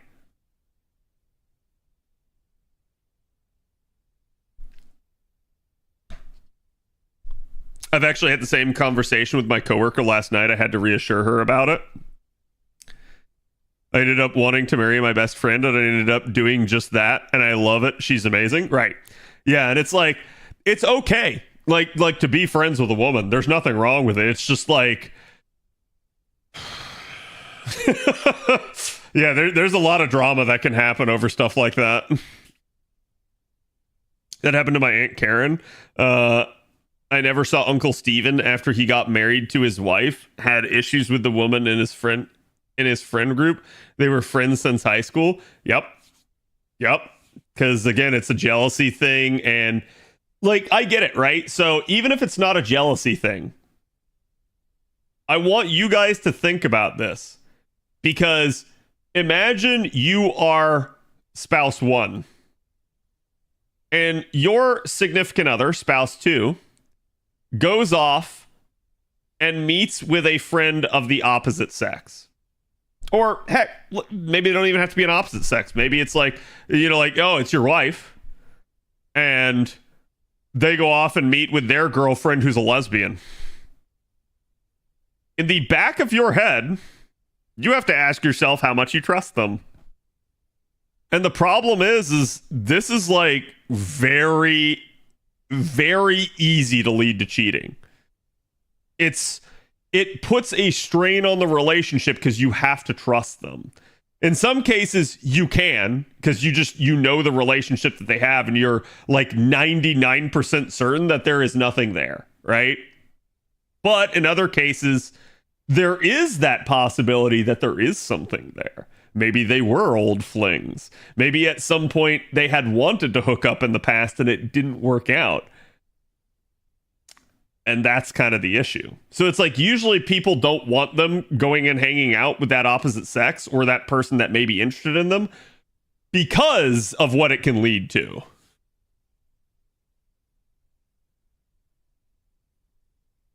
I'm sensing opportunity there. Yeah, oh yeah, 100%, right? Like, I think in a good relationship, that's a boundary that should be set by both parties. Yep, I agree. That's just something you have to talk about. Like, hey, I'm not okay with that, and a little bit the person needs to respect that, but there are some cases where they won't, or again, like the person is being unreasonable. Like, for instance, I think it's like, it's okay as long as it's something like extremely infrequent.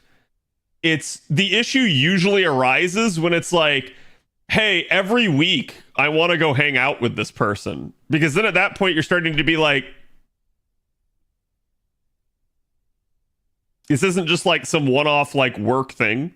This isn't like somebody that you haven't seen in forever. This is like, now there's a pattern. And it's like, why is there a pattern? That's interesting. I don't know, right? Like, so I feel like most married couples, they won't do something like that. And if they do, it's usually a sign that there is some cheating going on. But you know, there's exceptions to everything. There are people that are going to meet with their opposite sex friend many times, and it's completely platonic.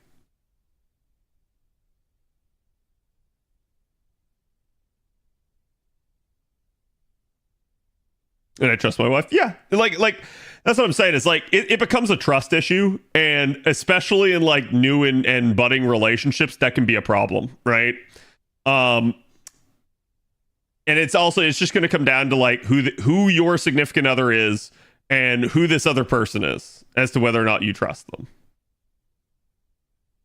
And I've seen people before be like, oh, well, it's an entire trust thing. It all comes down to trust for that person. And I'm like, sometimes it's not like necessarily a trust issue with your significant other. It's a trust issue with whoever the third party is. Third party, like, in some cases, like, dude, there's some really forward guys and girls out there that like they'll pounce. Like, they don't give two fucks. They got no morals. So it's like you have to at least be like, okay, it's like it's not a trust issue for you. It's a trust issue for that other person. I don't trust them around you, not I don't trust you around them. I've always viewed relationships like contracts. You can put whatever you want in the contract, but you both need to agree and abide by it. Yeah. It's, a relationship's a two-way street, right?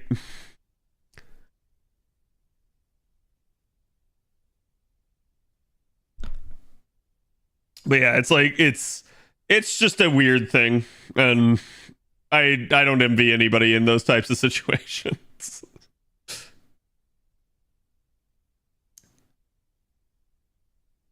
Roll, fight the power. Yep. Hopefully we end up capped out on embers here again soon. It's relatively easy for me to just brainlessly farm this.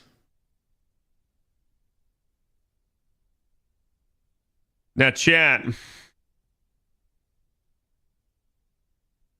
We still probably have a lot of time till Carnimus. I haven't done the Carna video with you guys.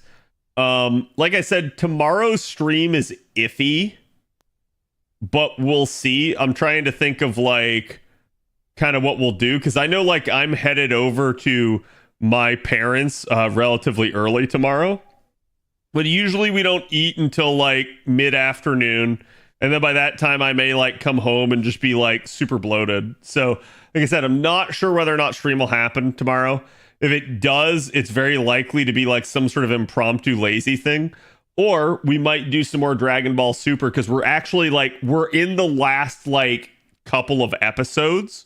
So we're getting to that point of like, hey, like, it's now all the like really juicy stuff at the end of Super. We're in the tournament of power and everything. So like now all the good like epic shit's gonna start to happen. So we'll see. Like I'm not sure what I want to do in that regard yet. Spoiler: Goku is an alien. You got pretty lucky with a leveling boost after a lottery. I got a new 120 out of it. Yep. Oh, dude, I still can't believe they gave us a 3-time suck.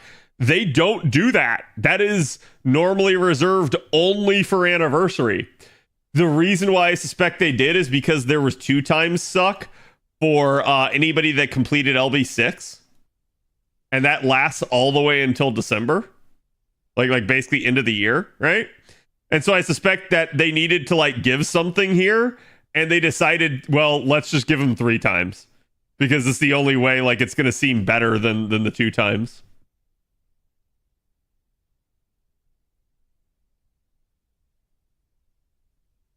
That'll be lit watching Tournament of Power again. We're already like we're deep into the Tournament of Power. This is like the latter half of the Tournament of Power.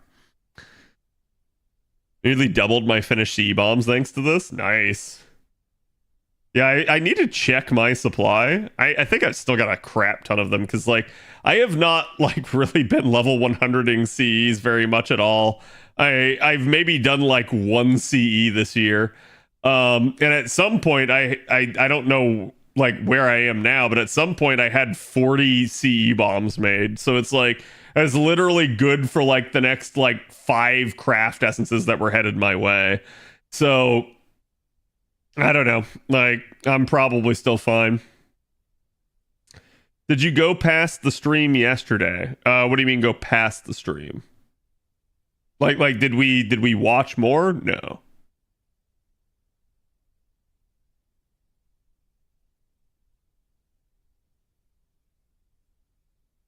I burned all of my grails. What? I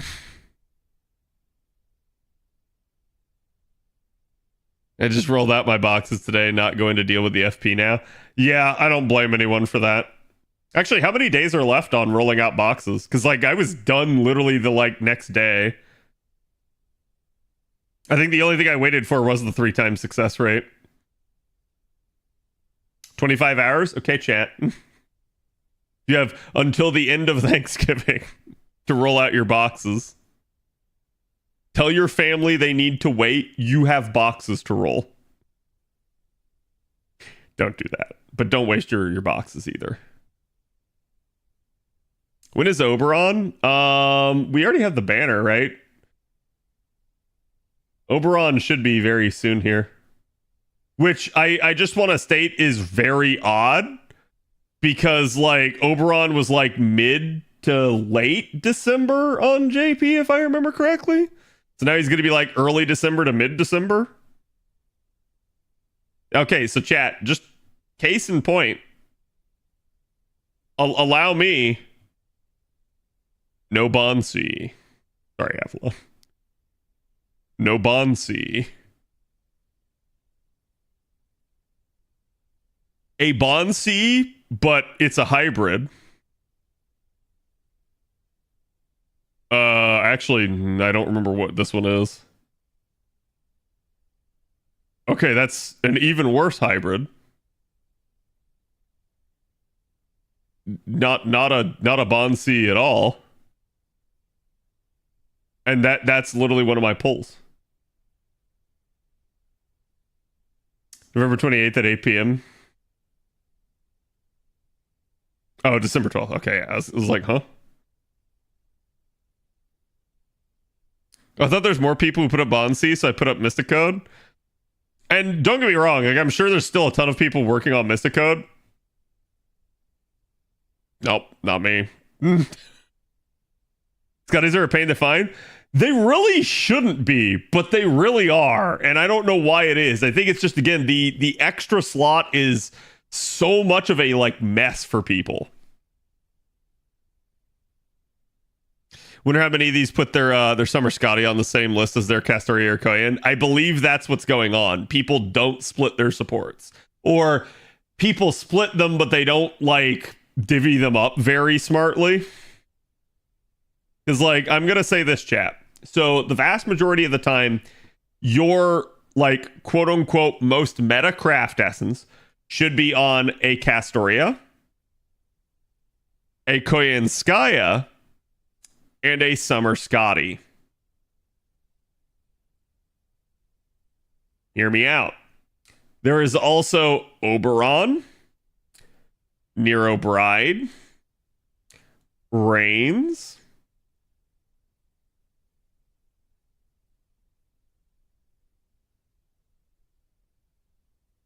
I guess like Koyami, right? Lady Avalon, yep. I guess she's gonna go over like here at this point. Like, basically, it's up to you to divide them up, but these three should always kind of be on separates. Always. Okay? Occasionally, the biggest one that I've seen is occasionally instead of Koyan, sometimes you need Oberon instead. But Oberon at that point usually takes the place of Koyan, so it still works. Usually. Crane or Tamamo? No, neither of those are meta. Like, both of those are going to usually end up being a, like, challenge support. Sometimes Tamamo can be taken for farming, but it's usually a challenge unit. Lady Avalon is probably... Lady Avalon's probably the closest that's, like, in between. She's about, like, 50-50 in terms of what people will use her for.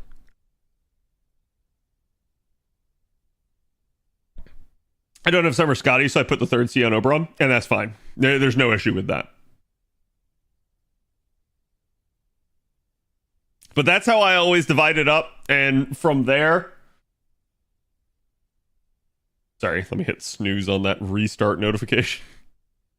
Do not want it restarting in the middle of stream. I hate that it even asks me. I feel like it shouldn't while I'm live. Like, I have an actively streaming software doing something, and it's asking me would I like to reboot now. No, I would not.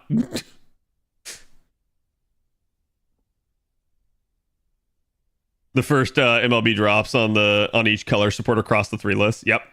Yeah, and it's like from there you guys can fill in with all the others for like tangential Cs and other stuff like that. But that's usually how I do it. Here's also a fun fact, okay? So usually with Reigns, you can almost always get away with a QPC. And the reason why is because people are going to use Reigns a shit ton of the time whenever they're doing... That's right. Treasure Vault. AKA QP. So I've noticed this. People will almost always go to the Rider category for their support. For that, they'll take a Reigns. So a Reigns with the QPC, even during an event and with event supports up, will still be a thing. You will sometimes still get FP from that.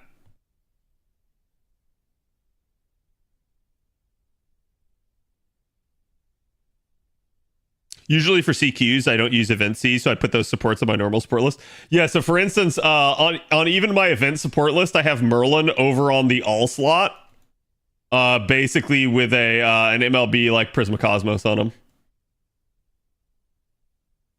So that, like, if anyone needs that for a challenge, they can go grab that. And I've had times where that's outused my event support. Just depends on what's going on.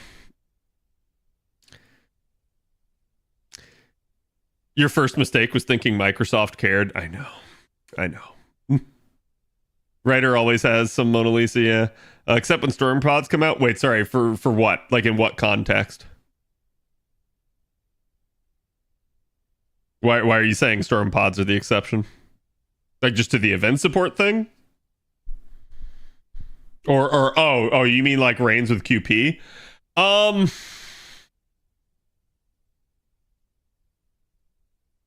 yeah, there's definitely an argument to be made there, right? But like, so, and hear me out on this, right? So it'd be one thing if I were seeing a bunch of Summer Scotties with the Bond C, a bunch with the Mystic Code C, and a bunch with the QP C. I really wouldn't get angry about these.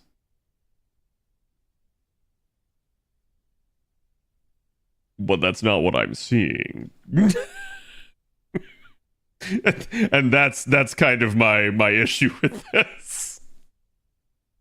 It's like, yes, that's perfectly fine, but I will say some people do need to think about what they're putting on their supports.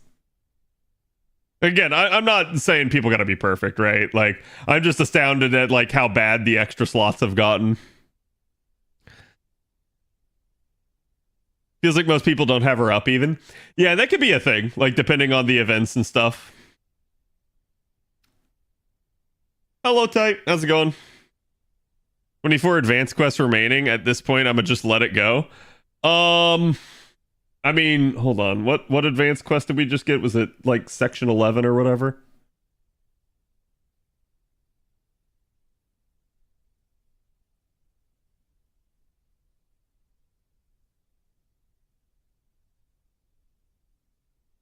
Yeah, you're good. You don't even have to do them until part 14. Why do I say that? 14's where you get the first MLB of any of them. So you can literally just ignore advanced quests until that point, because until this point, like, there's really not a C that's actually going to be that good. Like, there can be uses to take some of these, especially if you're farming some of these devoted resources. Like, if you're sitting there spamming the free quest day after day, that's a thing. But one, almost none of the new materials are present in these. So it's usually going to be for like newer accounts that are going to take benefit. Veteran accounts, we literally just pretty much don't have to care until there's a new one. And even then, usually the only times that I ever actually like even use any of these is like during the hunting quests. And hunting quests are exceedingly rare on JP at the moment.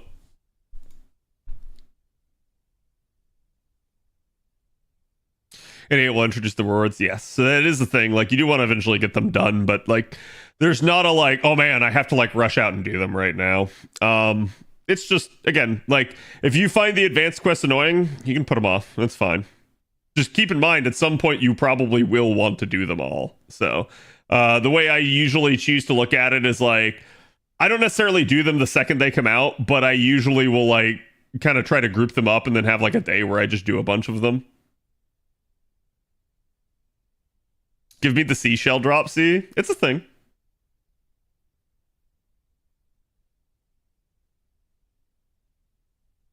The MLB Dust C, I need it. No Dust Lotto! God! It would be amazing if, like, those Cs could enhance, like guaranteed drops and stuff like that. Oh, let's go. We got that super suck, that back-to-back suck. Suck. Oh.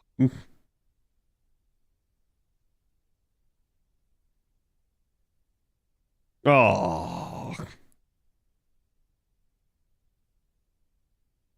And now we're on that. Do I let it go? No. No, pure efficiency, chat. If I don't have enough for a 20 stack, I'm not putting it in. Thank you, AK. And yeah, like, I'm sorry, I'm not trying to like single anyone out. Just FYI, like, I'm not trying to be like, how dare you have something else on your support? I'm just trying to be like, hey, look, you know, guys, please. It's getting kind of difficult.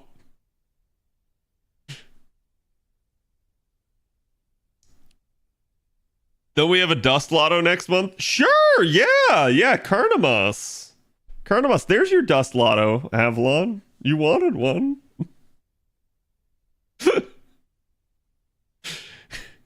You just didn't specify how many boxes you wanted from it. The devil was in the details all along. Out of 20 boxes, yeah. Can I bug it out so it's unlimited? Sure, yeah, and then you lose your account after the single bans you.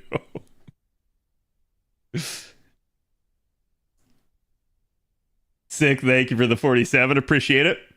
Any plans to watch the live LB6 reading? No. No, not at all. Like I mean I assume it's like a drama log or something, right? But no, I'm good. Like I might watch it on my own, but like I'm not gonna bother with like stream time on that sort of stuff. To me, people can watch that at their own pace if they desire to, but I don't care too much. Like I don't feel like it's very engaging stream content unless you're just gonna like sit there and break it down, which unfortunately then turns into a massive like spoiler day where like you have to basically tell everyone like, hey, look, you better have had LB6 done, or you better not fucking care. It's 3+ hours long, yeah. And it's like if we were to stop and talk about literally any of it, you would not complete it in a stream. Like it would have to be a really, really long stream.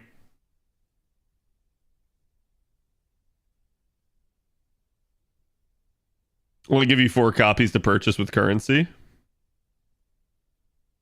Oh, yes. Yeah, you're talking about the CEs, right? I mean, I'm really happy that I actually have the craft essences for Cardamoss, because considering we looked through and I was like, oh shit, I don't. And then realized I was looking in the wrong tab.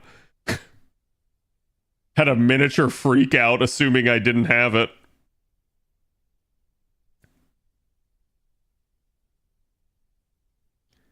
The premiere is close to ending now, and it started at 7 Eastern. Oh, it's currently going on. Omega lol. I didn't even realize. I need bones. Yep. Welcome to the bone zone.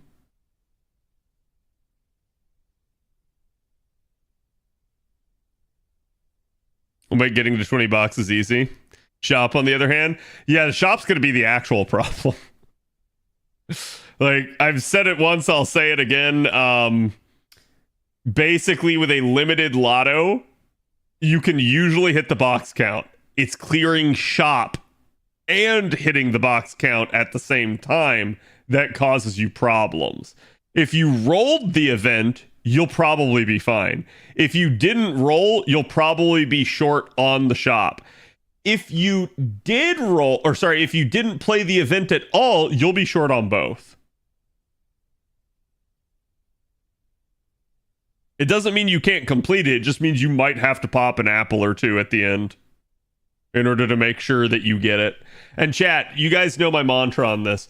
Wait until towards the end of an event before you do something like that, because otherwise it usually ends up costing you.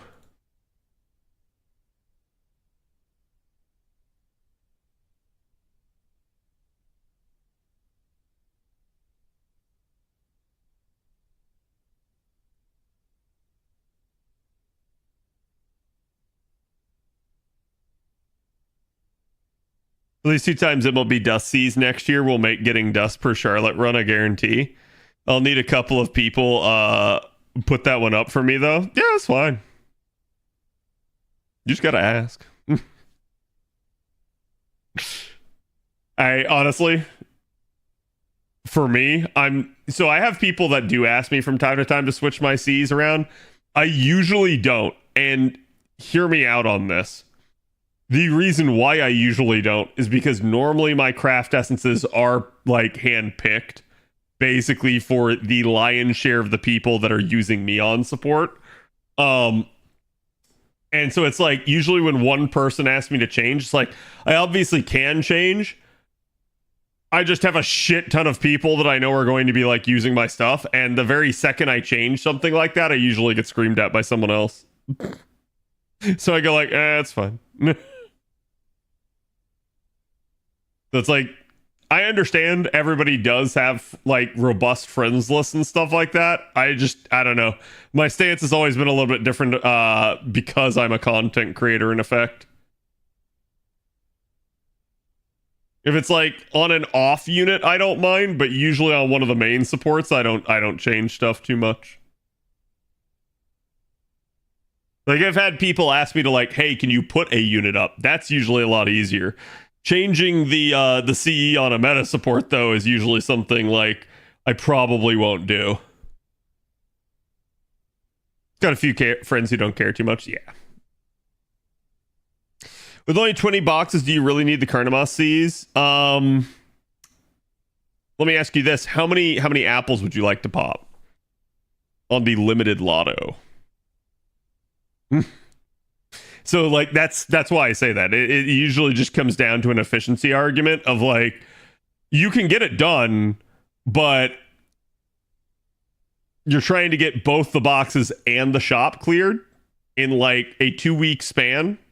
Actually, I'm not even sure Carnamas is 2 weeks. I don't remember how much. Yeah, I think it is 2 weeks. I think it's 13 days. And in that time, you're trying to do both, but you don't have the most efficient node available right away, and you have to wait. So you go like, oh crap. So the longer you wait into Carnamas, the more likely you are to have the 90++ node. And quite literally, the later you get in an event, the more you can kind of sit down and calculate, this is how much more AP you have, this is how many more runs you'll have.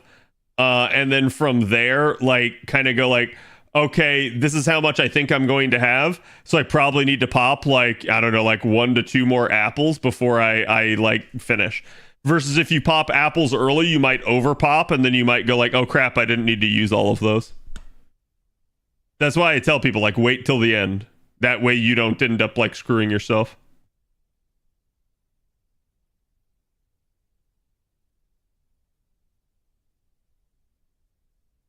But that's general advice for any event in that regard. Like just don't pop apples until towards the end because better nodes and you have usually a better idea of how much you actually need. Like the one that I've been surprised by is before they made the changes to the storm pods, I still managed to nat AP every event on JP and complete all my storm pods without ever missing one. That I'm not sure how I managed to pull off. That was like kind of stupid because in some of the cases I had to 6-slot nodes and just not 3-turn them. Like I think one of the nodes was like a 9-turn for me and it was fucking awful, but I managed to do it.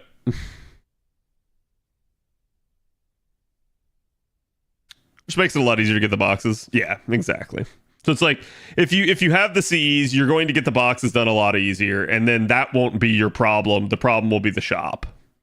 But again, if you don't have shop Cs, it's not going to matter, right? Like you can only focus on one then at that point.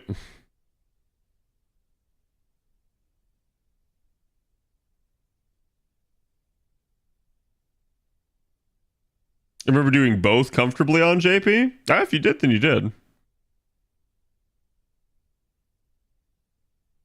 Can't believe they use Boxing Day as an excuse for Santa Box or Karna. It's always weird to me to like hear that like basically Thanksgiving is celebrated at different times of the year for the different countries. Like I know like Canada basically celebrates their Thanksgiving in like October, and I suspect it's because like Thanksgiving has a tradition as like a harvest festival type thing where it's like it's thanks for like the bountiful harvest as you head into winter. And so I assume like that's partially where it comes from, is probably since Canada's further north, they just celebrate it earlier because they get colder earlier and need to harvest earlier. Whereas like in America, we don't celebrate it until like, again, it's usually the fourth Thursday of every November is our Thanksgiving.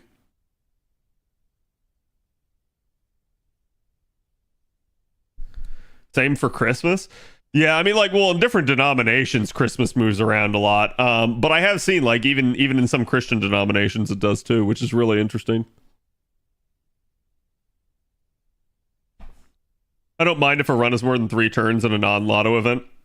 Yeah, and I would say, like, even in the case of something like Carnamas, it doesn't matter because it's a limited lotto. So it's like, because it's limited, you're not sitting there chugging apples, so you don't care. Hello, Peaceful. How's it going?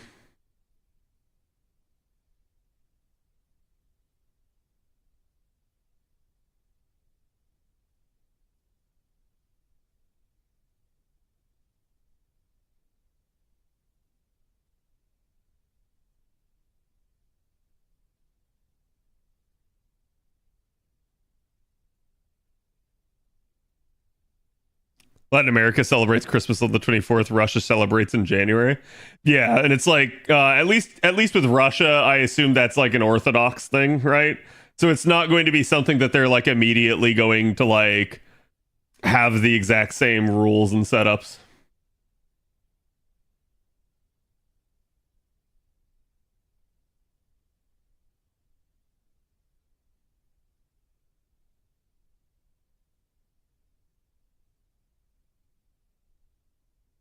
What time banners up? You're talking about for the LB6 stuff. It should be a reset.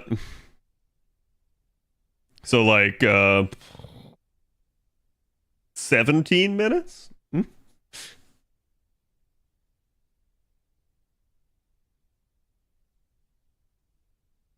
Sorry for overhearing. Oh no, it's all good. It was just a topic of conversation.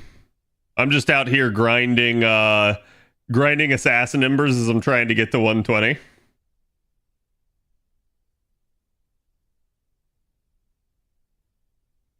Asia celebrates, but then you also coincide with like Ramadan sometimes, and Chinese New Year is January. I thought Chinese New Year was like February. Or am I just like insane for thinking that?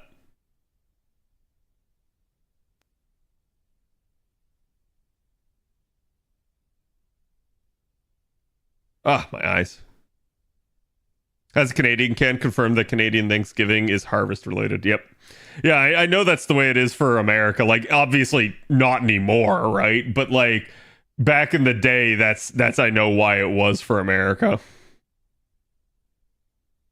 Chinese New Year depends. It's on the lunar calendar.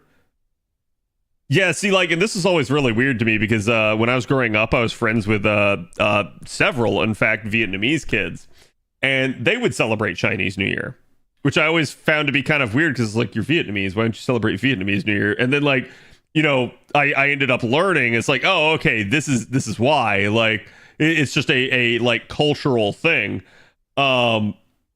But it is a like an interesting thing, and I remember going to it, but I could have sworn I remembered going to them in like February, which is why I was thinking that. But I don't know. It's been a long time, so it's like maybe my brain's just off.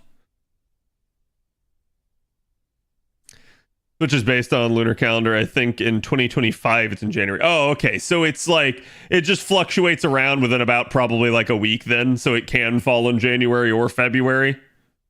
So that probably makes sense then at that point. The entire region celebrates. Yeah.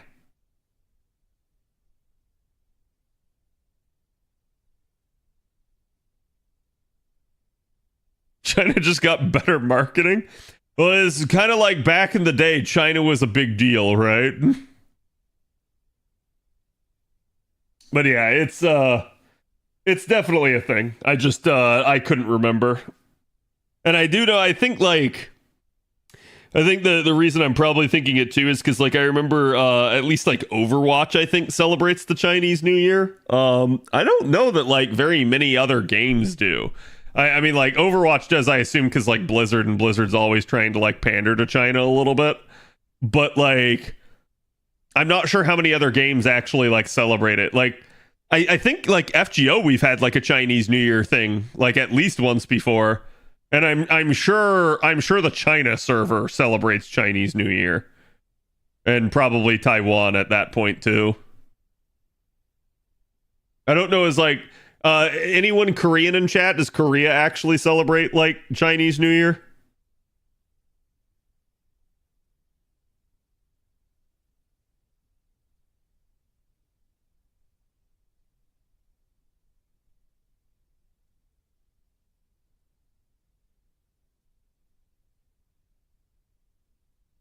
On the old Julian, I see. Interesting. They do. Okay. Pandaria is literally a Chinese expansion for WoW. Oh, I'm aware.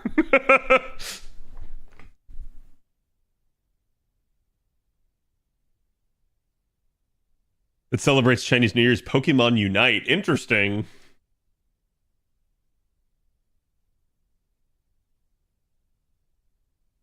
Having lunar campaigns, which are DL campaigns, turned into that. So do they not call it Chinese New Year? Like, do they basically like just rename it to like Lunar New Year? Although that may be a thing in other places too. I didn't even think about that. Like most places probably don't call it Chinese New Year. I'm just used to hearing it called Chinese New Year thanks to my Vietnamese friends and thanks to again, like modern marketing. But I assume it's just Lunar New Year for most other people. I chat. Why can't I see the number of like embers that I have? That'd be great. Like I didn't even think about that and doing that before until just then. But like I'm surprised we can't. That's actually something like after all this time I'm like, huh. It would be great, yeah. League of Legends 10 cents a shareholder. Oh, yeah, dude. 10 cent is a shareholder in like everything nowadays. If you were out there and you were like, yo, hey, dude, we just went to Taco Bell and it's owned by Tencent, I would be like, yeah. Like I would not be surprised. I would just assume you're correct.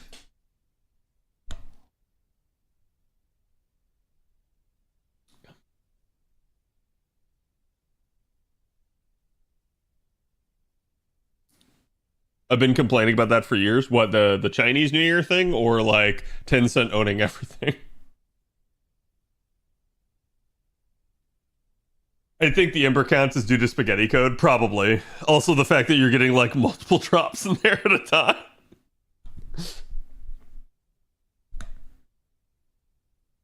It doesn't count like inventory items, yeah. BlackRock and Tencent own the world.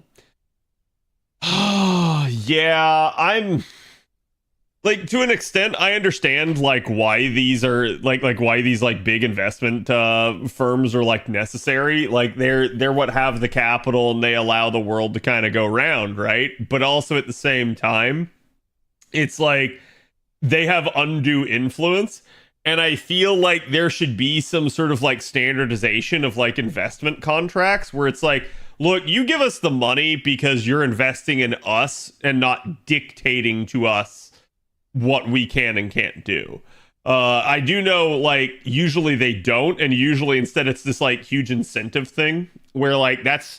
So, not to get, too deep into this topic, but this is where a lot of the, like, whole DEI stuff in video gaming comes from, is basically what ends up happening is you have these, like, venture capital firms like BlackRock, and they'll come in there and they'll basically say like, okay, if you do this and this, we'll give you more funding.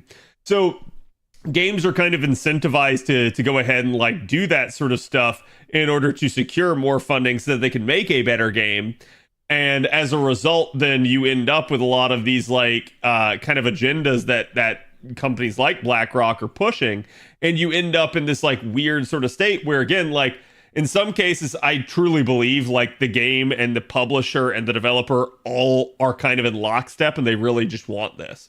But in other cases, I think it's like, yeah, the developer just kind of did it just to get more money. And then like, sometimes players are okay with it and sometimes they hate it. Like I've seen a bunch of people be like, oh, again, like you only hate this when it's a bad game. And I'm like, no, it's usually not that. It's usually the game is bad, and therefore that's probably one of the reasons people look towards as to why it is. Because, again, we've kind of talked about this over the years, but like a lot of the times if you're hyper fixating on like certain things as a developer, it's not really something that is actually necessary to making the game better in a lot of cases. And it usually is a sign that says that they kind of wasted too much time on other things that didn't actually matter, especially when you guys know what you know about like game development and that it is very much a sort of like zero-sum game where you have until release. You have like basically from like ideation until release to get the game ready and done. And along the way, you have like all these ideas that you would like to like put in, but you end up being only able to put like some of them in. You can't put all of them in, or you try to put one and you realize it's not going to work and you have to just decide, no, I'm not going to do it and cut it from the game. So it ends up being this case of like, yeah, we try to like make things work, but ultimately we have to go with what we have to go with, and it just either works or it doesn't. And the end state of the game is how everything ends up being, whether or not it included everything that they originally set out to do. So the more time they waste on sort of like extracurricular stuff that they maybe didn't need to put in the game, is the more time it usually takes away from other parts of the game that they themselves felt like, should have been in. So that's kind of why this sort of stuff ends up being a problem. Oh my God. We're so close! I was only able to do like two, was it 2 or 3 full 20 stacks there. ESG metrics, yes. And that's like, it's such a like messed up thing to that, because I feel like to a degree the studios should be free to do what they want. And again, if they want to like put that stuff in the game, that's fine. But I feel like when there's external pressure to do so, that's kind of a problem. Beyond like, I'd say the external pressure of like, this is what our community wants, this is what our consumers desire as a video game, and thus we are making it.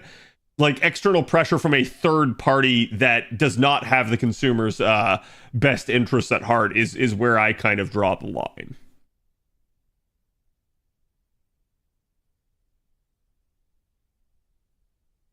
I don't like Vanguard too much, but I can't shit on them too much because I got my retirement fund with them. Yeah.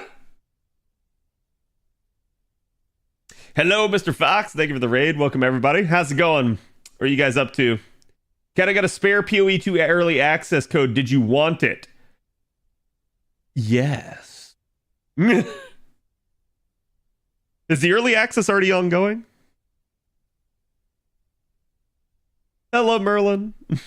How's it going, everybody? Again, if you guys never met me, hi, my name is Khadroth. I stream FGO on the regular here, and we are deep in tonight as we are grinding our way to 120. I am about to finish my 120 as well here, so if you guys stick around, you'll get to see it. Starts on December 6th. Okay. Yeah, definitely shoot the code my way. Because I haven't like tried to like get signed up for that or anything. Actually, it's one of the things I meant to do, but I've gotten caught up on like the grinding because I wanted to watch some like PoE2 videos and like have an idea of like, hey, this is kind of like what they're doing with it. Because I played PoE, but I haven't like actually spent any amount of time on like looking into PoE2. And I did not play PoE 1 very long either. Send you via Discord. Thank you, Strom. Appreciate it, my man. Huge perfect timing then, indeed. And again, thank you for the raid, Fox. Guys, if you've never checked out Mr. Fox first, go do so. He's a lover of big things, especially big women like Barcast. Did some imaginary scramble. Yeah, I think I still have to finish both Imaginary Scramble and Oku, like the main interludes for them. They're just kind of sitting there for like when it's kind of like dead content and I have nothing else to do. I could love Barcast, yes.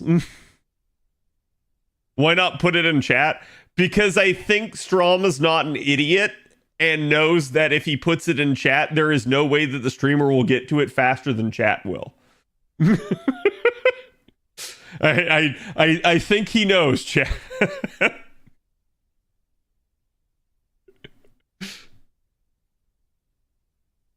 But yeah, no, we've been grinding her out all this week, and we're finally like, I'm at 119. I probably need like to cap out on Embers here like one more time, and then we Gucci. We Gucci. Why don't you use the Lancer experience? Okay. So I literally stated this earlier in the stream, but it's fine. I'm happy to explain this again because I think some people maybe didn't get it the first time I said it. So quite literally, the issue at play here is I am grailing MHX. After I'm done with that, I am doing MHXA. The issue with MHXA is she is a berserker. Getting berserker embers is rough. So what I have done in effect is I technically had 2 grails. I already used one on MHX now to make her up to the cap of 120. And then with the last remaining grail, I put it on MHXA to allow her to go to 102 already. And so what I did with that is I've already actually leveled her up to 102 now using some of those Lancer Embers.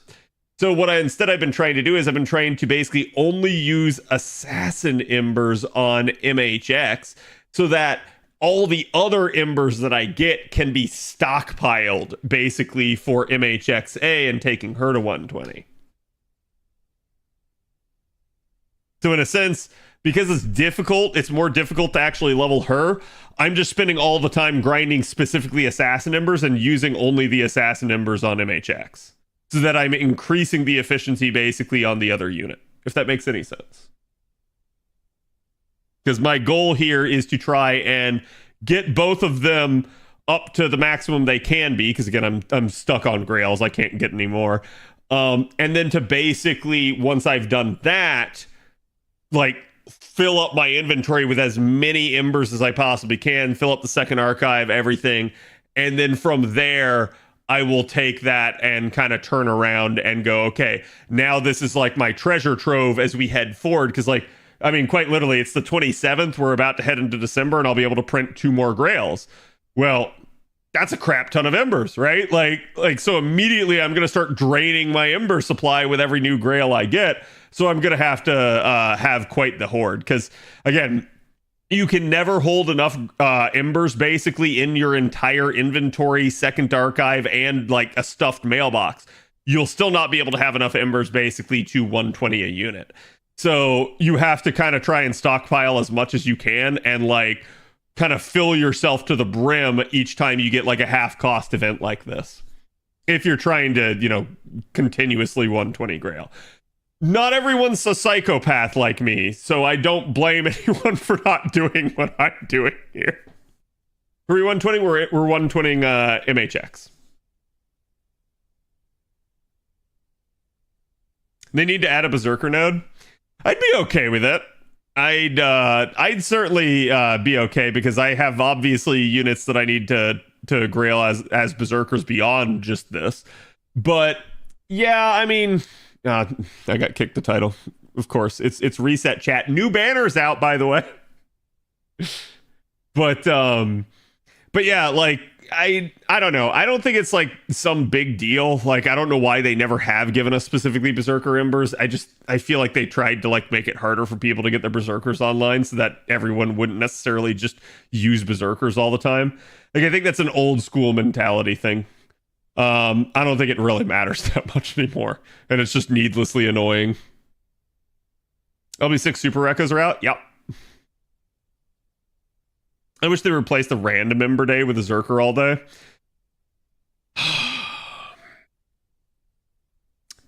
Yeah. Like, I'm not going to say I hate that idea. Or like, again, what they should probably do is they should change it so that, you know how like in each node you can get, like, say for instance in the current one I can get Assassin, Lancer, and Berserker. They should just remove Berserker from it, give you Assassin and Lancer, and that's it. And like then have a Berserker day of its own. And then that's perfectly fine. I've seen people before too say that what they should do is they should give us an all Ember day. So not like random, but like actually like the all-encompassing Ember. That one I disagree with, though, because if they did an all-Ember day, everyone would only grind that one. No one would ever grind any other thing.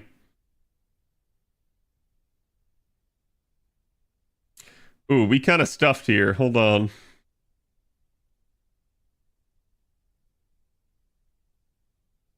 LB6 Recos, yep. Yeah, these are going to be quite nasty for some people, depending. Thankfully, there's a couple here that you guys might dread that are not here, thank God. For instance, there is no fluffy Super Reco, because if there were a fluffy Super Reco, I think you would all be screaming, so I can understand why they didn't. There's a different fluffy right here? Yes, there's a different fluffy. Absolutely a different fluffy. I was just thinking for extra classes. Yeah, that's like, it's the same reason why I've thought of it before too, but like, if you think about it, like, yes, that's all anyone would do. We would all only do the all class node instead of any of the other select ones, because then no matter what you got, the Ember is useful. It would just be a pure efficiency upgrade if they did that. So, like, as much as we would like it as the players, the devs will probably never give it to us.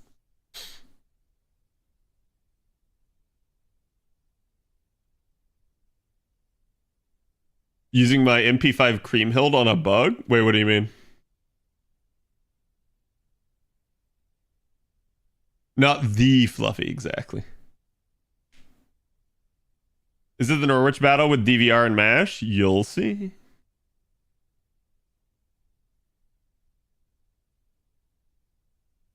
Now I can't mald at the game. Oh, don't worry. These will still give you at least some reason to mald. Last Super Reco is what they refer to with bug. Oh, I got you. Sorry. Yeah. I didn't realize you were talking about a bug, but yes. Yeah, I know I know my I think I did it with my 120 double X on JP. So I'll have to like I don't have a 120, but I have a level 100, so I should still be able to like do it fairly easily, but I'd have to like think about how to handle that one. Yeah. The LB6 video is 3 minutes and 30 seconds. I'm surprised it didn't give it to me right there. But maybe it's because I didn't click into it. If I had clicked into it, it might have. Can try to replace a Berserker rare spawn for all class rare spawn. Yeah, like that might be a thing at least. And I don't think people would hate that, right? I think that might be a decent like middle ground that the devs could adopt of like, hey, look, it's an upgrade. Everyone likes it, but it's not like we're giving them infinite all embers.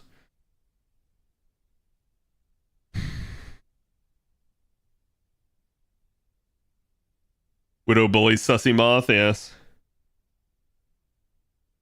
I mauled at Sheba's Interlude 2-3 tries. Sheba's Interlude. I'm trying to remember what Sheba's Interlude is because I haven't done it yet.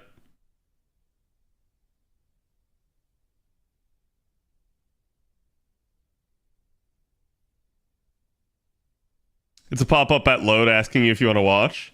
Did I just like hit no? Or did I just not get the pop-up? Because that's wild. Like I just maybe I just like auto said no and I don't remember it. You didn't get the pop-up. Okay. I was like, it's like, did I? Did I just immediately skip? For Sheba and David and no one else. Ah. Gotta love forced fights, right? Is the GSSR worth it? I only want regular Scotty from it. I mean, it's only 12 paid courts, so you can ask yourself if you feel like that's like an actual like good value. I think it's worth, but like it really, I guess it comes down to like how much you find value in the other units, because like odds are you're not going to get Scotty, so that's kind of, you could hope for it, but I would tell you to like at least if you're going to be like realistic, right? Like you have to assume that like yes, you're not going to get the thing that you want. So I think the bigger thing there would be to like look at it and ask yourself is like, is it worth it to get like literally another SSR, no matter who it is, or are you going to be picky and say like, hey, I don't like these units and therefore like I don't want them, or like, hey, I already have like NP5 of this unit and I'm worried about getting a USO or something. But I mean, again, getting a USO is not the end of the world either. So.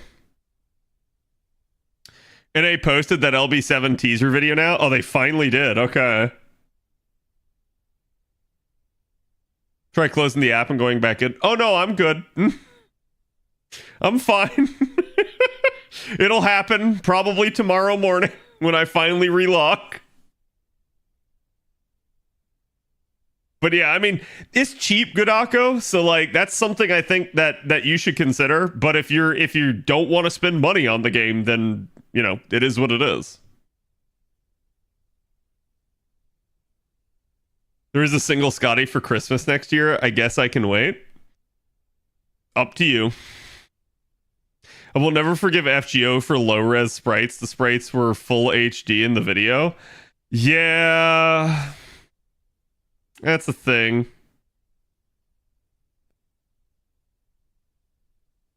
Okay, there we go. For some odd reason, the song request was borked again.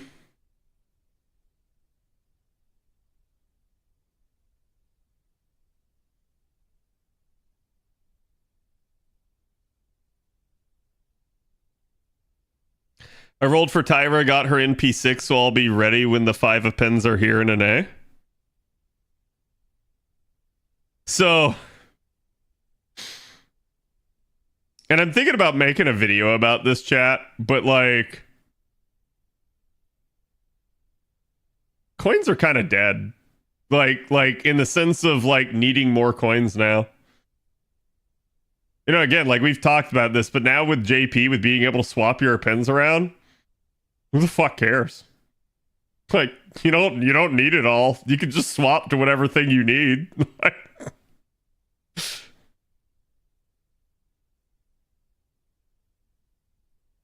It's one of the cheapest SSRs you'll ever get. Yeah, that is definitely true. That's how I always look at it.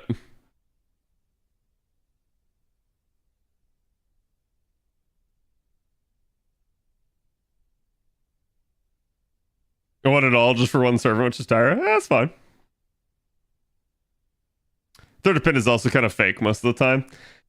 Yeah, usually there's at least like 1 or 2 pins that you can kind of point to and just be like, hey, these are just not really worth the coins. Like, it just kind of depends on the unit, but I don't know. Like, you guys know, like, to me, I would much rather like focusing on 120ing and stuff because that's like a body of work, right? I feel like going in P6 and like trying to get every single aspect of a servant maxed out like that is, one, it's feeding the devs, and 2, it's usually just like you're just trying to whale flex.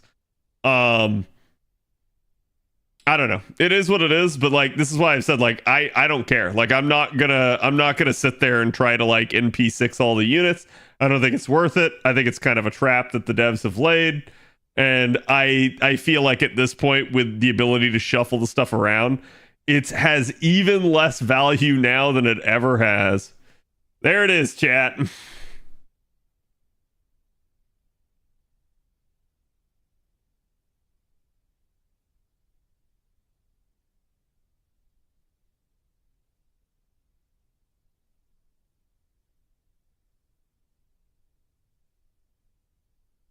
And with that,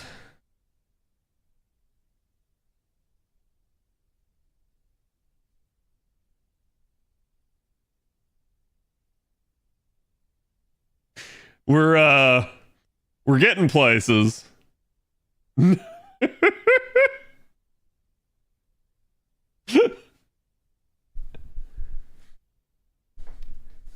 Only one was GSSR, the rest were all free to play, but I can see what you mean. Yeah.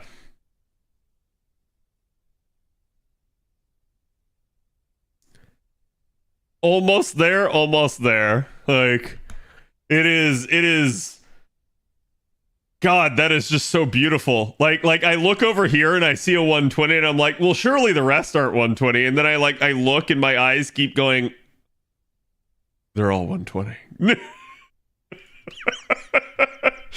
Oh God.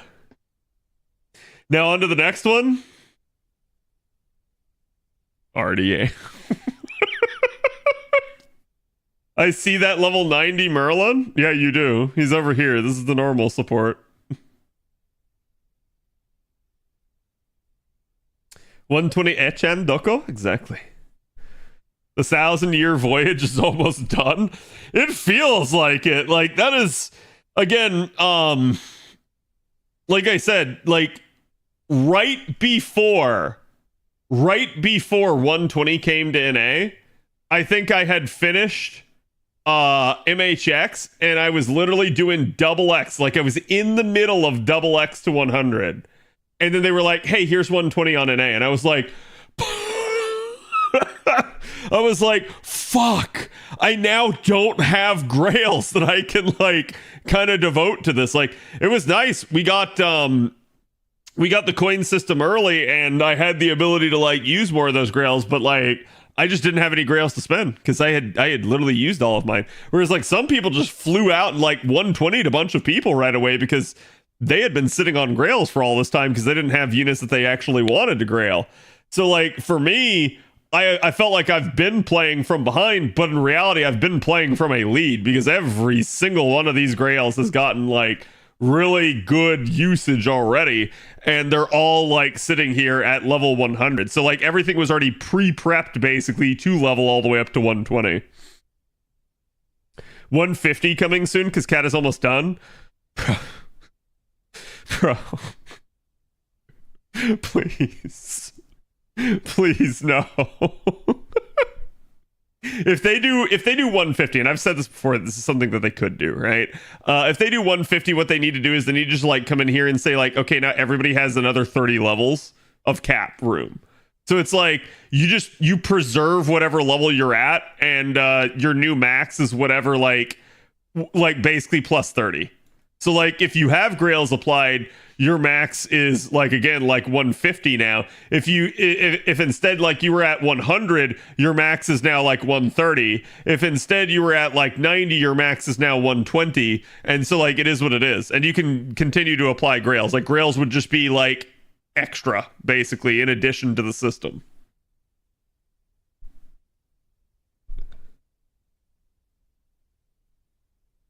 Double X at 116 and FGO will drop 150. Probably, right? And then I'll go like, oh no. But yeah, I mean, like if that's all it was like 30 more levels for each one, and they had just basically raised what the cap was. Yeah, I mean that would suck. That would be a shit ton of embers. It would take me a long time to 120 a unit after that. But that's doable. Like I would just go around and I would just be like, so you're saying I need to grind more embers, and I would just go like ape shit on any sort of like half cost embers, because like keep in mind, chat, if they were going to do something like that so this is why I say like I don't think people necessarily think about this sort of thing when I say it. You need to understand how psychotic that change would be.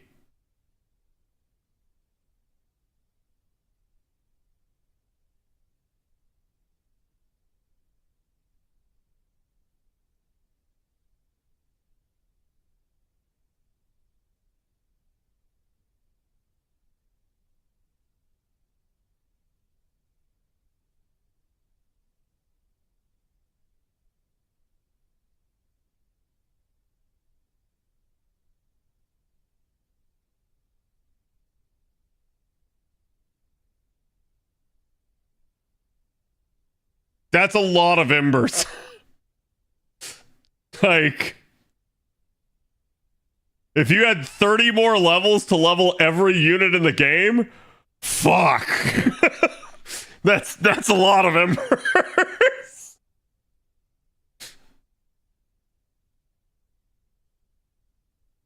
Maybe they could introduce a new type of foe for 2,000 to 3,000 attack. Yeah, I mean that's been something that's been theorized before. Like, hey, what if they just decide to like up foes and then like everyone's not done again? And like, don't get me wrong, these are all things they could do. However, and I hate to say this, like if they were to do something like that, I think a lot of players would just look at that and be like, hey, I'm out. Like, because they would just feel like they could never complete the game. And I can't say it would be a terrible mentality at that point, because, like, yeah, if you're someone like me and you're sitting on, like, again, like, what is this, 348 units? Like, fuck, right? Like, I don't have every unit in the game. I have the vast majority of them, but, there's still a handful that I don't have. And like, oh my god, it would take me forever, especially if the way it worked was kind of like grailing to 120, where like each of those levels is the equivalent of leveling like 1 to 100. Like, oh my god, that's so much. That is so many embers. So like, I would have, by that point in time, roughly like let's just say it's 350 to be like a nice round number, right? At 350, if I needed 30 more levels on each,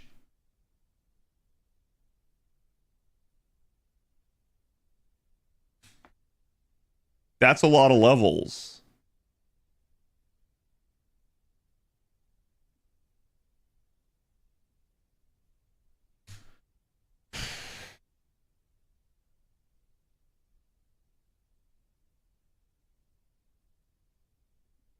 Yeah, I'll say the average is a 4-star. Well, no, the average is still probably a 5-star because there's so many 5-stars.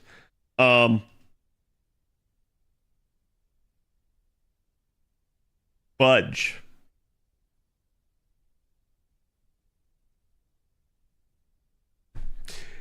That's a few embers. And those are 5-star embers, right? Now, technically, it would be less than this because some units would be like 4-star and lower. But like, yeah, I think it'd be somewhere around like 2 million. that's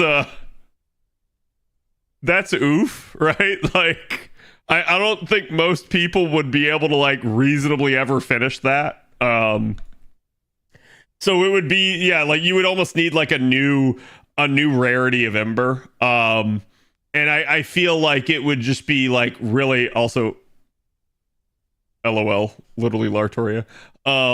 It would really be a massive undertaking.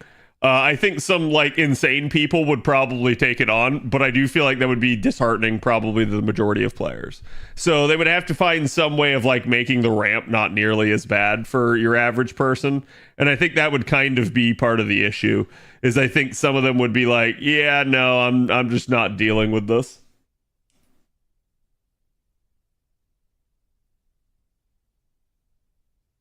People who complete the game get bored and leave anyways, get more resource sinks. Yep, I've talked about that before.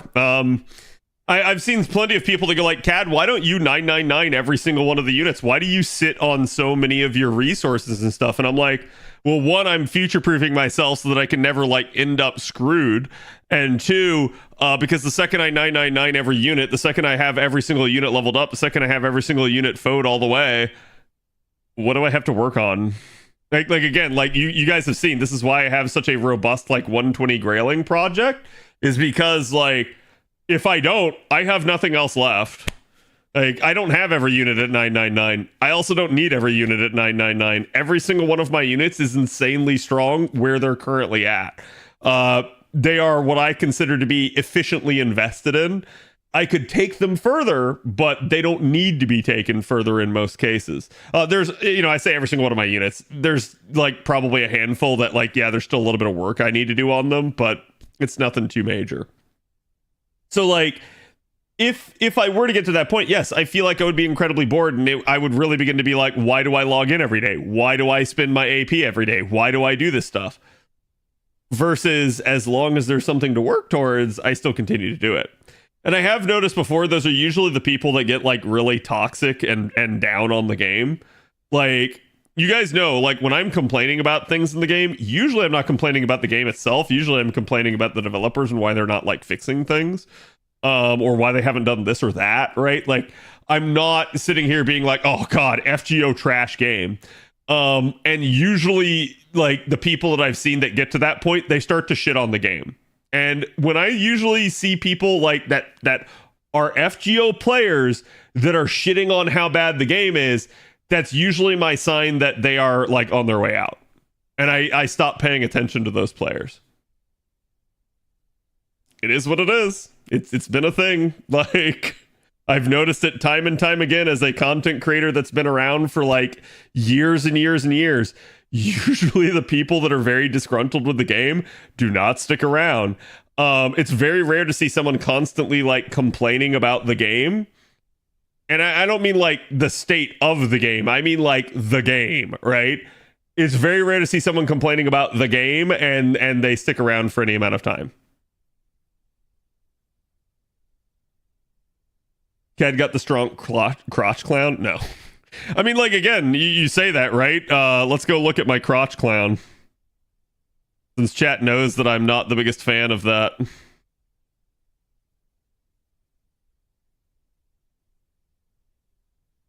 He's at 4s. He's not bad. In all seriousness, I could probably take some of his skills higher now. I haven't reevaluated him since he's gotten some of his buffs. Because I think he has another buff that's not here on JP's side of things. But yeah, like, it is what it is. He's leveled all the way up. He's foed. He's in P5. He has literally all 3 of his appends unlocked at level 4 as well. So it's like, could he be stronger? Yes. Do I need to invest in him more? Not really, no. But the thing is, and again, you guys know I'm not a fan of Mephisto, but I still leveled him. I still did all of his upgrades. I still gave him foes. I still did everything. Like, I'm a pragmatist when it comes to this stuff. I just basically go like, nope, I'm gonna handle everything. Who's gonna 120 all 10 the clowns just to bother Cad? I'm sure someone out there has done it. I just don't care. Like, they're welcome to do it. I only used him to stop Kiyohime's attack buff, so years ago, before command codes, right?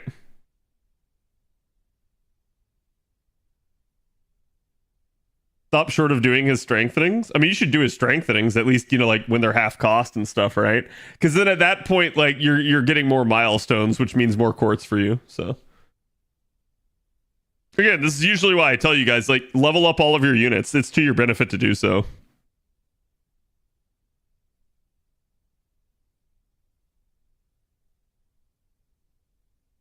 2 more copies of Muramasa, nice.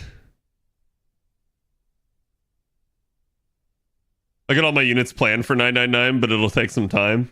Yeah, I mean, what's wild here is, like, if it were a pins 999, there would be a huge increase. A huge increase in, like, resource demand. But with just skills going to 999, chat, I could probably do that, and there would only be a handful of materials that I was short on. Like, I'm not that far off from being able to do something like that. I choose not to. There's not really any real need for me to. And part of the reason for that is because, like, most of those skills are not, like, worthy of it. Like, they're a skill where it's like, oh no, it's not at 9. Okay, I'm not going to use it that often. Like, it's rare that it's going to really actually come into use for something like me. It's probably on a unit I don't use very often. It's probably a skill that's not really worthy of being maxed, and it's probably situational at best. So, like, for instance, it's a classic example of a skill that probably does not matter as much, but I actually do have at 9. Would be like, if you go look at, like, Janu's kit, like, especially pre-buff to her second skill. Oh god. Oh my god, Janu's kit is just not worthy of it. Like, I have her at 10s because waifu reasons, but, like, oh my god, chat. Chance to immobilize one enemy servant 1 turn. So for starters, this is not a guaranteed effect. 2, it must be a servant. 3, it's only for 1 turn, right? But before this was upgraded, greatly decrease NP strength for 1 turn is how this used to be for a servant, not even a single enemy. So it had the same effect as down here. This was such a trash skill. Such a trash skill before. Like, I was super happy that they actually ended up giving that skill an upgrade, and it was a robust upgrade. They added, what, 50% defense down stacking there to that skill? Because, like, holy crap, they needed to.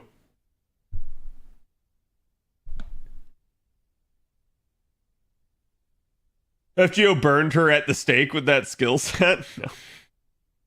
How is John's skill 3 not upgraded? I don't know. This is why I keep saying, like, John, like, whenever I see a ruler buff, I really want it to be Bunny. But at the end of the day, I cannot argue that John doesn't need it more. And I've seen people unironically say Amakusa needs another buff, and I'm like, huh?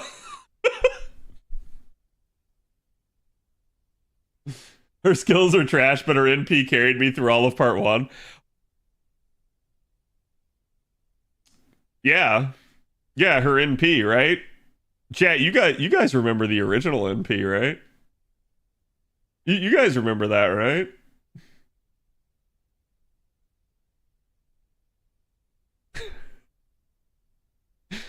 Surely I don't have to remind you, right? I don't have to remind. Oh, what's this? Grants party invincibility for 1 turn. Increase the party's defense for 3 turns. 500% chance to stun self for 2 turns. Demerit. Oh no. Also, hey, what's the scaling on that party-wide defense? Well, like you have the one copy that you got. Oh.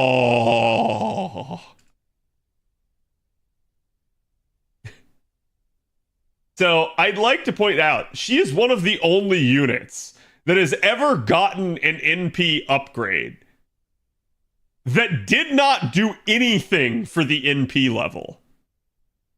You can see, so what it did is it removed the demerit and changed it to a positive. So it's a cleanse now. But there was no change to the values of the NP level scaling. So technically, this was still only half an NP interlude. This is like how Vlad and and Jack the Ripper both had half an NP interlude. It's kind of the same thing that happened with Janu. Like, this was such a good change for her, but it's still technically only half the interlude. The cleanse is them saying, sorry, we screwed you? Yeah.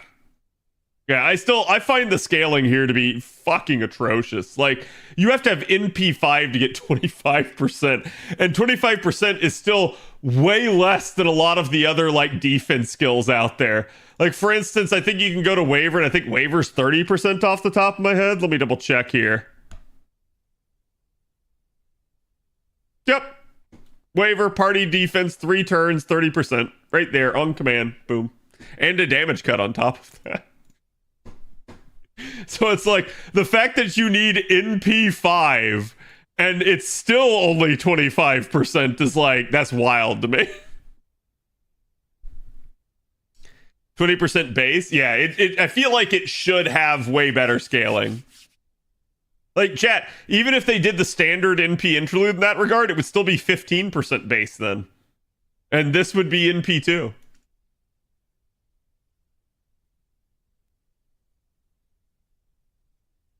%25 defense for 3 turns on a single target arch team is good if she's NP5.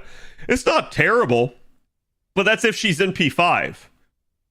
And I feel like NP5 is never the standard that we use to compare whenever we're talking about units, right? Like, I am always talking about NP1s. Obviously, when you start talking about doing like 90++ content and like max efficiency, you start talking about NP5s, but it's understood that that's a whale thing.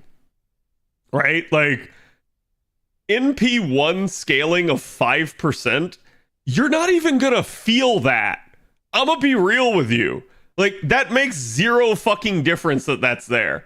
Zero. You are still dead as dicks if something is, like, hitting you hard enough to kill you. Like, it is not changing anything there. So it's like, I don't know. I don't get it, right? If they want to, like, flatten out the scaling at a higher level, but like raise it up at the lower level, I think that's okay. But like, the fact that this did not change anything is like wild to me, especially because I look at this and I also feel like the 1000 HP for just the 2 turns is not that much. So to me, this is kind of her issue, is she needs to be, for what she is, tankier. Because like, she herself is tanky, but she doesn't make the party survivable enough on her own. And I feel like if that's their goal with her, is to make her this tanky survival support, she's not doing a good enough job at the moment. And that's kind of why she's not getting very much use. Like, back in the day, sure, strong. Current day, no, absolutely not. Like, there's way better options. What really matters is that 1 turn invul and wheeze. Listen, there are some circumstances where this is better than Castoria's. It is what it is, right? Like, having a 1 turn duration rather than a times duration can be better.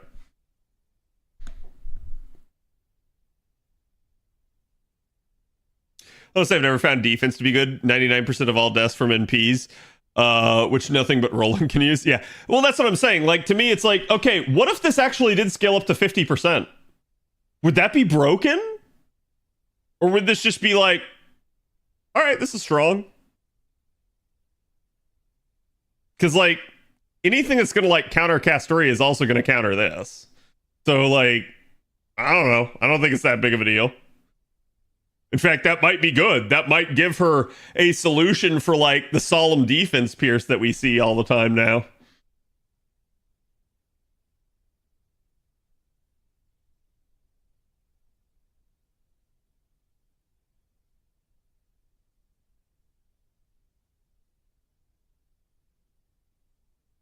Like I said, what really matters is that one turn invuln up, if anything. Yeah. Yeah, because people use it to block MPs all the time. You might survive with class advantage.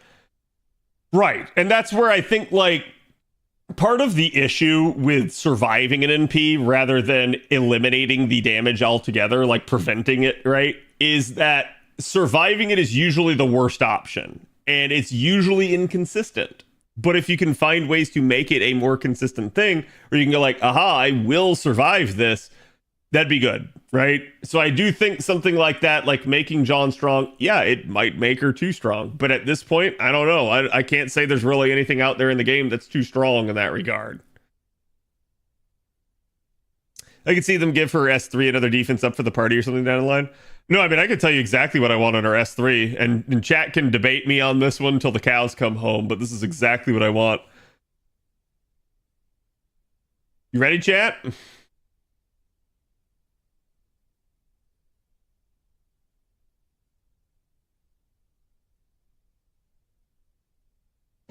I want John to get 20% charge per turn. Not the party, just John.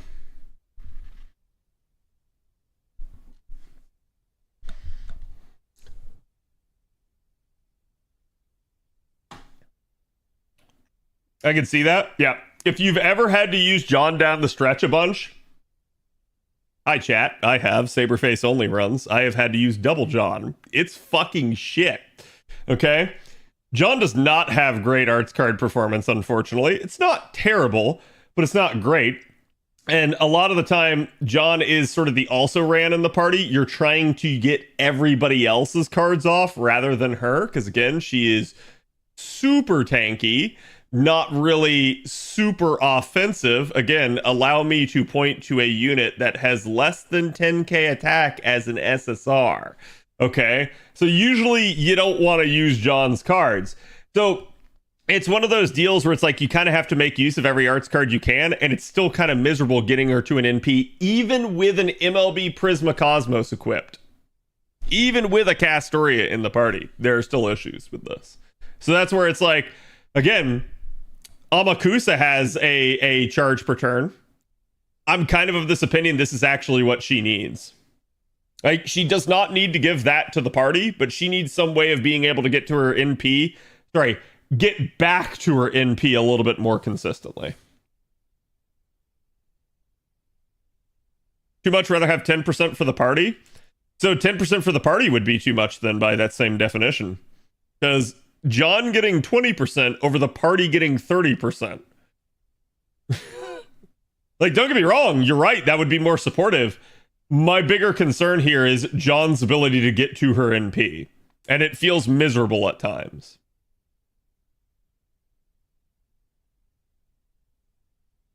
It's what I wanted for S2. Yeah, I have actually wanted that for this, because this is the revelation is basically what Amakusa has it on. So I thought like that's what she was gonna get it on, but instead they tried to go like, hey, let's do this, right? And don't get me wrong, she does have the 20% party charge here, which is very nice, at least now in comparison. But yeah, I think that's something that like I would like to see her have a more like specific path for herself, at least to get to the NP. Doing off the idea that this is divine judgment, could see an arts resist down being possible, but a battery would just be better. Yeah, you don't want arts resist down because again, she already has arts performance up. She already has party charge right here, and she has 50% defense down here technically. So again, it's 30% over 3 turns, but it's 50% for 1 turn. So again, I don't think they're gonna give her another debuff, nor should you really want it, because that probably puts John too much into the category of like, hey, I'm all debuffs, and if she has to operate entirely by debuffs against an enemy that has high debuff resistance or debuff immunity, then you're kind of just fucked. So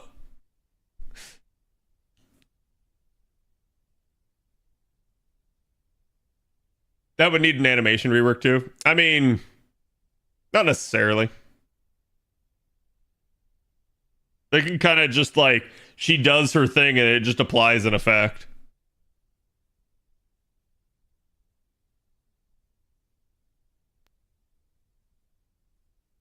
Would be nice to have charge gain and hit counts reworked.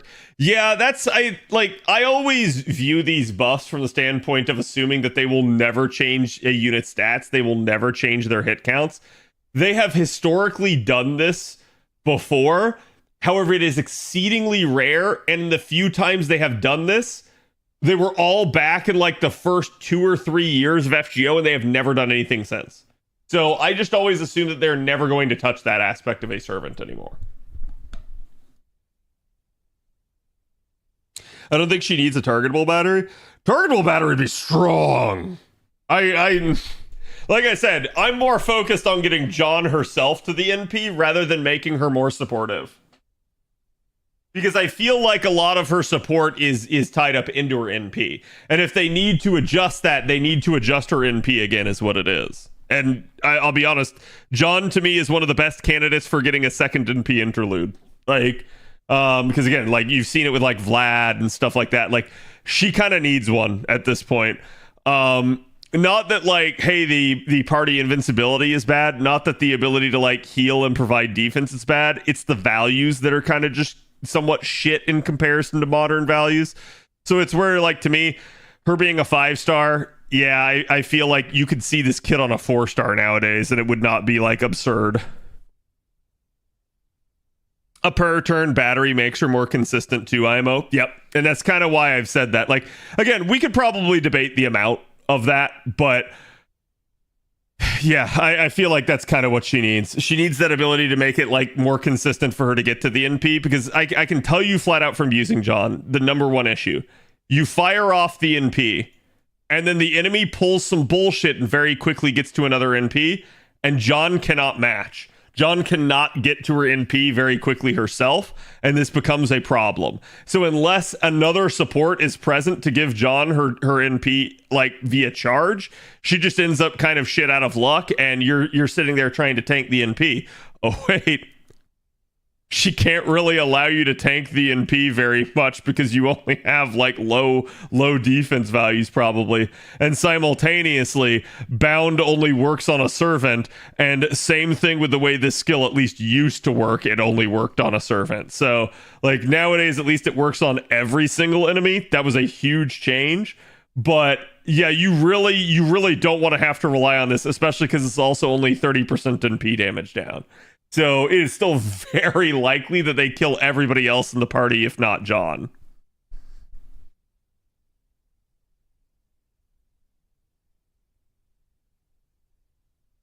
Which is creep into the 50% supporters like Waver and Reigns a lot. Yeah. Yeah, making John a 50% support would really hurt Waver, because Waver's primary thing is his defense at this point, like his defense and his drain. He's a good stall comp unit, but he doesn't have that like survivability and like sustain really. So he usually needs a sustain unit alongside. But the issue is if you have a unit that can kind of do everything that Waver can with sustain, then you have a problem, right? Do you think they can give her a 20 to 30% per turn for 2 turns based on charge of her NP? Or would that be too crazy? I mean, like, so let me state this. If they wanted to make it like 20% over 3 turns, I think that's fine. Or they could do something like 10% over 5 turns, and that's probably also going to be good. Like, I don't really care how they want to handle it, how they want to spread it out, but she does kind of need some ability to like get back to the NP in a reasonable time frame. It would give people alternatives if they don't have Castoria. Yeah, I think they need to stop trying to beat Castoria, and they need to start trying to just provide alternates to Castoria. Because, like, you know, for instance, they've sat there and they've said, like, oh, well, when you hit max bond, just roll another unit. It's like, okay, cool. What if I hit max bond on my Castoria?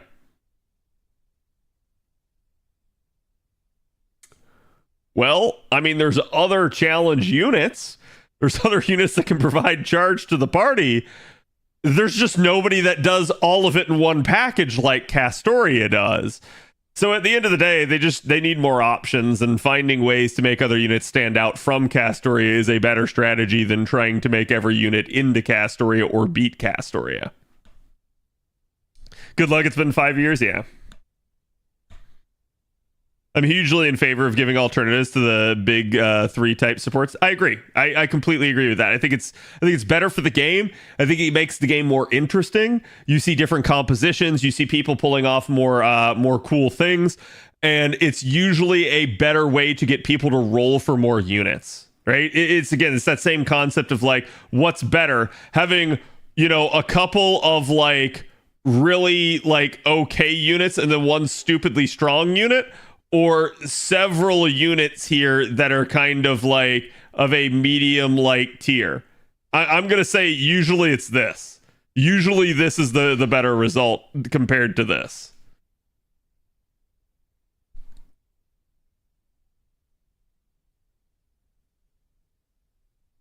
Like when I want to do a challenge quest, I bring Castoria because she is so far ahead of everyone else. I don't need other supports. Well, it's also at least with the case that you understand that anything that could set Castoria back outside of Solemn Defense Pierce is quite literally something that can set back every other unit in the game. So usually the only question is, do you want double Castoria or do you want Castoria plus another healer? Like this is usually your only like point of deliberation. Is like, hey, can I get the job done without healing really quickly?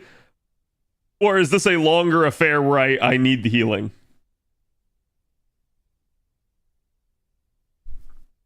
I just realized Cat is not in his VTuber mode. I am not right now. It can pierce invincible, but not regular invince. Huh? For what? Solemn defense pierce? It can pierce regular invincibility. So basically, sure hit pierces evasion. Invuln pierce pierces invuln and evasion, and solemn defense pierces solemn defense and invuln. They specifically excluded evasion because, well, that would kind of fuck evasion, right? So evasion now has a niche that like, oh, it could survive somebody with solemn defense pierce. Wait, she has regular invincibility too? Yes. Like I said, anything that can fuck over Castoria can basically fuck over. Like, and I'm talking like, let's rewind where JP's at to like the day before Solemn Defense Pierce came out. Any tactic that the developers could have used prior to that to screw over Castoria immediately screwed over every other unit that's out there as well. So like, think about it, right? Like Invuln Pierce. Well, that doesn't impact Castoria, so you don't matter, and it only fucks other units. Buff removal. Well, that fucks Castoria, but it also fucks every other unit. And, like, basically buff block, for instance. Well, that actually doesn't fuck Castoria, because Castoria has cleanse. So, like, some of this stuff starts to get really ridiculous, where it's like, yeah, no, they actually just made Castoria really freaking good, and the system does not have enough basically in play to actually try and counter her. Like, I think if they had it back, probably the cleanse is the one thing they would remove off of her again. I don't think it would necessarily be solemn defense. I think it'd be the cleanse, because the cleanse is what really stops you from being able to mess with Castoria quite a bit. Anything that can beat Castoria can beat anything. Yeah, quite a bit. So it's like the only things out there that really could, and this is sort of like, you have to ask yourself what beats the invincible comp. And it's usually AoE attacks, like spamming AoE attacks, or devoted single targets like taunts. Taunts are the big things that that can really like mess with Castoria's solemn defense stacks. Because if a unit gets taunted, and Castoria like can't get rid of it in time, it is going to burn through the stacks of solemn defense that you have built up on somebody, which means that you're going to start taking damage. AoE attacks, on the other hand, if it's like somebody that actually spams an AoE attack, so let's say they get 3 attacks in a round, that is 3 stacks of solemn defense off of literally everybody. So these are the two things that make it really difficult to fight with the invincible comp. It's somebody that just keeps focusing one enemy, and somebody that basically keeps spamming hits on all enemies are usually her big problem. And so those are the times where if they use those tactics, they can kind of force you off of Castoria, or at least get you to like try and adjust your tactics to take other things supplemental to her. Something that attacks more than 3 times every turn? Yeah, what I like to call that is bullshit, but yes. I feel like bosses with buff removal attacks have been popping fairly frequently as well. Yeah, because, like, don't get me wrong, that does hurt Castoria, but it also hurts a lot of other units. And so what you end up having to do then is you have to take a buff removal resistance unit. And if you take buff removal resistance, that takes up one of the spots of one of your supports. So it ends up becoming a little bit of an issue. Unless you are taking somebody like Benny Enma, or Semiramis, like somebody that, like a damage dealer that actually has buff removal resistance built into their kit. Particularly if it's party wide. Like if it's just on one unit, that's usually not that big of a deal. But if it's on the entire party, then you don't give a fuck and you get to laugh. And that's another really funny thing in that regard.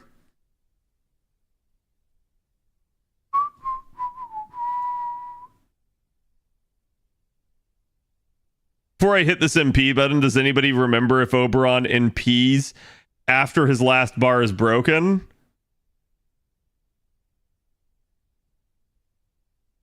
I want to say yes, but I don't remember exactly, so I may be wrong.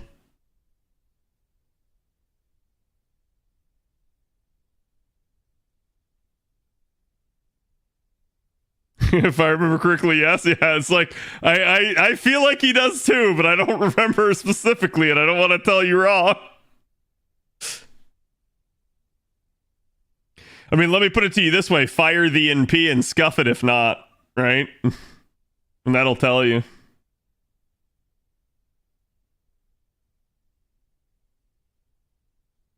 I didn't need to deal with any of it because Chiome had skill seal. Yeah. Skill seal and MP seal is nice.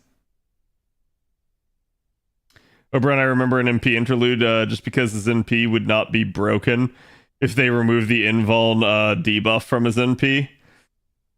So, yeah, like a little bit that works because he applies invuln to an enemy. And if he didn't apply invuln to an enemy, you would unfortunately break it more often than not. And it would become a huge problem. Like, for instance, Oberon himself could never do a Brave Chain without waking somebody up that included an NP.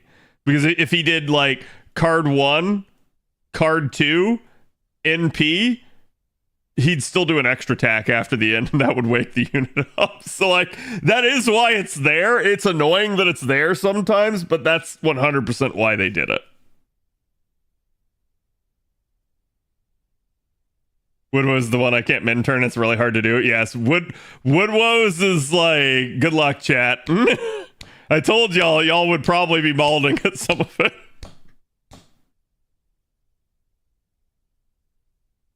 I feel like I did it on JP, but I don't remember how I did it.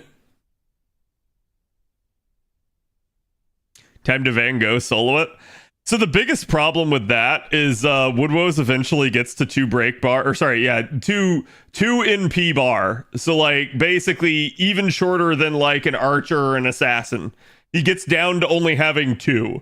And so like he basically just NPs like every other turn, and you're like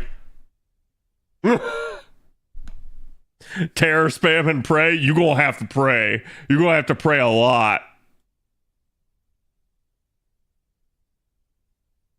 I beat non-super Wood Woes with Murasaki. Murasaki's great for him because she just kind of loops over the top of him. I keep saying a lot of people like undervalue Murasaki's kit, but it is a thing. Like, she does a fantastic job.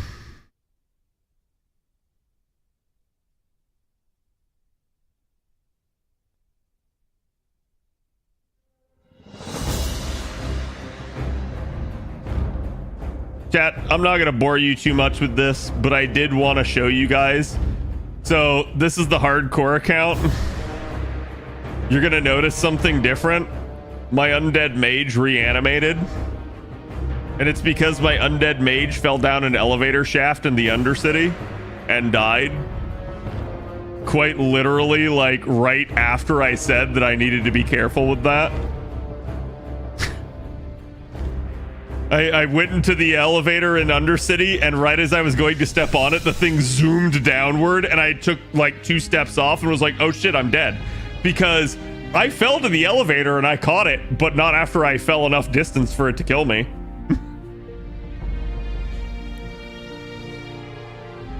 So the answer was yes, and it does not matter that I had Lady Avalon's 3rd skill active because he gets invuln too. Yep. Gravity, you son of a bitch, right? So you chose human since Stormwind has no elevators? Well, no, not really. Like, because I would have been able to handle it just fine. I just said, like, basically, like, okay, well, if I'm gonna have to restart, I'm just gonna like, I'm just gonna like pick a new like place to play so that like I'm not just doing the exact same thing over and over again. So now I've made it to level 16. I'm doing okay. I went with herbalism this time, and it's been already so much better. I probably should have died at least 2 or 3 times and have been very lucky. But again, the early levels on mage are the problem. It's where, like, quite literally a lot of the issue comes from. So it is what it is. Gravity, #1 killer in gaming. #2 is water. So it's really funny you say that because 100% I agree that gravity is the #1 killer, but I have a mod now, chat, because I've got a couple add-ons. You can see, like, where you see these like red marks, these are heat maps for the death zones that people die in all the time. So for instance, if we go look at Westfall where I was questing earlier, all these red areas are like hot spots for people dying. And I also have a like aspect of the mod where it actually will show like what the lethality of any given creature is, and it ranks them all across all of Azeroth. So quite literally, Westfall is a very deadly zone, and the #5 most lethal enemy is in Westfall, and it is the Defias Trapper, because the Defias Trapper throws a net on people and they can't escape. So you think, oh, you're gonna run away from this bad situation? Net. So it's like literally just, oh my god, it's gotten so many people killed. I made it all throughout Westfall though, and I didn't die, and I've done like all the quests there now. Like, if we go look at it, you can see the only quest that's here is this Murloc one, and it's a drop. Like, you have to get it to drop, and I'm like, I ain't fucking with Murlocs. They can keep it. They can absolutely keep it. Oh, okay, I guess there's level 20 quests, but I'm not of that level, so I'm not touching it. So I was actually headed to go to like Loch Modan here, which means, oh, chat, have you guys ever seen the tram? Have you ever seen the tram that connects the 2 capital cities for the Alliance? Back in DayZ, with a step on stairs could break your legs. Oh yeah, no, it's very similar, right? I write it all the time. Yep. Of course I played. Nettle and happy Thanksgiving. Thank you, Arch. Appreciate it, my man. Oh yeah, OG Stormwind auction house. It is nostalgic, like getting back here and like hearing all the music and stuff, and like seeing the old way the world was before like Cataclysm totally fucked it. I'm kind of this opinion now that I think Cataclysm was one of the singular worst things to ever happen to World of Warcraft. Like, I actually think Cataclysm hard fucked this game because it totally destroyed a lot of the nostalgia that the game had. Like, coming back to the game after 15 years, I got some nostalgia, but I didn't get nearly as much because the zones just didn't look the same. Now let me kill a song request here so that you guys aren't having to listen to that. Makes sense. Yeah, it's kind of wild, right? Like, you wouldn't expect that to be the case. Like, there's so many mechanics I forgot about were a thing. Like, here, let me just, let me go there. Just getting lost a little bit. Yeah, like, there's so many mechanics that you wouldn't think of are a thing. Like, for instance, weapon masters. Like, my character started out being able to wield staves. And I've always known, like as a mage, you could wield staves, you could wield swords, you could wield daggers. I didn't remember that you had to actually go learn it. You had to go pay a weapon master to teach you how to learn the other ones. And I was like, oh, shit. Okay, so this is the tram station. We're just kind of watching here. One of them should show up.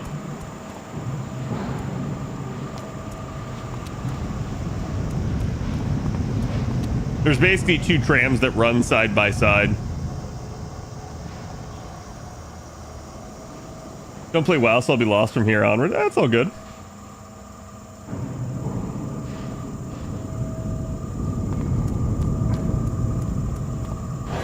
You don't have to be that lost. You can just ask questions. I'm always happy to explain. So here's the tram, chat. And it's wild. Like, they put this shit in games like 20 years ago. It's a great system. Like, you're literally going from one capital city to another, like, underground. And you can move around. I think you can even jump. Yeah, I was gonna say, I'm not sure I want to, but I think I can even jump. I should probably not take risks like that with my character. Here you go. Go down, I think, one more time, and then, yes. Now, you're underwater.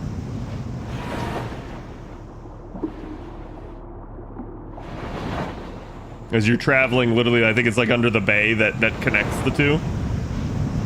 It's kind of like the channel.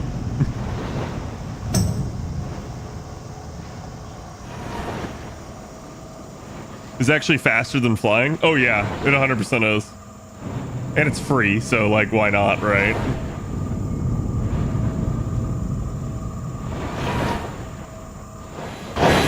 And here you go.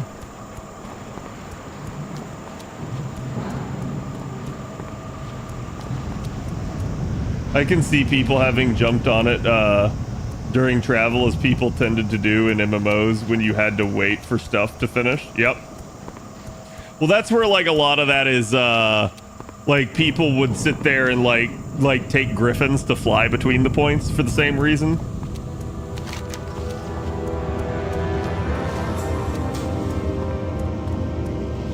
Wait, what quest does this have? Hi, you're a tall one. You have a great day now. Oh, Nomragon, fuck. I'm terrified of doing dungeons, chat. Not because I don't think I could survive the dungeon. I absolutely could. I am terrified of doing dungeons because then I have to interact with 4 other people that very well might not be good at doing the dungeon.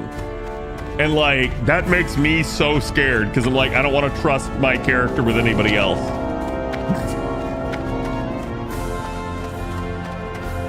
You're no longer on today than normal, Cad? Wait, I'm confused. What do you mean?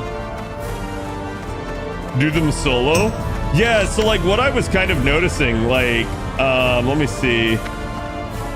Where's Stormwind? So like Stormwind has the stockade, and you can see it's like requires minimum level 15. But you can see it says level 22 to 30. So I'm wondering if that's like people just don't do it until they're like over leveled, until they can reasonably just shit on the entire dungeon. Wait, what is this? What is this? Why there's so many people here? That's whack. Oh, actually, I should take the freaking Griffin Master. Way faster than walking. It'll take me like 20 minutes to walk over to Lochmodon. Leroy Jenkins.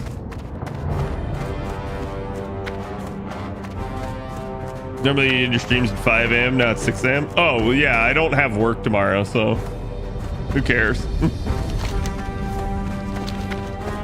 I mean, I could end the stream if chat wants. Or you guys can get bonus time with Cat. Where you can ask me anything you want and it doesn't have to be FGO.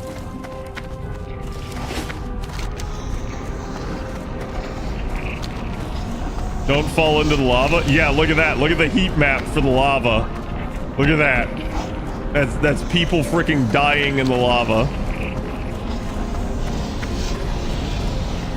Great to meet you. Great to meet you.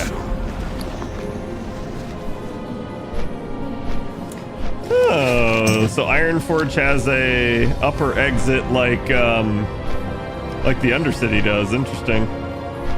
Okay, no, not quite like the Undercity. Is there a side entrance to the Ironforge, chat? Is it like over here?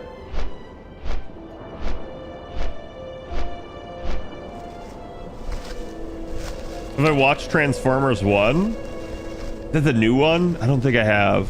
I've seen most of the Transformers movies, if not all of them.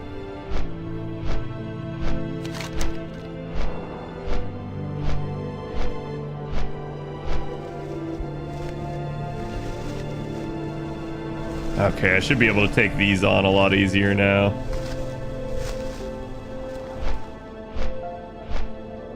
I probably... What's the equivalent of like Loch Modan and Westfall for Kalimdor, like for the Night Elves? It shouldn't be Aberdeen. Or is it?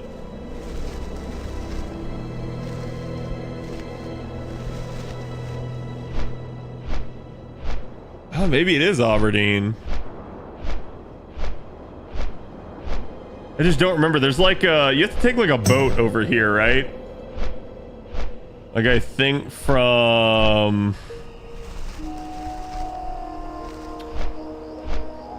to like here? I don't know. I don't remember. Navigating the Alliance stuff is like really confusing to me sometimes. 19 plus elite? No, I'm good. I don't need to do that one. I don't need to do that one. Alright, let's throw my buffs out. I'll still be charging. So again, I have elixirs of minor defense. I also have weak troll's blood, which heals me over time. So you can see I have like, again, multiple buffs here thanks to that. I'm also going to throw on this scroll of agility. And when we get there, I'll eat my Gortusk liver pie. So I'm gonna buff the shit out of myself so that I don't have as many issues. Minithil Harbor, right? Yeah, I think it's something like that. I can't see it because I haven't been there, but I think it's this.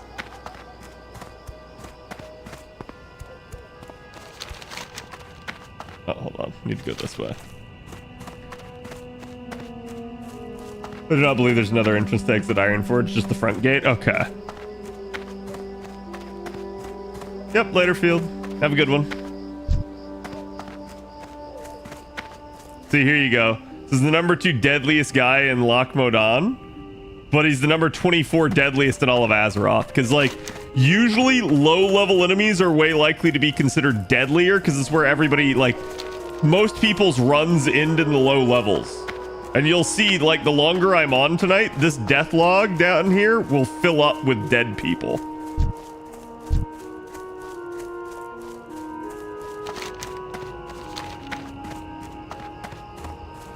That aggro him. Which buff helps against long drops and sudden stops? This one, Slow Fall. Which takes a reagent in Classic WoW. And as I found out, is not sold by reagent vendors. So you have to actually go get light feathers yourself. Which kind of fucking sucks. Not gonna lie. Like, I had to kill several vultures to get even 5 of them. Grab me some more earth root. I see you've added a mod or 20. I actually haven't added that many. I probably only have like a handful here. Okay, we're gonna eat my pie. I'm gonna clean up my inventory here. I also have several little things here like glowing wax stick and stuff that I can use. So again, that's gonna give me stamina and spirit.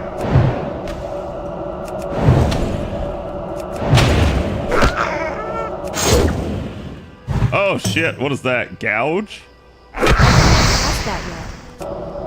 Christ, this guy's only the second, or the seventh deadliest in this zone. Number 1 deadliest in Loch Modan. Okay, let's put on Dampen Magic. I also need to conjure food. I don't know why I haven't. So Mage has a lot of tools like Dampen Magic here where I just basically take less damage. It's really nice kind of having this because it's like against annoying ass things like caster enemies, I'm going to be less susceptible to just getting immediately brutally murdered.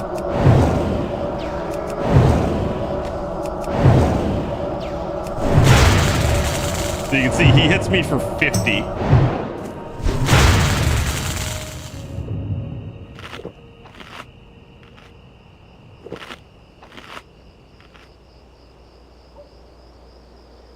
There's no body of water big enough to be the water you're passed by on the tram between Stormwind and Ironforge. Yeah. I'm out of range. Okay, let's take out this seer. I really need, where is it? Is it not a talent? Yeah, I really need Ice Barrier. Ice Barrier is going to be a huge advantage for me. It's too far away.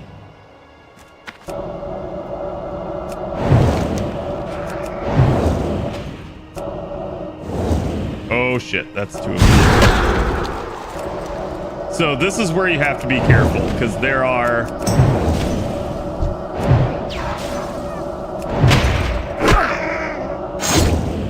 I literally was getting ready to run so that he couldn't incapacitate me like that.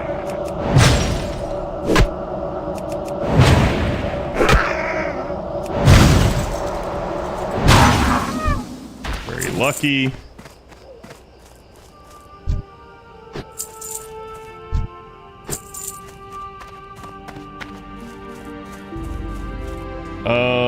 I probably cannot loot this without aggroing these two. The average victim level is 14, which these guys are 14. And kind of what you want to do is you want to hit stuff that's beneath you in level.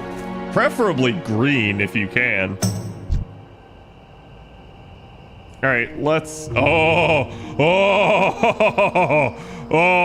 let's disable that. Oh, man, that would have gotten me killed.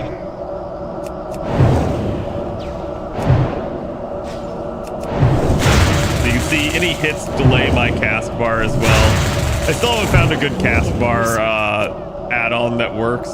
There was one that was recommended to me, but it doesn't seem to be working.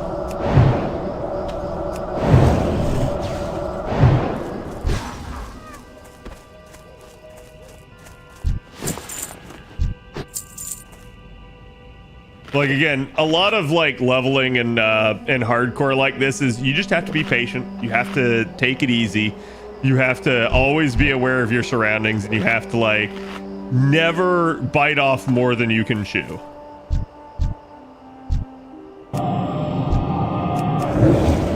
Now, the thing I have to be aware of is like whether or not I get respawned. The first one will be like right here.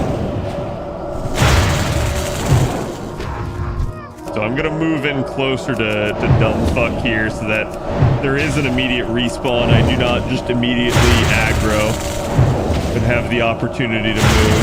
That isn't ready yet. I don't know why that last frostbolt didn't go off. Looks like he delayed it.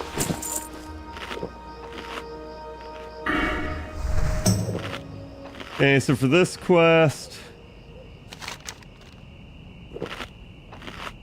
I need 4 more Seers and 7 more Skull Thumpers. Honestly, the Seers are not too bad, especially with my Dampened Magic. It's the other ones that are kind of bad. I'm out of range. And going frost, I basically can slow people, which is really nice. It takes them longer to get onto me. They also can't run away as fast when they get low on health, which is usually a problem a lot of people have. Enemies will flee and they will aggro other enemies. You can see I just pretty routinely polymorph. I take out the oh, Larton hit level 60, so it'll play a sound effect like that whenever somebody does. Yeah, I will polymorph like one of the enemies and then take out the most problematic enemy first. It's usually a good strategy. And then basically when you have less health, less mana, you deal with the less annoying enemy.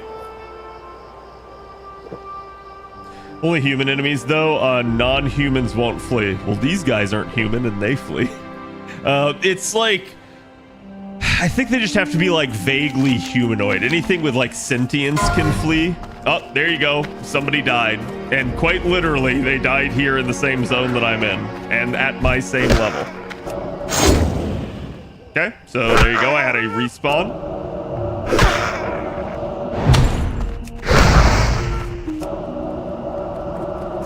Probably gonna get incapacitated a second time.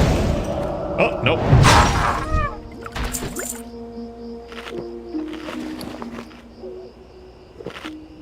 So I could stay in this one spot. I have it reasonably on farm. It's not super dangerous. But I may be beholden to respawns. So there's different ways you can go about this. Oh, I didn't see him. He also wasn't there before. At least I don't think he was.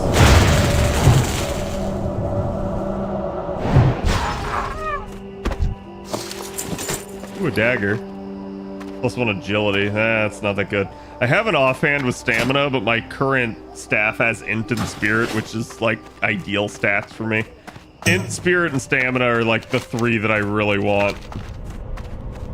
Okay, this cave is nice. It doesn't look like there's any enemies in it, so this is a relatively safe zone in case I need to like flee. So there's the quest over here. Remember classic stat on items is bad? Wait, what do you mean? Ooh, scroll event? Hell yeah. Oh, never mind. Hell no. That's actually worthless to me. It's too far away. I forgot. It can't overwrite your existing class buff.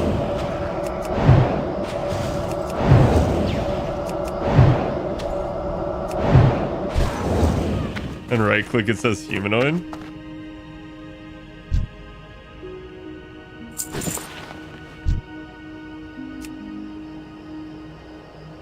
What are you talking about?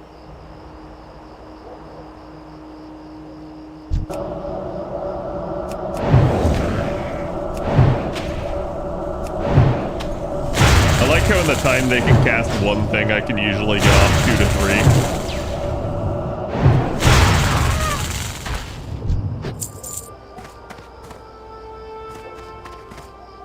Agility on once. Oh, thank you, chat. I'm so glad that you actually, like, reminded me. I have a wand now. I have not had a wand.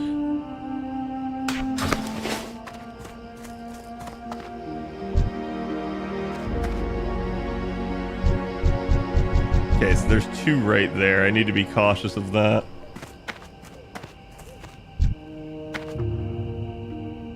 Shaman. Oh.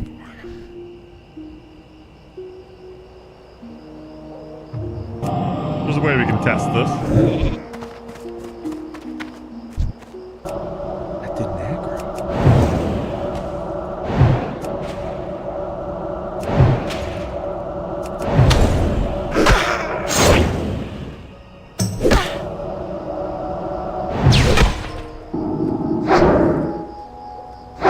I can't cast that yet. That's still recharging.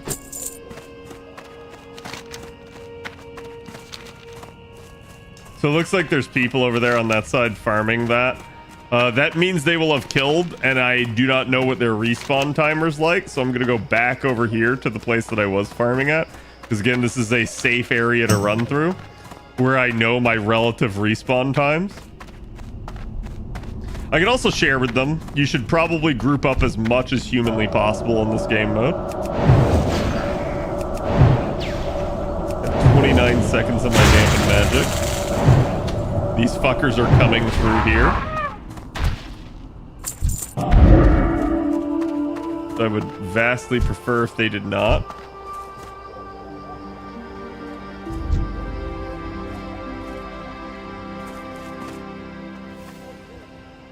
Oh no, you guys go. I don't fucking care. Get closer.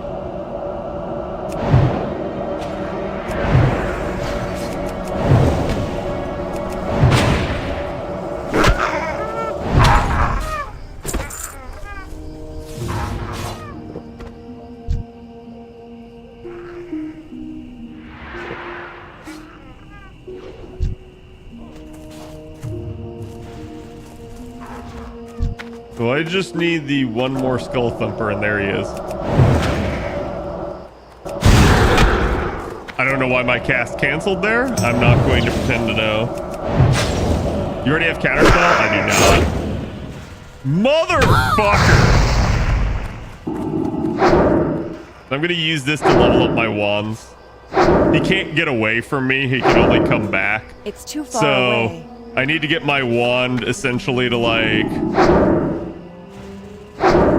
probably 50 before it'll actually start hitting consistently.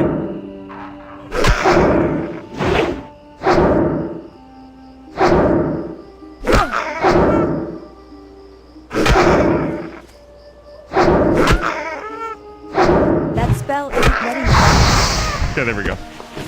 So I was just purposely like farming him to get some wand leveling off.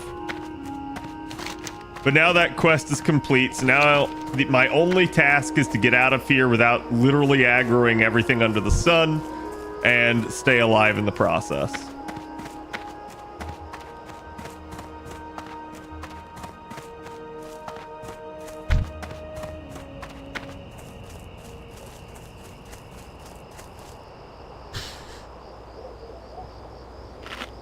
Don't like this. I'm gonna pull the middle dude here, try to split them. But it's usually better to just kill rather than to take a risk.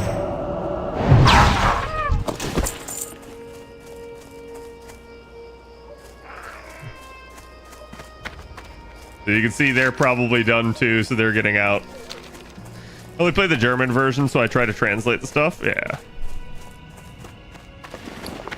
I do not know. Oh, that's an interesting looking sword. I do not know when I get counterspell. I think counterspell's at like 30, if I remember correctly. Like again, I just got my first wand, which is like, it's wild that it took me that long to get it, because wands are really good for like mana conservation. Like if an enemy's running from you, it is so much better to wand them than to try to beat them. Because wandings usually just are like, I don't remember what like scales it, but it's like, they're usually just way more consistent at hitting the enemy, because I think it's based off your magic. Like you can melee and it works for the first couple levels, but like kind of like where I'm at here, about like level like 12 to 15, it really begins to fall off. Like you end up just not actually hitting anyone very hard.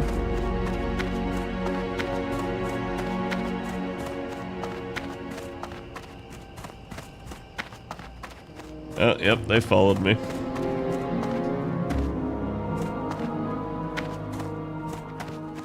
Oh, wait, it's not him. Where is he?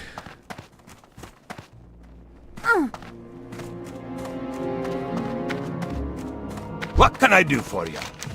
Safe travel. They're following me, and I don't know where I'm going, which is kind of fucking funny.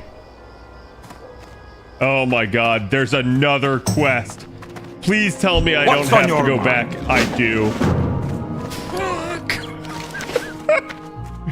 Please, no.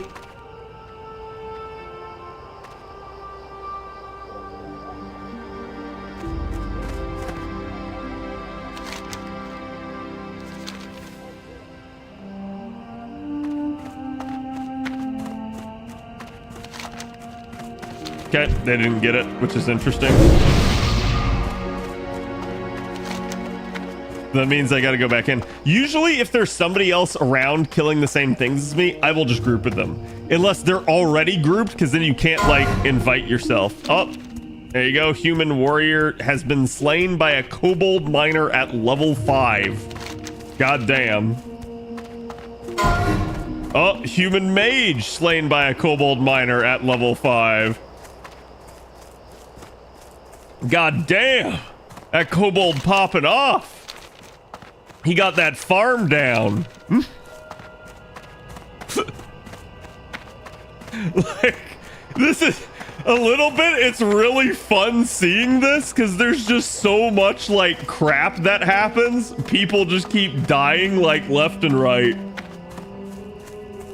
I can't trust other people in this game.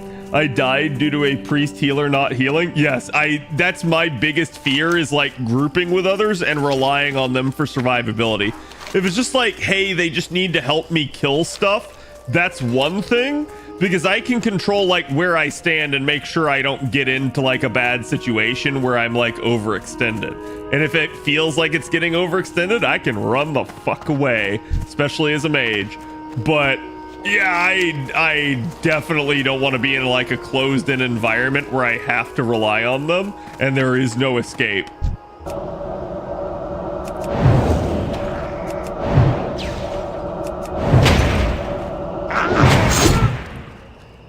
Okay, I need to be very careful, so I'm going to use this.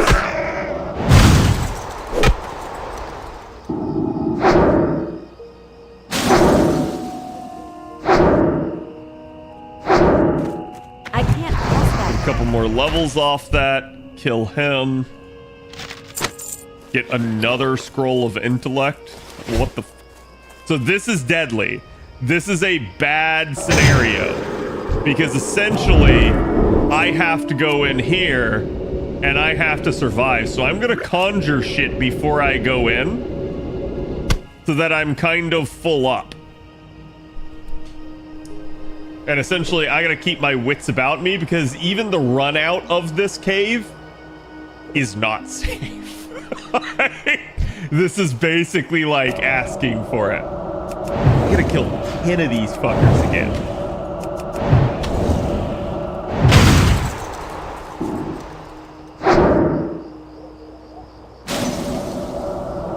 That's still recharging. Nope, you not get no healing wave. You can see, depending, like usually if I have to use Fire Blast, it's 75 mana. It's really intense. I only have like 700 mana, so that's like 10% of my mana just from one spell. Versus my Frostbolt is 50. I spam it, but it does good solid damage and slows the targets. Sweet, dude. I'll take this chest. Hell yeah. Okay, I got a silver bar and a shitty back piece. Silver bar is going to be worth something, but the nothing else there is. So my talents do have the ability to freeze, and I'm actually very close to leveling up. Oh, there you go, he tried to run away. So there's 2 enemies in there. There may be more, but I suspect it's just those 2.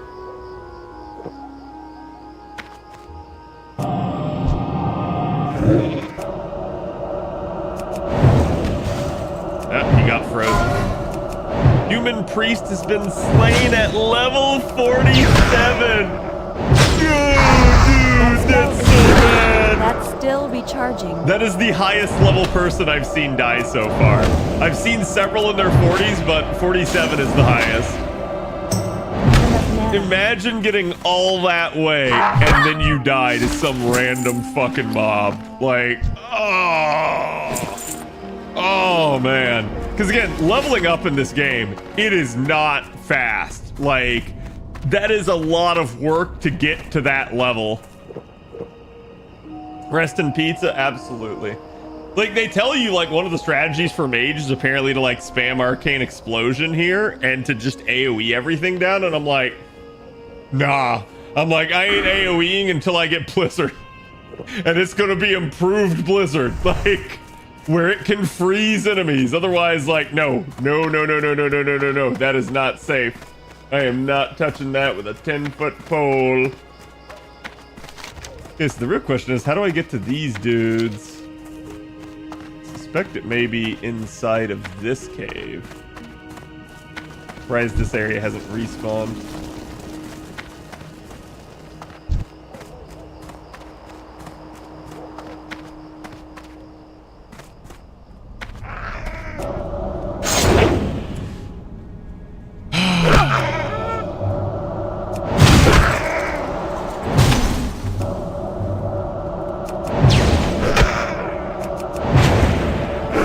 Can't run if you were the tank of a dungeon. Yeah, that's like, I would not want to tank in hardcore. I'm sorry. I understand, but like someone's got to, right? But like, I wouldn't want to. Fuck that. That sounds awful.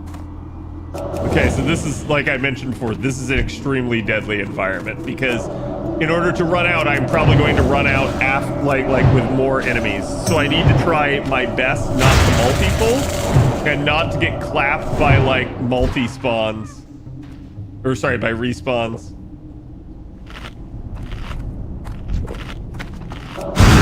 Like that. You guys like how he just respawned right there at the fucking entrance?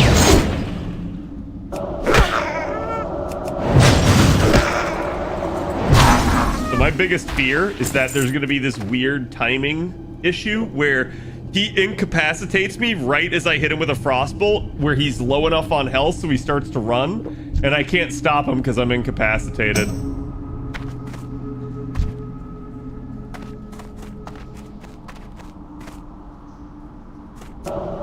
I gotta kill him. He's pathing right into this area and I don't know why. Also love it when green enemies, which if they're green, chat, it usually means they're 3 levels or lower below you. This actually might level me up. I love it when green enemies resist my spells, because it's like, really? How? Oh, come on, dude. Like, dude, what the fuck? Why are there so many patrols?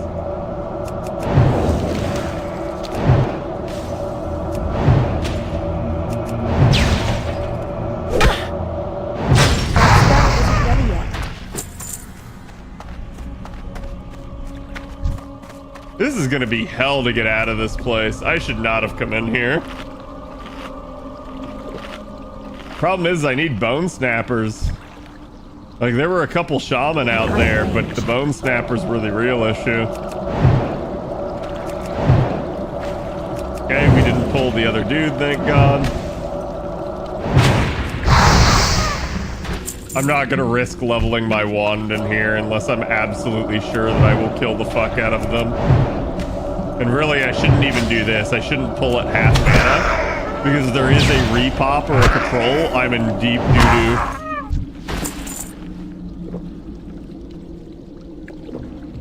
If I kept going down that road past that dwarven fortress, you got a quest. There's a door. You can get a key that lets you go between Loch Modan and Syrian Gorge, if I remember correctly. I think so. There's certain quests that I've been like, I watched a guide, and there's certain quests that I've been warned like not to do because they're exceedingly and deceptively difficult, and like they almost always result in player death. Okay, so that's bad.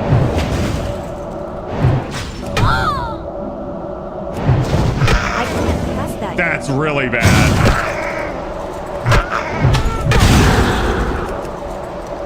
Please stop healing each other. Oh no, this is really bad. I have to kill one of them. Okay, Jesus.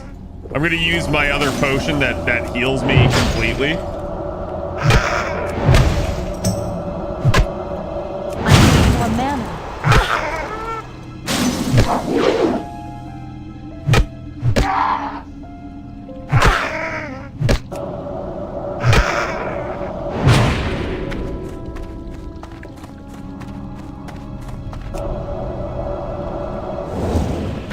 Dude, really? You fucking line of sighted me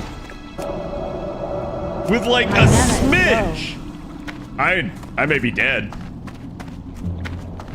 I may be dead because there's no way to get away, and I have no way to restore more. or mana.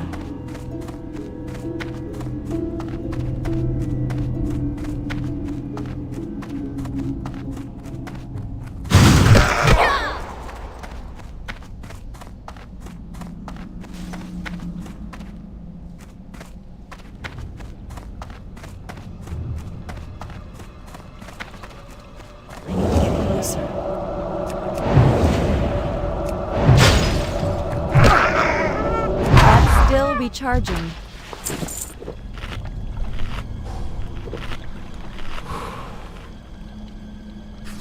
That was one of the like fucking worst situations I've been in. Holy shit. I got very lucky. I have a potion that restores both health and mana, and it was my last one of those. But like, what the actual fuck was that? They just started healing each other, and I couldn't do jack shit about it.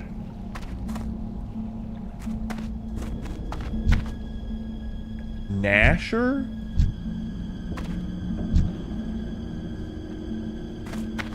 It's too far away. Control. Are done out of this place? Yeah, I need to like get the kills, but I agree. Like, the problem is these bone snappers. It's only the second one I've ever killed.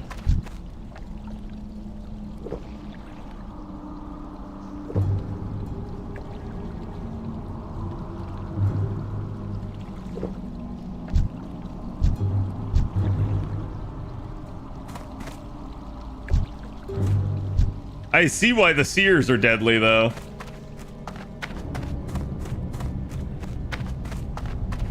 Yeah, I agree though. I'm gonna start clearing my way out. I don't think this is worth. You can see there's another dead player right there.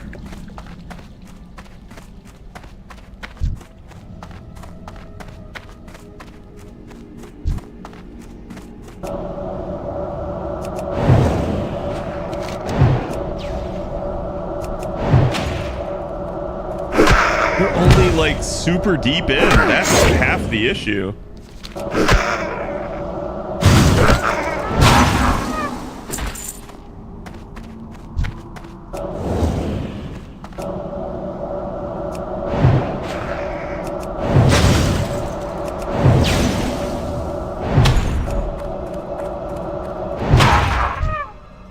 So maybe if I try a different avenue here, there may be kind of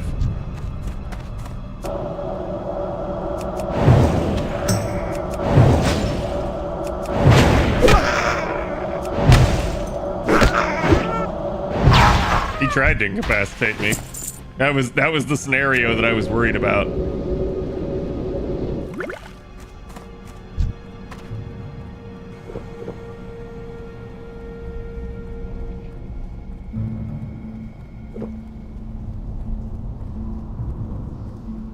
Your mobs for the next quest, just be careful not to pull them. They are stronger than normal, but not elite rare. I mean, Polymorph makes it too, and Frostbolt can mean that I can take them out one-on-one, kind of. But I have to get through this portion of the quest. That's the biggest issue.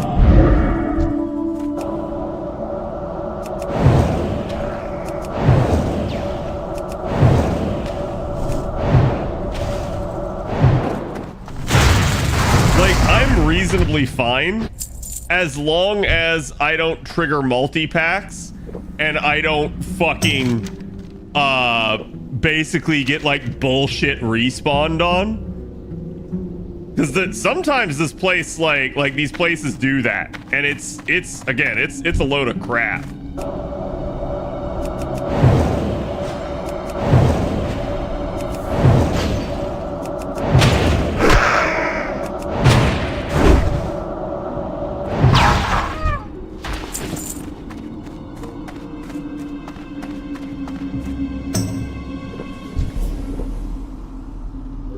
At least I'm getting some bone snappers this way.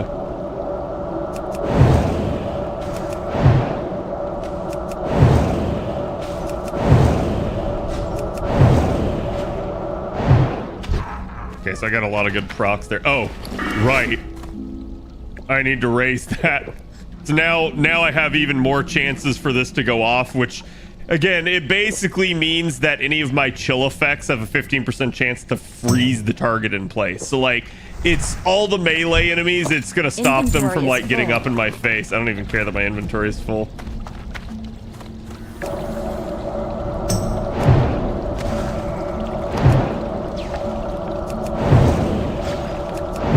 That's so weird. Can he not see me?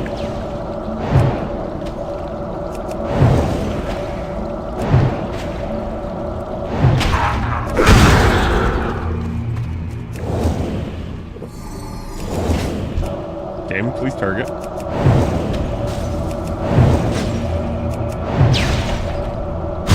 gonna incapacitate me.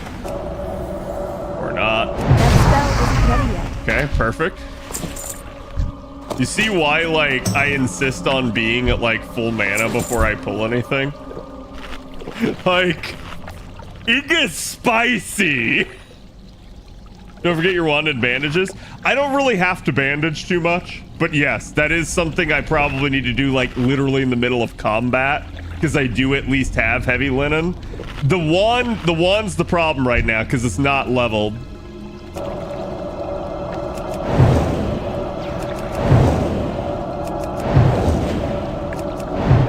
Anytime I see a resist, like, my eyes just fucking bug out. Still recharging.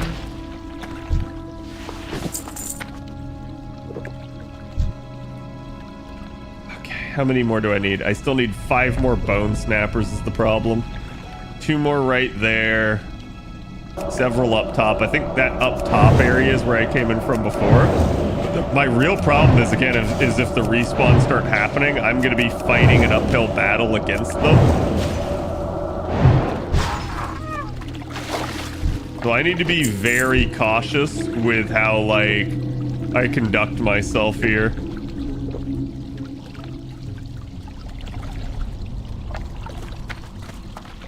This is a very high population area of the cave.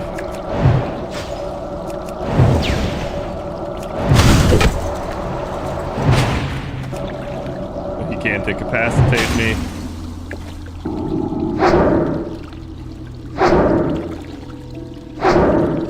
I can't pass that yet.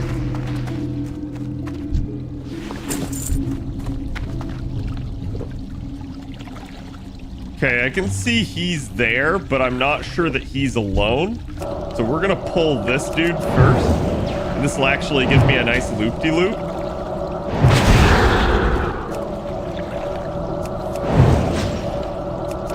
That's still recharging. That's bait. I ain't touching that chest. That chest will get me killed. That chest will absolutely 10 out of 10 get me killed. Still streaming? No work tomorrow? No work tomorrow.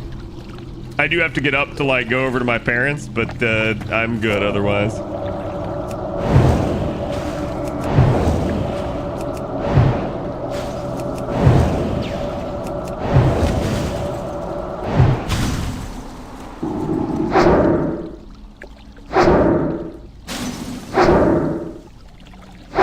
That spell isn't ready yet. I can't cast that yet. Okay, good. That was a dead end.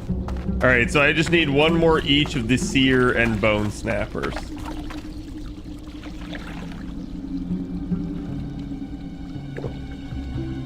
A relatively safe corner. There can be no enemies here.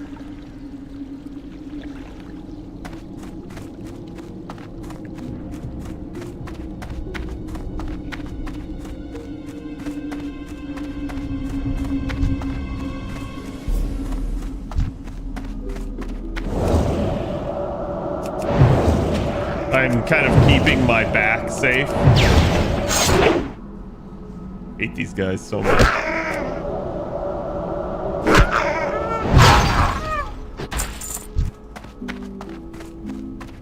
I need to get closer.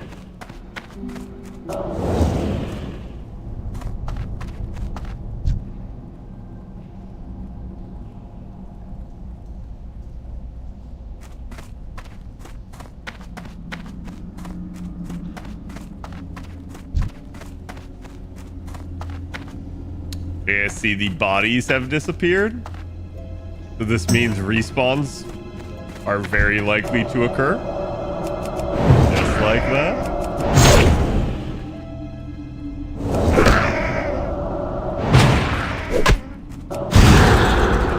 Remember what I said about having to be aware of your surroundings, chat? This is exactly what I meant. Like, it goes like triply so in a cave like this. You have to be like looking forward and back. And you have to not overextend.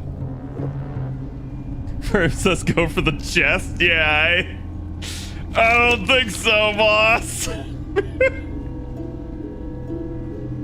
That's gonna get me killed. There should be a caster that pops here soon, but maybe not.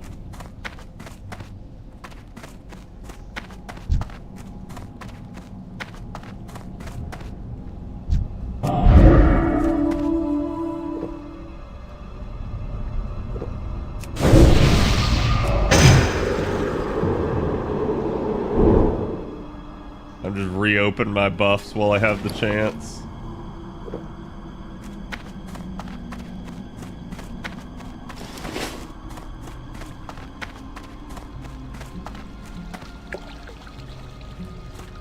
Again, do not like that, like, none of this has respawned. There is a bone snapper up there by the chest. There is a shaman up there by the chest. However, I think it's one way.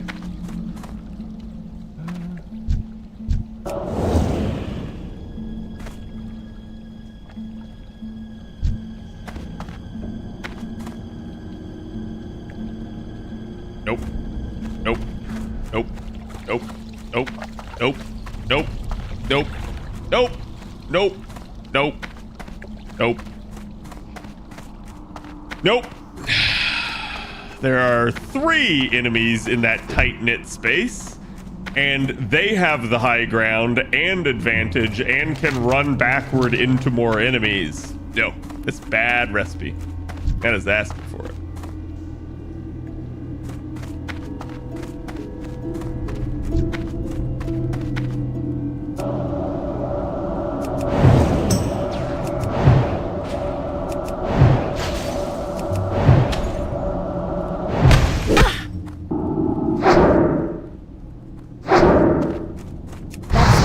How enemies always seem to like go for the path of like line of sight, like 10 out of 10 times.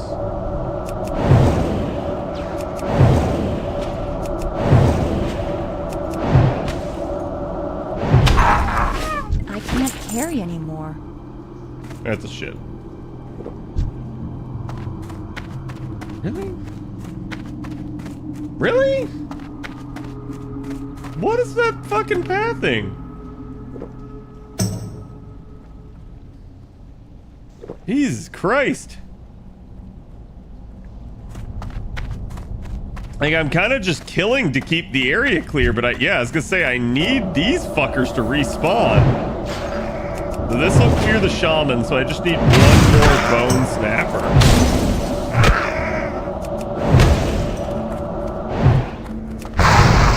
I'm not taking a risk with you. I fucking learned my lesson the hard way.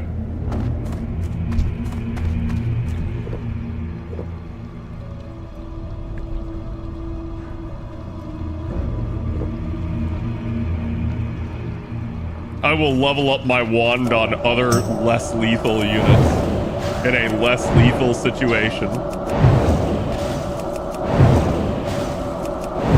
Dude, just getting chain fucking frozen feels good, man. Because, like, even once I kill this, I have to kill my way out of here. Oh, this is bad. This is really bad.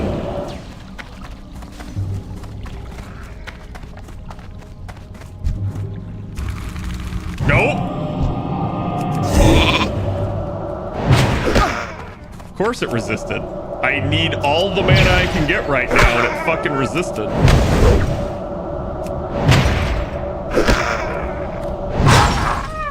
Okay, I'm gonna pop a mana pot.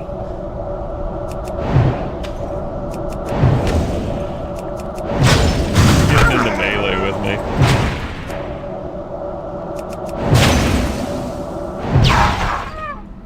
inventory is full.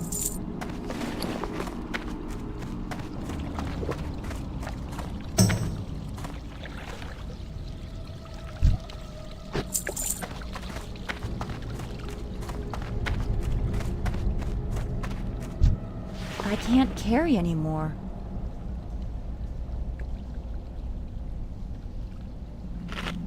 Gonna eat my pie. Gonna give me a bit more stamina. That'll also allow me to pick up this linen.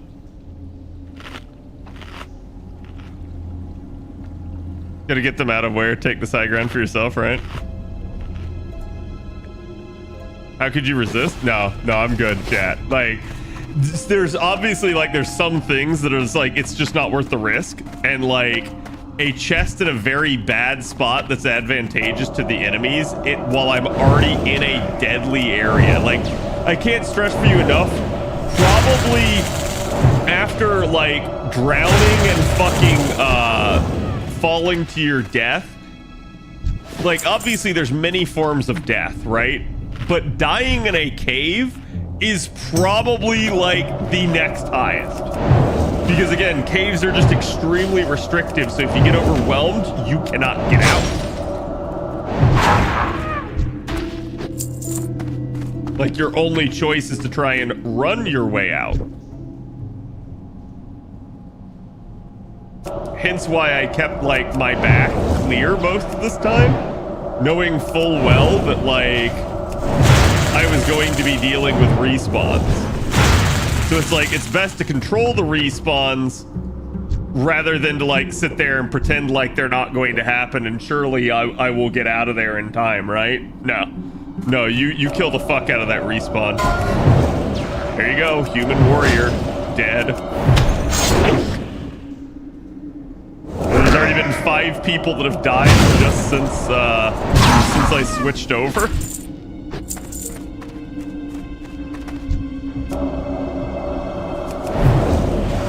Once I get out of this cave, this will be a lot better.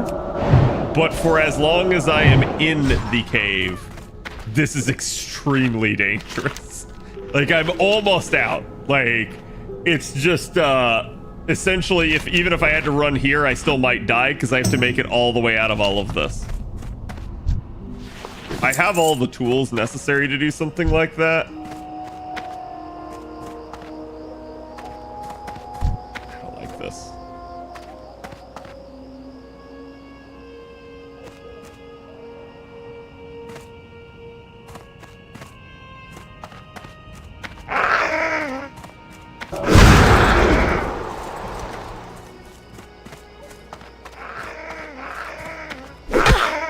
I really don't like this now. Oh, fuck, that's bad. Okay, good. I got off the ledge. That's actually a huge help. Now I'm kind of out of their area. I'm gonna run over this way. I probably shouldn't. But if he gets too close to me, I'm gonna Frost Nova. Okay. Woo! Woo! So these are all the lower level guys, so they should be way less lethal. Please tell me I do not have to go into that cave again, chat. Please. That cave terrifies me. I see why so many people die here now. Like, I don't get why so many people die up here, but I definitely get why so many people die there. You will, oh no. Please tell me it's not those named assholes. Last part of the chain, oh my god.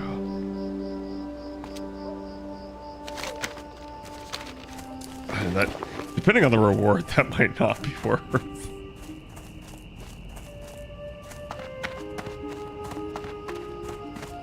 Wonder, can I take an elixir of lion strength? It's an elixir, so probably not. It probably, what I'll do is the next time I need to re-up this, I'm gonna pop this just to see.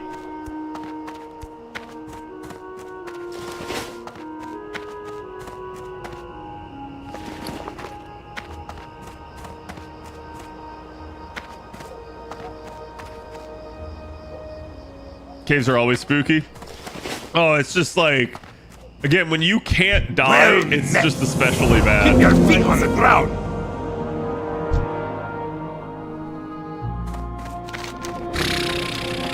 no vendors here. How are you? I don't even need this weapon sharpening.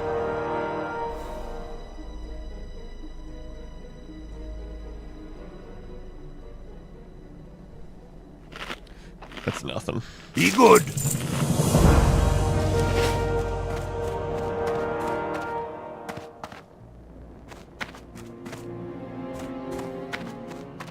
Hello.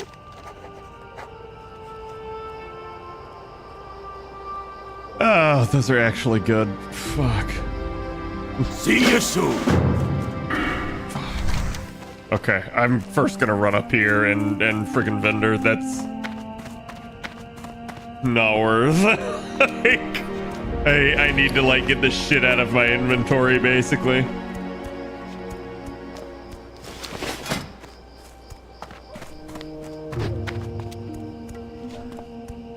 I do need to like look up some kind of build for this.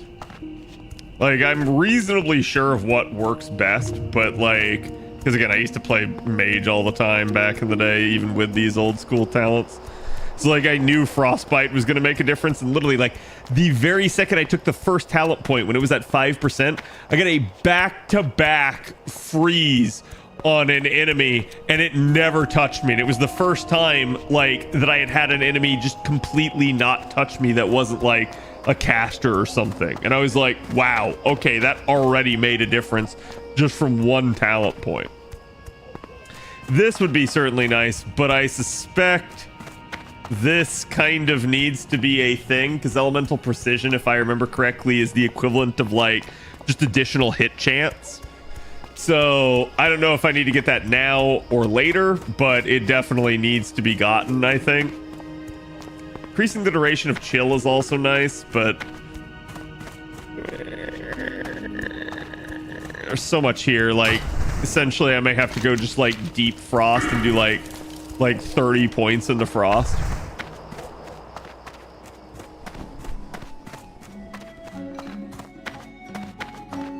What can I do for you? Worthless, worthless, worthless, worthless. Light leather. Probably worthless.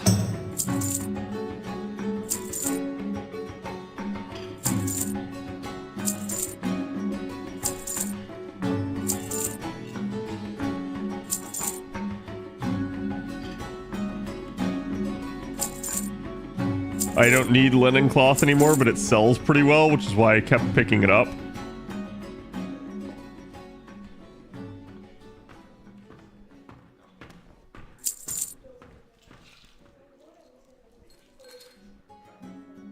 I don't see myself needing it. Keep the silver bar. Weapon damage by 3 for 30 minutes. That's terrible. I'm not gonna use that.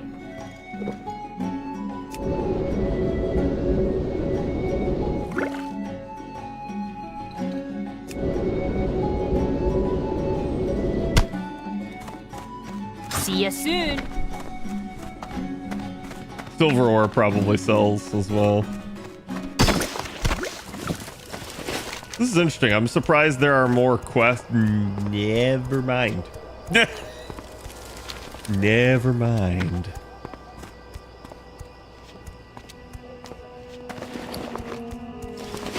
Okay. Once more into the abyss, I'm gonna tempt fate, and I shouldn't, but it's gonna get me some nice pants, nicer than I currently have, because my issue with these pants is they have strength on them. I really wish I would get like not the same like pieces as being green. Like, I got this cloak because I killed a rare spawn that was 5 levels higher than me. Which I should not have done, by the way, but I knew it was a melee. It was a murloc. It was a melee murloc, and I went like, okay, if it was a caster, I wouldn't touch this. Because it's melee, I can probably kite it, and I did. And it worked out.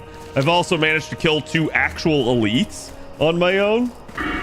But, like, Again, I'm only gonna take that stuff on when like a quest requires it, and quite literally only when I think I can pull it off. Like it's like, oh, okay, I'm not like trapped in my surroundings. This is okay. I have plenty of room to kite. Like, if it starts getting hairy, I'll just fucking freeze him and run away. But like, no, it's I've only managed to do it, you know, a couple of times. And even then, like, one of the times, it was closer than I wanted it to be. It was like, okay, this is kind of dangerous. I need to not do this.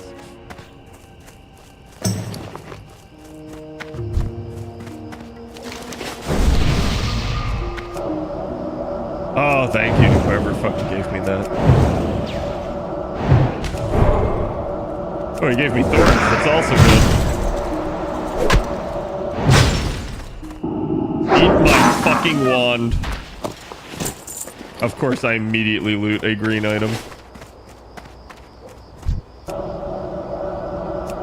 We're gonna try to go through these 3 right here. It'll probably be my fastest route into the cave. The real problem is gonna be killing those 3 fucks. Like, that is just gonna be legitimately dangerous.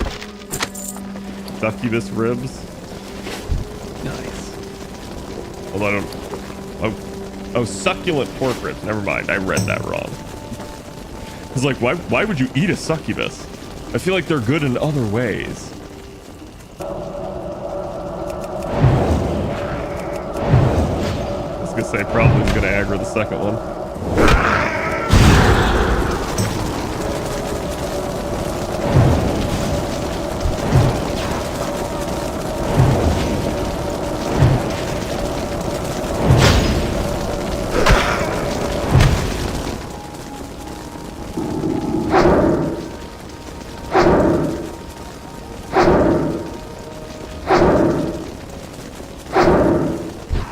There we go. Got him. I'm getting, like, at least I'm now able to hit, like, these lower level enemies with wands. So that's a good thing. I also now know that I can kind of just run out that way and I should be fine.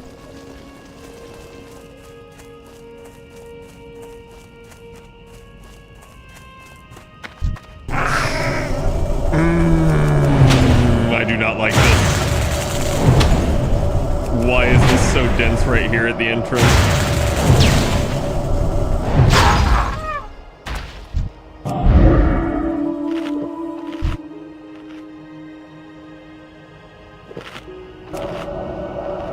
You can't just say you shouldn't eat a succubus. Exactly.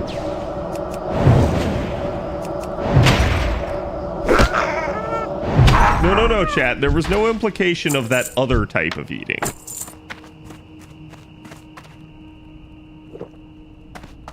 Nope.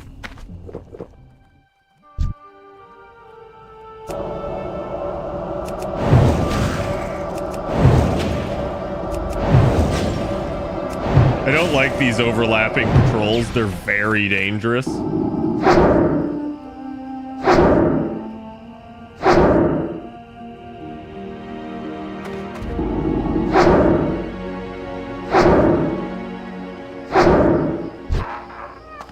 There you go. Got him. We're almost up to 40. Or 50, rather.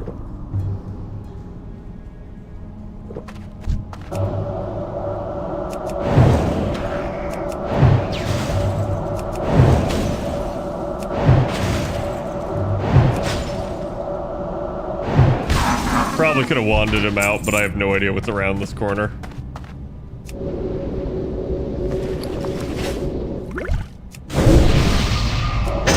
Re-up all my buffs, drink for a bit before I get deeper in here.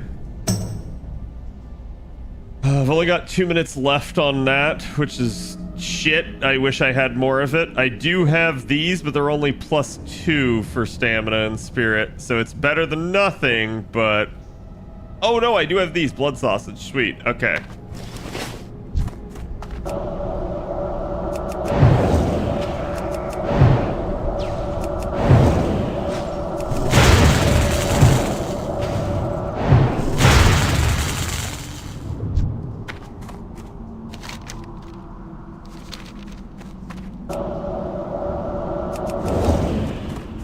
That was actually good. I'm glad it canceled that, because if my thing had gone off and frozen him, that other dude would have aggroed and would have been deeply upset.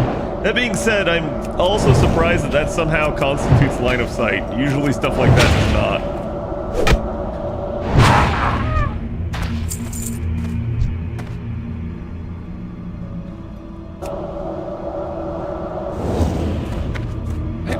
I don't know why the fuck he comes that far out. I'm killing him. Fuck him. That's dangerous.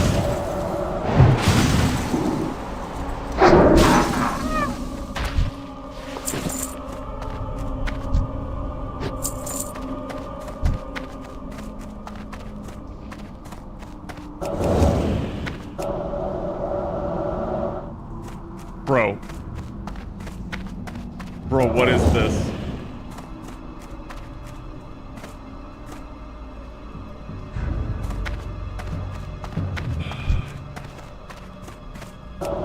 It's probably safer if I just go around this way. I don't want to, but it is.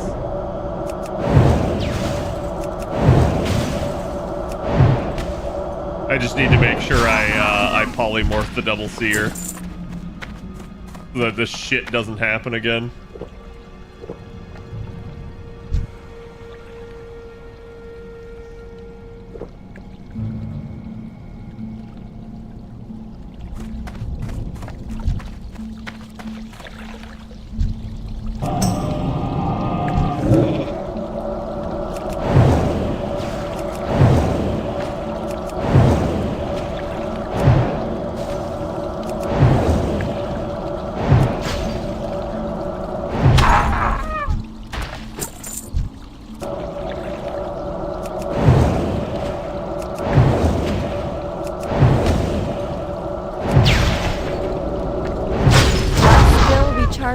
Nope.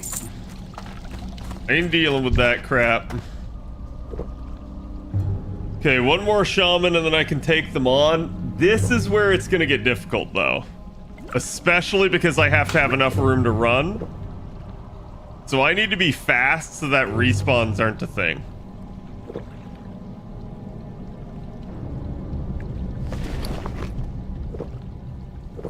Gonna re-up that. I also need to hurry because I'm running out of my thorns.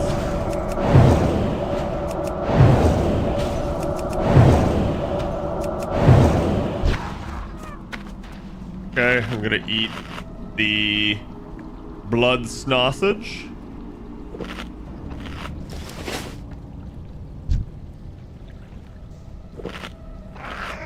I thought he was gonna interrupt my well-fed buff, and I was like, you motherfucker.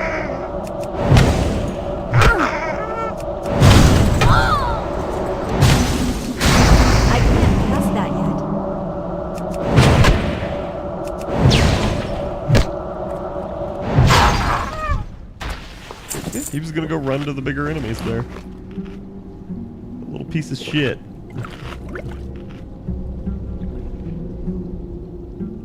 I'm cautious to solo this. Good luck. Oh, believe me. I'm fucking terrified right now. Especially because they're level 16.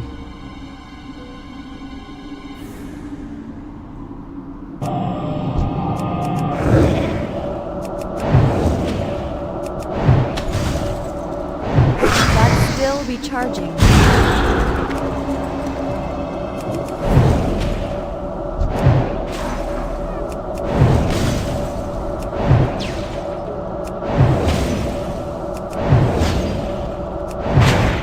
He's gonna come around the corner.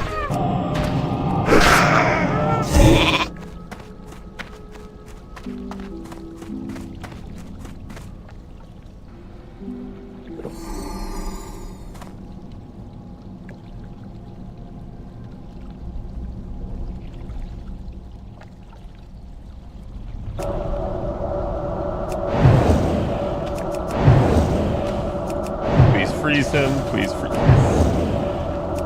No, that is very bad.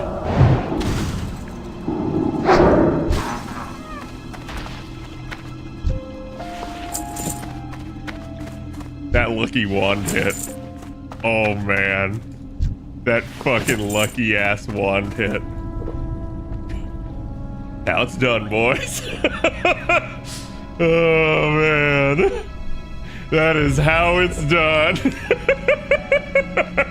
They barely even touched me. That was lucky on my end. But you saw, like, what I did, he got out of the polymorph. I knew he was coming out. I just repolyed him. It's like, it's not worth it when I have, like, no mana. Because worst case scenario, I just decide, you know what? I'm going to run and I'm going to come back and I'm going to finish you off. Now, the bigger issue is the same thing with, like, respawns again. I need to get out of here before, like, everything repops. And it looks like not everything has. I don't know how I was able to cast the first one, but not the second. You literally had to move. So somehow you were out of line of sight. I knew the target.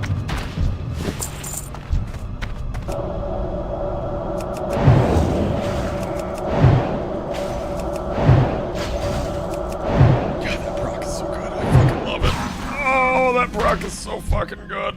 Okay. Now, there's a repop behind us.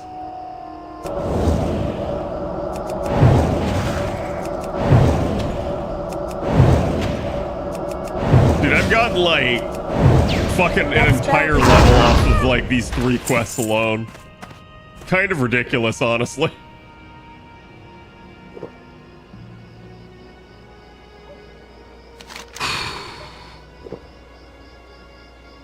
Chest behind them, tempting. No! No! No, I am not going for that chest. That chest will get my ass killed.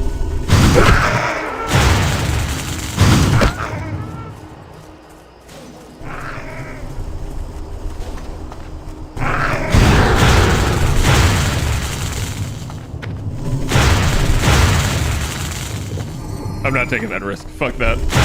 Jesus! Okay, I was gonna say, it's like, how long are they gonna be able to hit me? Holy crap! My break combat. Yeah, I was gonna say, I'm gonna sit down and fucking heal.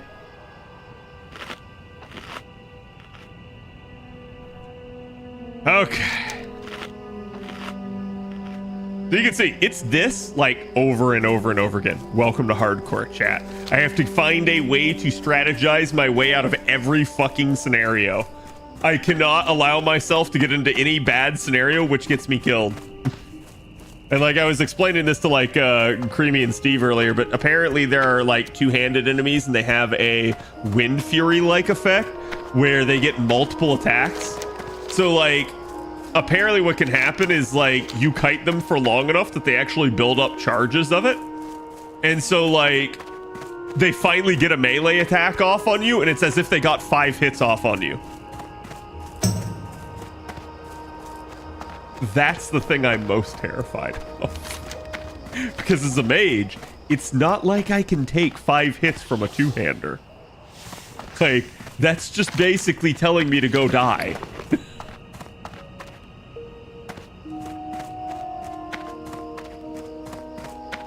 That being said, some of these food buffs really come in handy. I need to be very cautious with how I use them. Because they're very good on some of the more problematic zones.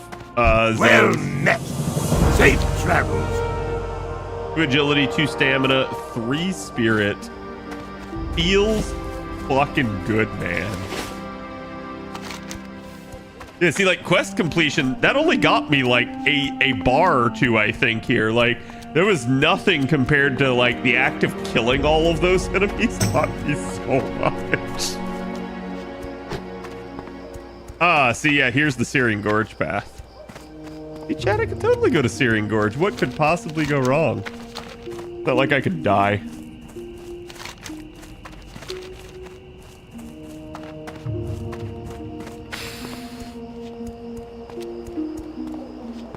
I think the biggest thing I'm worried about is that, like, Loch Modan here is not going to have enough experience. And that's why I was asking about, like, Aberdeen. Because, or Aberdeen, however you say it. Because, like, this is kind of a problem. Like, it's difficult to stay ahead. Because there are certain quests that are very dangerous, like these elite quests, that you're supposed to do them in a group. And, like, I don't want to fucking do them. Like, I'm going to be real with you. I don't want to fucking do them. I feel like it is just asking to get killed.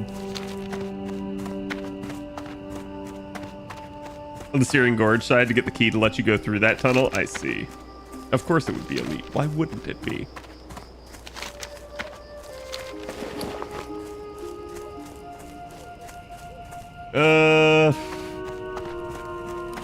See, there's mail. My auction expired for that, so I'll just sell it. My auction expired for a 8-slot bag. Okay, I will just sell that too. It's really weird. Welcome. It feels like the auction house doesn't sell things that should actually sell. So I've started to like taking to just basically like vendoring shit. Like even like a BOE green. Like I'm just like, nope, I'm just gonna fucking vendor it. It's got no value. People are not going to pay travels. for it. Because I think a lot of it is too like people are dead. And when they die, you know, they lose that character, they lose any money that character had, and they just nope. That being said, when I was playing before stream chat, I got passed by somebody in Netherwind shoulders.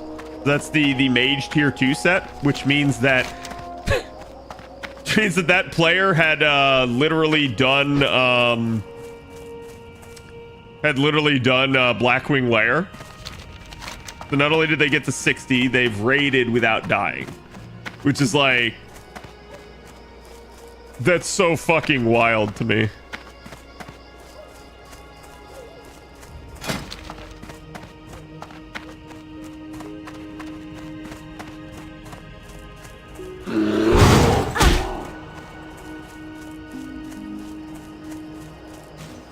I could ask him for that, but it's probably not worth it. We're gonna run our way over here, go to Magmar. Totally not to be confused with Magnar Lutzvane.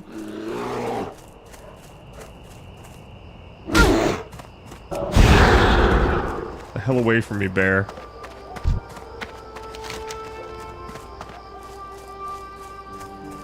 Hardcore raiding is mind-blowing to me. I mean, like,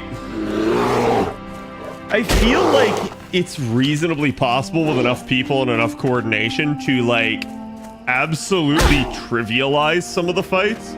Because apparently from what I've heard, things like the Onyxia buff, like people will log in, like they'll find out you're going to pop it. They'll log in, they'll get the buff. It's like a 2-hour duration. They'll use that. They'll get another buff. They'll get another buff. They'll get another buff. And they'll like hyper stack these buffs. And they will just go and like slaughter shit with it. So that like, it's just a total non-fucking issue. But like, yeah, that's still just like, I'm sure even then, the raids are not a pushover, right? like it sounds interesting to me, but it also sounds super like anxiety causing, especially with like how long it takes me to level. I cannot imagine doing that sort of shit constantly. So, like maybe this is a learned thing where like the more you level up in hardcore, the easier it gets. The more you learn like where to go and what to do and what to avoid. But I still think that sounds psychopathic. There you go. There goes another one. Another one bites the dusto.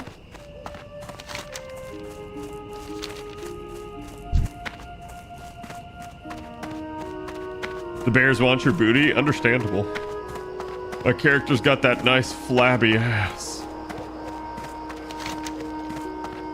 It's just flapping in the wind.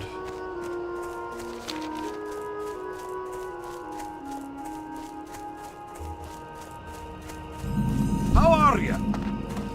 Great to meet you. Be good. Keep your feet on the ground. Keep your feet on the ground. Here there. Hey Watch your back. Watch your back. You got my attention. You got my attention. I can't like not do this chat. I'm sorry. Watch your Anytime back. I hear anyone speaking in a Scottish voice, I have to.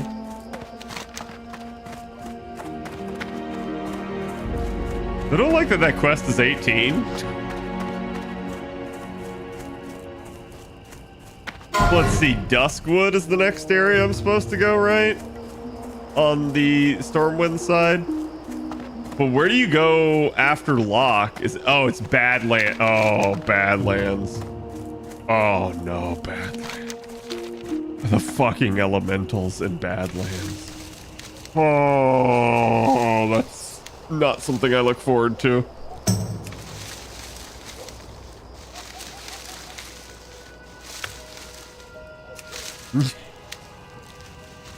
Gotta love it. I'm barely able to loot Briarthorn, so I have to like sit here 3 attempts in a row trying to like loot it.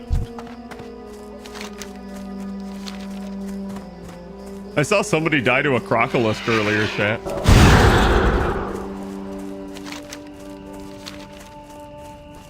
Red Ridge, then Duskwood. The only thing I dislike about this is like I can't fucking see any of this. Wait, how do I get over there? Okay, it is through here.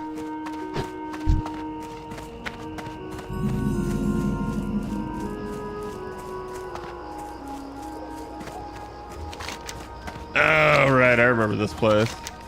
I think. So, for reference, chat, I have leveled Alliance before. But, like, I think it was kind of only up to these zones. And I only did it on, like, 2 to 3 characters.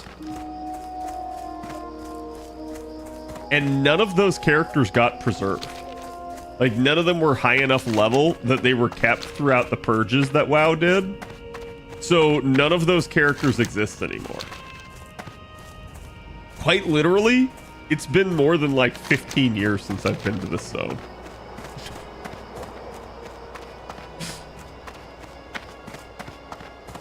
There's an area north of Lock, isn't there? Good day to you. I don't know. I can't seem Safe to travels. go to it if that's the case. Because, like, okay, wetlands. That's what it is. It's wetlands. Yeah, okay. And that's where you're able to take the thing. Yeah, you're right. You're right. I was You got looking, my I was like, my map attention. doesn't show anything. Safe travels.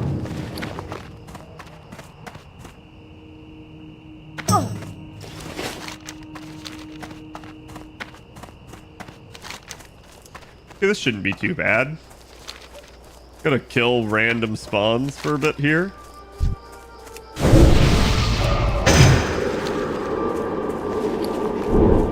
Be easy.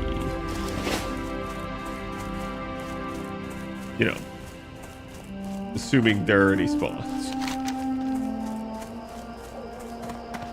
I was gonna say, I thought Badlands was like a level like 30-ish zone, so that makes more sense if Wetlands is next.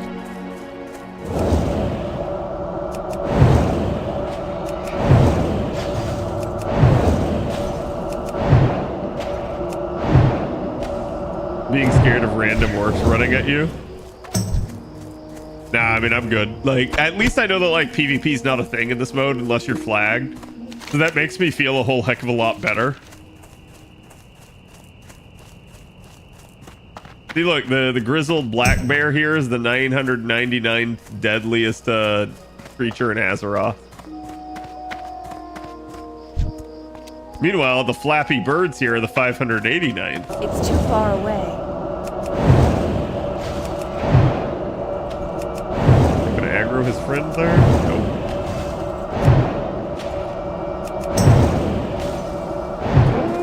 How much killing I probably need to... Oh, whoa, whoa, whoa. Okay, so this is a rare spawn. He's actually 2 levels lower than me. And he's just an animal, so he probably doesn't have any special attack. But it should be okay, so we're gonna go ahead and try to take him out. Especially because I know I can flee behind myself.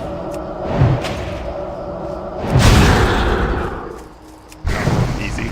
Yeah, that's actually the easiest rare spawn I've had. Of course, he dropped nothing of value.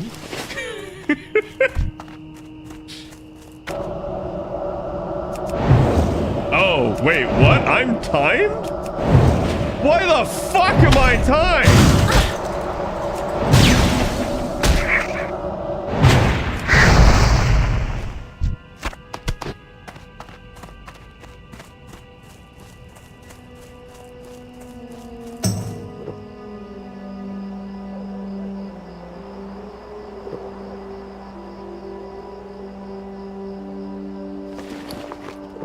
I didn't think WoW had timed quests.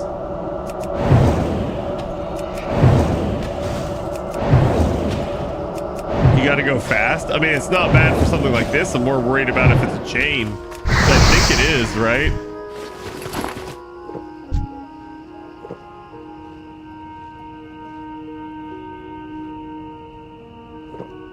Especially because, like, with mage, I'm mana intense, so I have to sit down and fucking drink all the time. Like, this is plenty of time for this quest, but, like, damn, right? Like,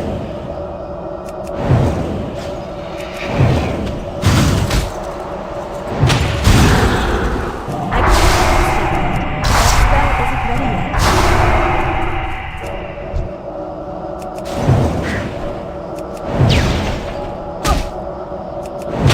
yeah, arcane explosion's not worth it with 2 enemies.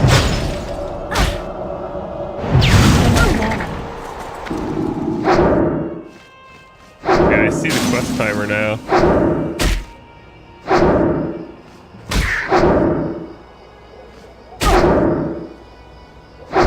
I think I'm gonna let it go until he fucking dies, because I need the freaking levels off of this. Oh my god, you also have to, like, run back and turn it in. So bad, dude. There were a few I know I saw some in TBC. Yeah, it's just like, it's been so long, and it's not a thing as far as I can tell in, like, retail. So it's like, I don't know. I'm just sitting there thinking, I was like, wow, I just do not remember this. So I can probably run up here, but can I actually get in the thing? Can I Skyrim this? Definitely not worth it if I'm low on time.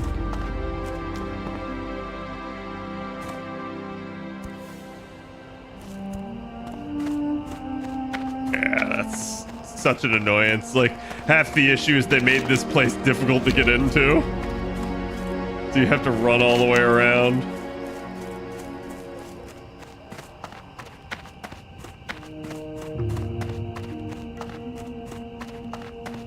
So I think what I'll do is I'll turn this in, but I'm not going to accept whatever the next quest is. Because this is the type of thing where it's like, it'll be easier when I'm higher level than whatever the fuck it is. Because then I'll be able to just, like, come back and easily yeet stuff. Hey there.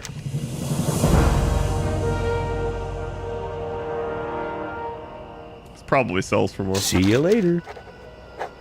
Elder Mountain Boars within 12 minutes. None of that is worth my See you time around. right now, so... You can shove it, Daryl.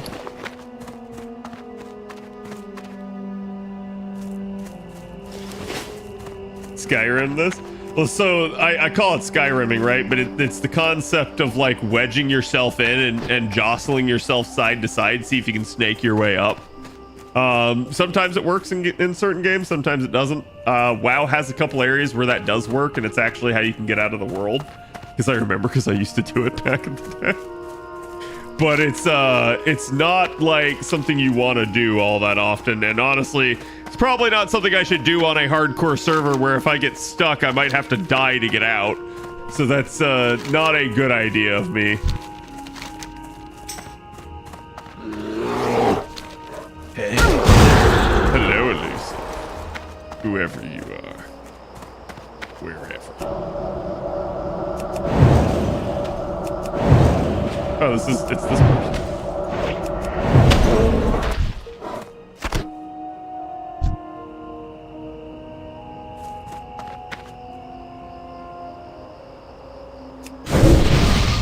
Yes, you may have intellect.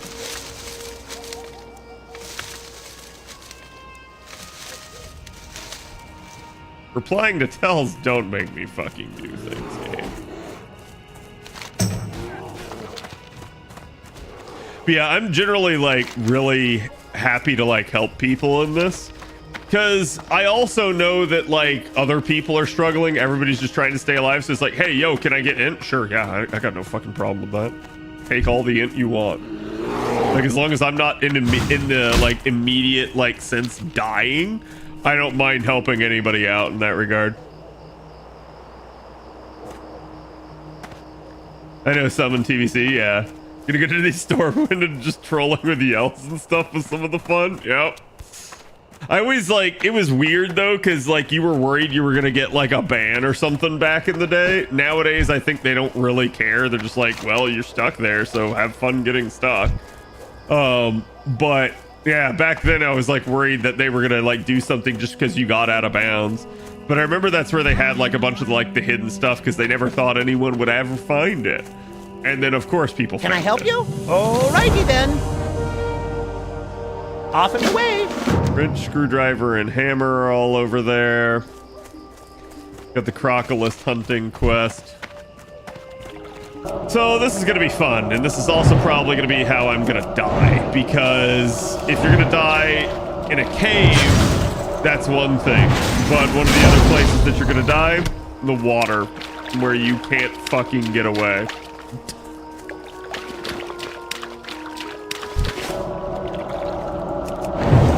And as you can see, El Crocodilo is kind of fast even while they're slowed.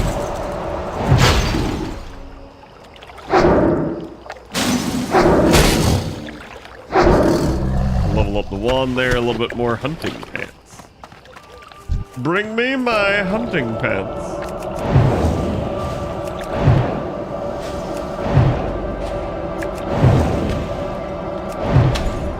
Does it actually help them at all? So intellect helps you level your weapon skills faster. So it's why, like, as a mage, you never have any trouble leveling weapon skills, which is ironic because you don't want to use your weapons really other than like wands at all, right? But yeah, so it's like sometimes you'll see other like martial classes like ask you for intellect, and that's usually why they want it. It's just like, hey, yo, can I get it so I can level my swords higher, my axes higher, something like that. Like, he was a level 19 and he was taking on like something that was probably like level 13 to 15. So it's highly likely that he's like trying to just level them on like low level enemies that he knows he can reasonably kill no matter what.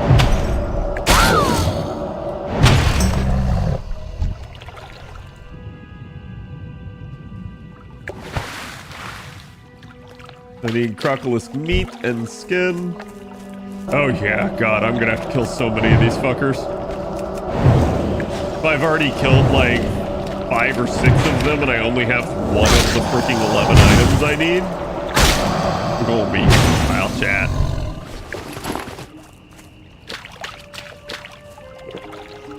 Really? Wow, never knew this the whole time. Is that classic only, or did that continue till weapon skills weren't a thing? That probably continued until weapon skills weren't a thing. Which I don't know when they removed them, to be fair. Like, ooh, Mage Royal. Come here, where are you? Mage Royal is how I make mana potions, so I really want it.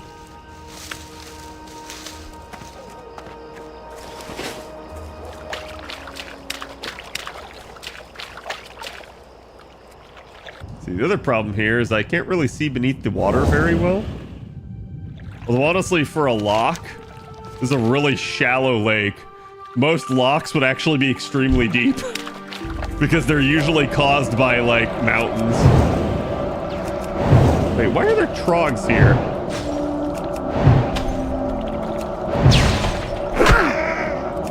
Chat, it's a bone snapper. This... I didn't have to go in that fucking cave.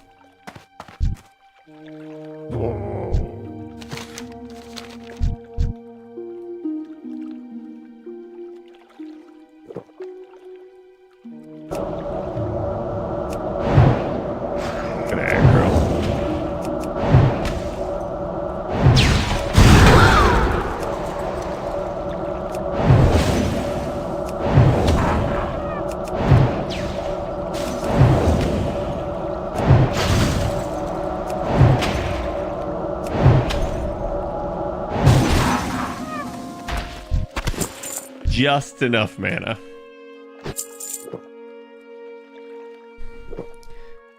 I want to say weapon skills are removed either with Catter or Mr. Pandaria. I'm only guessing at the moment. Yeah, I don't know either, because like I quit playing before Ice Crown Citadel in Wrath, and literally never came back until like a month ago. So like it's been a thing that they've made a lot of changes over the years, especially like I know Kata made a ton.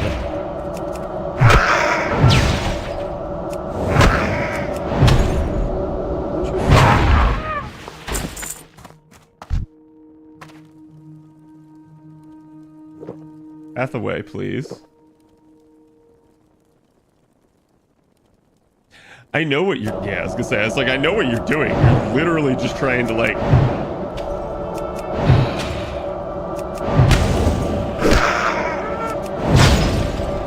I am amazed that did not aggro.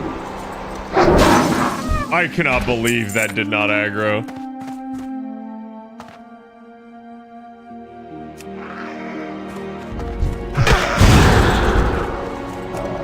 You like how he was like tied to the chest there? Oh, bro, if you take my fucking chest. If you take my fucking chest. I was gonna say. After I gave you in.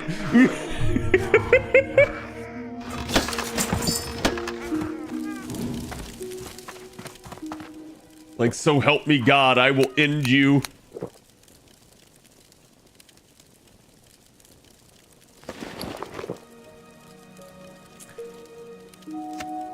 That's worth like nothing. Oh, human paladin level 44. Ah!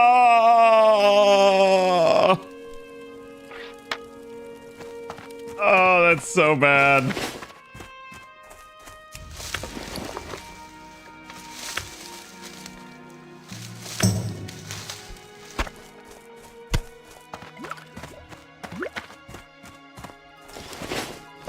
What are those? Oh, those are better than what I'm wearing. Sweet. I don't know how I didn't aggro that. I have no idea how I didn't aggro that. Yeah, this is the one, like, type of place where, like, being a rogue just really helps. Is, like, just being able to stealth by a bunch of enemies can be really nice. That being said, you can get detected, and it's not gonna help you kill the enemies, like, once you have to actually come out of the stealth.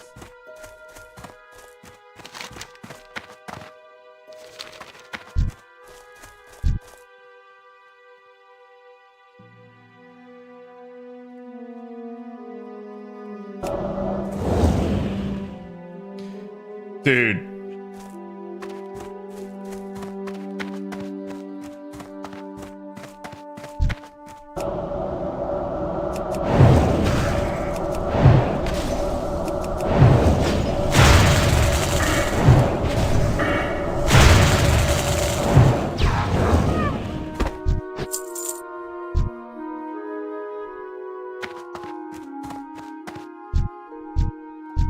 It is in the middle of that, like, triple group there.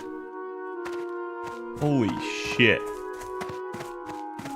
Some of these quests are just assholes.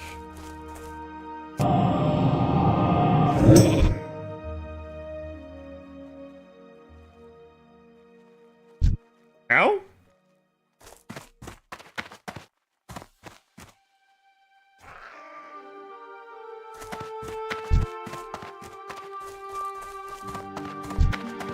He's gonna aggro. I'm just pulling way the fuck back here. I'm out of range.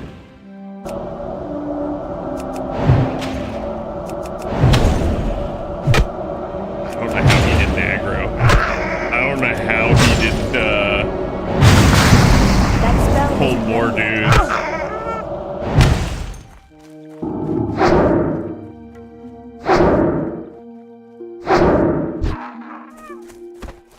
Okay, one's up to 60. Yeah, it's pretty much as high as my staff now, so. Trying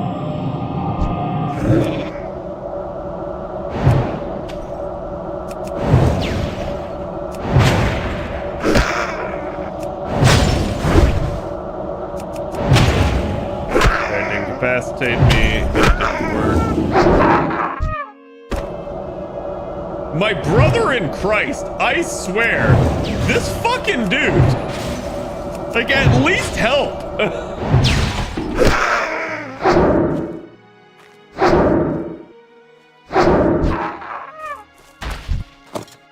I swear, it's like he's just waiting for me to do all the fucking work.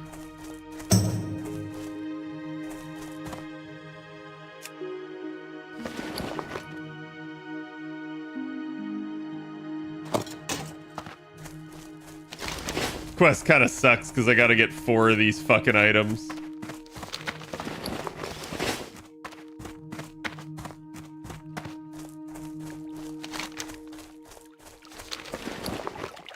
Oh, I can't have both at the same time.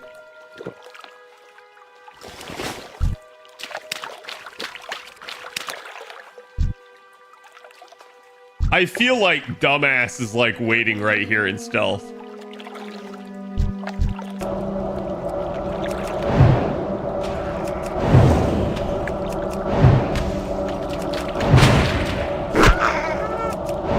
Still recharging.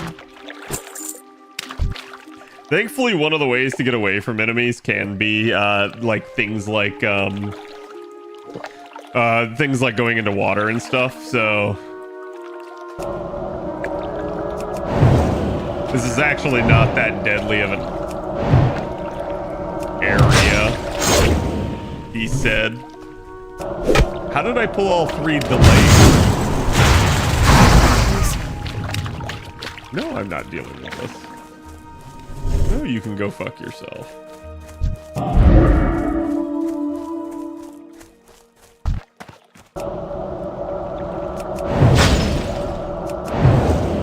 That's evading.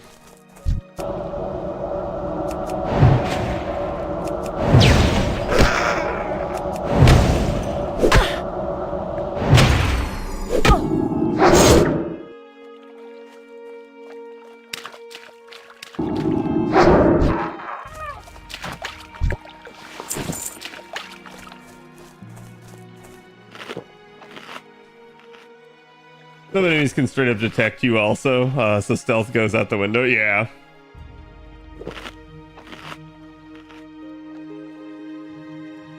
It's a thing. Like, stealth can be both a blessing and a curse in that regard.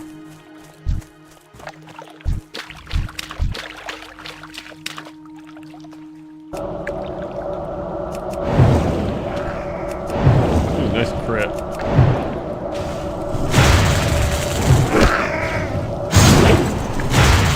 It's too far away. I can't pass that yet. Dude! You have got to be kidding me! No!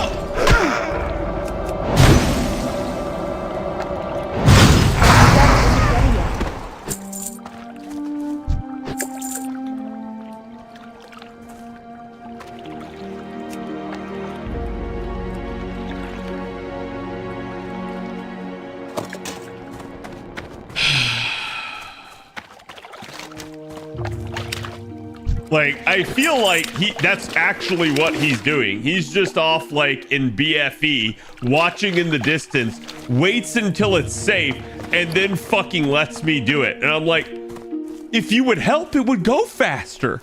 We wouldn't have this issue.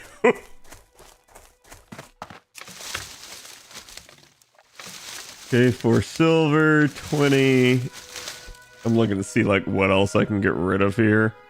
Because I'm full and I think the nearest vendor is like up here.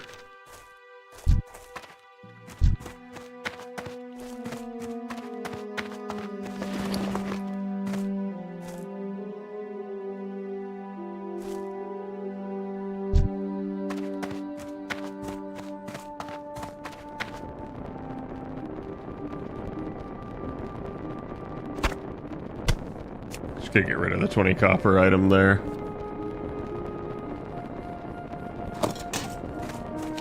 What I will do is I will just go ahead and run up since I need to grab this other quest up here.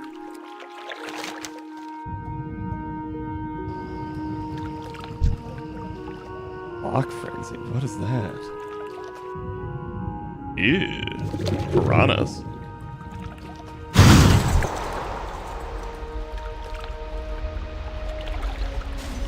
I like how it attacks me and freezes itself.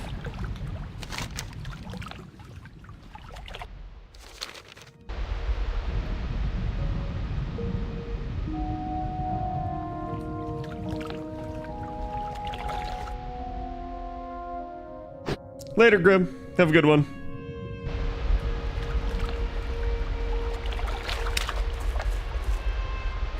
Okay.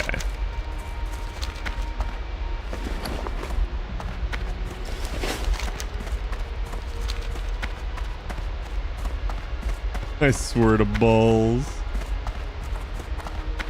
What's on your mind? How are ya?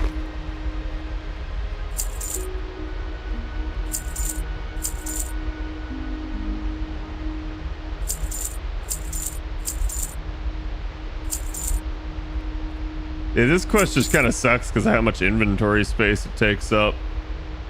I need to also just like go back and deposit some of these like recipes. Shadow Gem.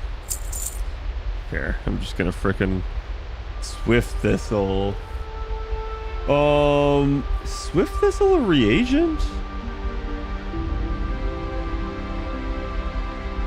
Feel like it is. I just don't remember what it's used in.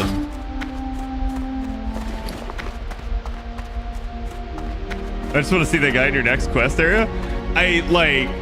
It's actually kind of maddening to see somebody like so fucking unhelpful. How are you? Off with you. Like, that's not the norm, I can tell you that. Normally it's the other way around. Where like when you help someone, somebody does like occasionally help pitch in with an enemy and stuff. Which again, I've had numerous times where like I've grouped up with somebody, but that's like a quest where it's like there's no real benefit to grouping up. Oh, there goes another one. Apparently warlocks, like, it's just so difficult to play warlocks. That being said, tonight 3 warriors have died, which is the second worst class, so it looks like it's not Warriors Day here. Wait, huh? Wait, huh?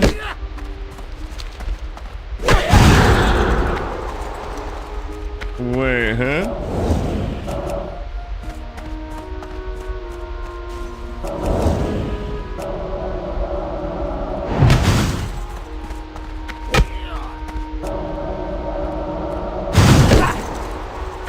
Yeah, come on. I'm gonna keep kiting you.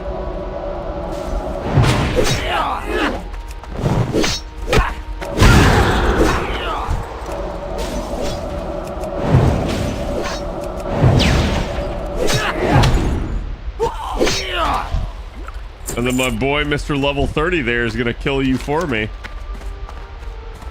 Suspicious barrel.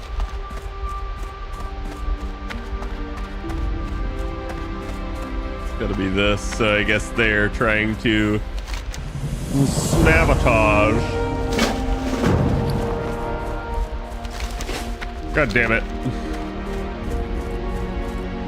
Oh, that was just enough. I didn't want to, like, I kind of didn't want to do this quest, but I may as well, like, while I'm right here, since I had to, like, go vendor shit anyways. For Thistle Tea for rogues, I think in speed pots too. Yeah, that's what I'm remembering is like swiftness potions or something is what it's used in. A little bit, like, I wish you could like see, like, unlearn stuff so that you had an idea of like when you were gonna learn them. It's maybe my only complaint with the entire like base WoW crafting system. Like, I know people get upset that it gets like spammy when you have to like level off of greens and stuff, but I'm like, watch your back. I don't think it's that crazy.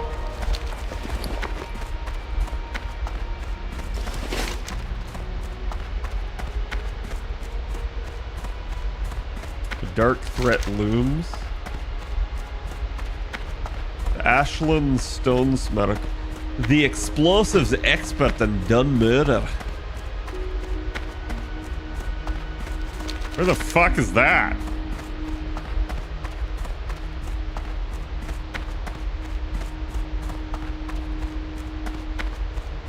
Okay, all the way up there. So they want me to go. So that's basically a quest that's like sending me to the wetlands at that point, which is nice. And then the Arathi Highlands. Oh my god. Oh, it's so fucking nostalgic.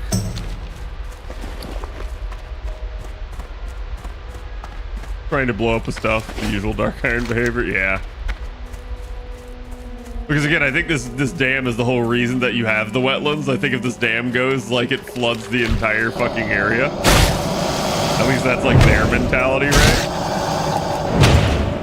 Crocodile, crocodile.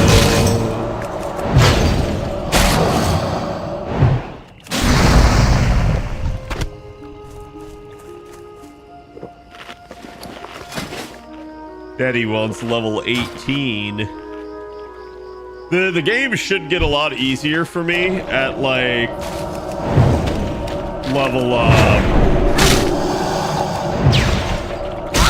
20, because like I think at 20 I get blink and I get teleport. So like I'll be able to like more quickly teleport to a like a capital and not have to worry too much about it. That does mean though I probably need to go like get on the freaking thing though to get to the Night Elf capital. It's just the real problem with the Night Elf capital is like there's no fucking reason to ever go over there. Like there's quite literally nothing there. The Night Elves kind of got screwed with their starting point in WoW. Oh, Carmilla reached 60.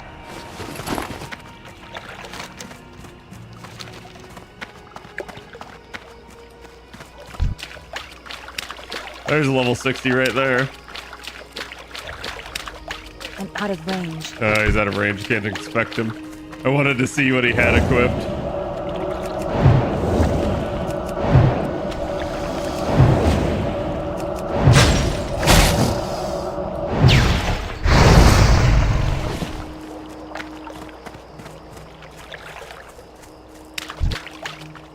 Why is he... Oh, he's skinning. I was gonna say, I was like, why is he killing that?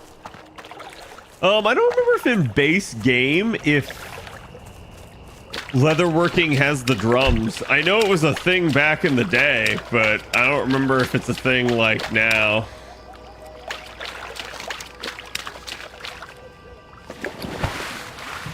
I'm gonna go try to group at the level 60 if I can. I don't know if that'll impact my experience, but level 60 is gonna kill shit really fucking fast. I need to get closer.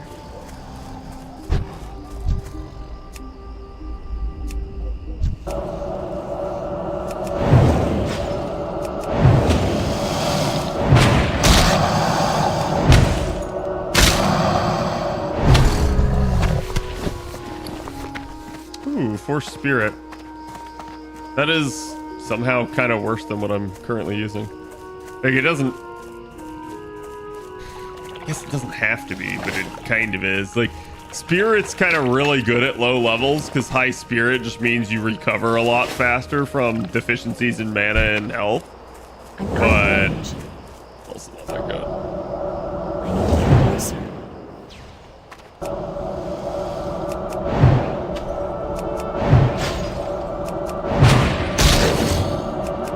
I get this guy is kidding. I don't get why this guy is like declining the group invite. Like, okay, and now we're just gonna split the difference. Causes both of us to run around more. Meanwhile, you could just skin literally every fucking thing.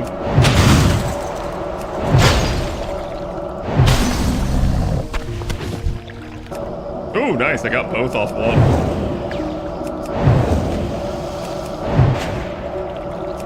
The only thing I hate about Frost is very low damage.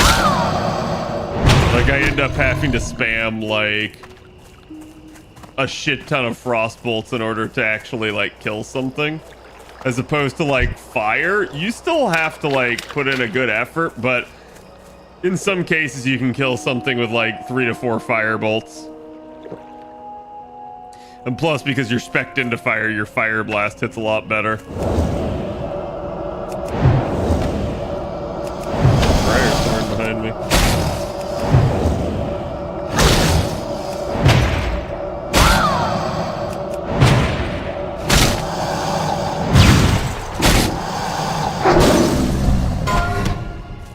Level 25, Dwarven Hunter. Drums were TBC, that's what I thought. Minimap button? Wait, why is it button twice? For organizing the stuff around your minimap? Oh, I got you. Yeah, like I basically just dragged them all out. But yeah, I probably should. Like I said, the big thing I need to find is I need to find something that handles my, okay, so that explains the Swift Thistle. I need to find something that handles my, my cast bar better. It's too far away.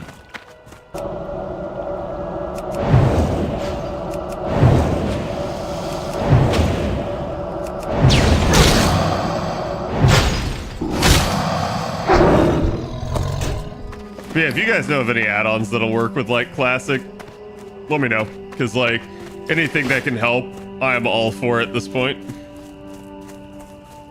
I've always loved that WoW kind of just embraced add-ons where like a lot of other developers like frown upon them.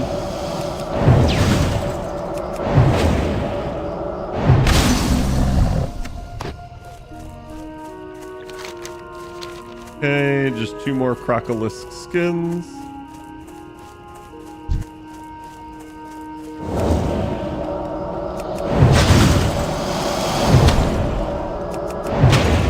Nice crit. Things will get a little bit better when I get Ice Lance. Because usually when you get Ice Lance, you get the ability to exploit frozen enemies like that. And that allows me to like wombo combo them.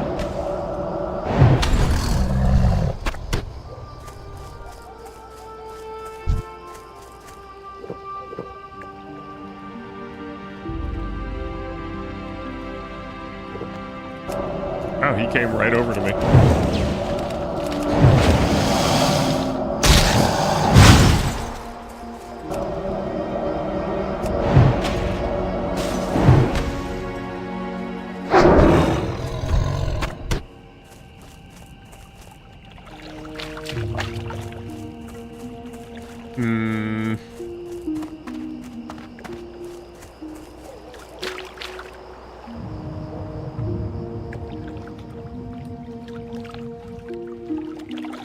Dude, this man killed all the fucking crocodiles.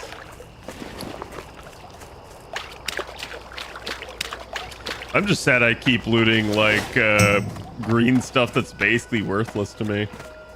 Like, this is the first time I've gotten an actual, like, green item that's been decently good for me, besides the offhand. That wasn't from a quest, and, like, it's not even an upgrade.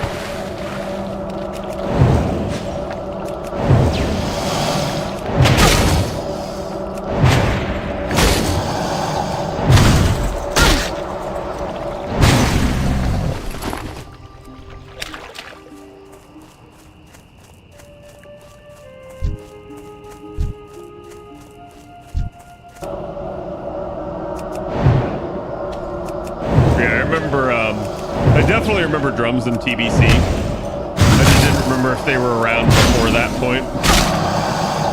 Like, my story with drums that I can remember is a bunch of people in our guild having to go leather workers so that we could burn Brutalis fast enough because none of us had gear yet. And again, we were like a world progression guild, so like it was just hilarious because you'd basically see them like calling for the freaking ooh, instant stamina. That's actually not bad. Unfortunately, it's just worse than what I have, basically.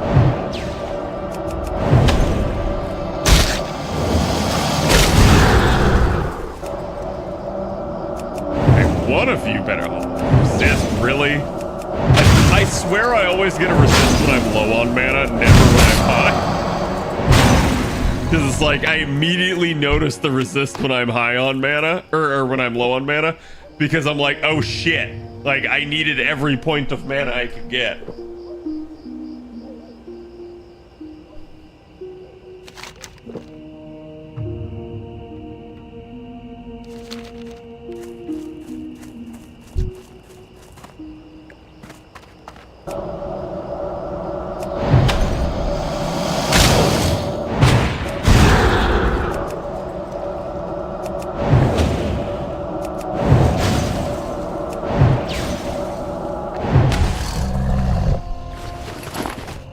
Yeah, I can still remember them being like drums and like everybody like just pulling it out. It's like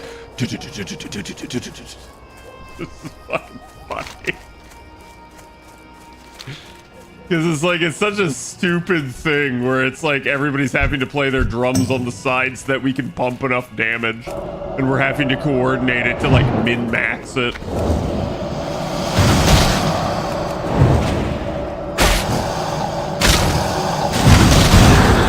Good add-on that shows what the enemy uses. Yeah, I feel like I heard about that one in one of the hardcore videos I was watching.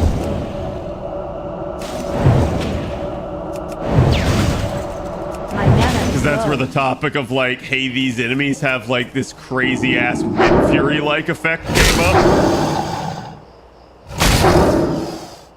I can't cast that yet. That spell isn't ready yet. Oh my god, dude, please. Game. Give me one more fucking drop. Oh, wait, do I not need it? Oh, I got it. Okay. I don't know when I got it, but I didn't notice, I guess.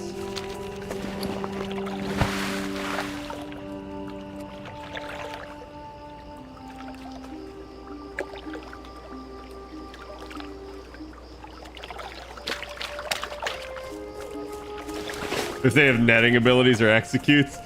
The netting is the real danger. Like, executes, I should never be getting that fucking low. If I am, I'm already, like, I deserve the fucking death, right? But netting? Oh, netting, incapacitates, stuns, like, all of those are super dangerous in the wrong set of circumstances. Pleased to meet you. Be seeing You're you. gonna have another quest for Mary. Really thought he was going to. Oh, hey, thanks for the leather gloves, asshole. I'm definitely gonna get 18 off of this, which is nice. At that point, you know what? I should have freaking bound myself in Ironforge instead of Stormwind. I mean, I can always go get on the tram, but it does take me some time. Alternately, I think there's a mage trainer over here. I may be wrong.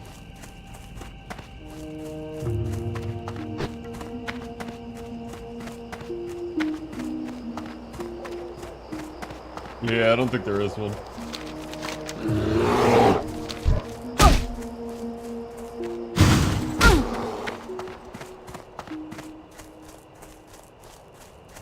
Weird one is the next hunting quest. The dude wants me to kill like boars, and I'm like, I've only seen like a handful of boars on this side of the lock. Or maybe it was like somebody else was doing the quest and thinned them out, but like, I feel like that one's gonna be a little bit on the annoying side. That freeze is pretty nice. Oh yeah, like, wait until I get Blizzard. I get Blizzard, and Blizzard, like, each individual droplet of the spell can proc freeze. You get to the point where, like, enemies can't move. Like they just get chain locked into your fucking Blizzard, and it's fucking hilarious. It's really good at just, like, being able to lock down entire packs. Great to meet and that's you. where, like, farming as Off an with you. AoE can be a thing. Safe travels. Alright, there we go. Now I have a difficult choice to make. Increases the armor and resistances given to you by frost armor and ice armor spells. In addition, Frostbite gives 10% chance to reflect frost spells and effects while active. That sounds nice, but I'm rarely going to face something that actually has that. So it's basically just the armor aspect to it, which is okay, but as a mage, I do not want to get hit. So trying to increase that is not really that big of a thing. He said elemental precision's a thing. Improved Frost Nova is always nice, because you can literally just, like, I think it's like 4 seconds at max. So, like, that's gonna get this down to, like, 20 seconds, 21 seconds or something. Critical strike damage bonus to Frost spells is just solid. And Permafrost is really nice for just slowing people repeatedly. And just keeping them kind of locked down.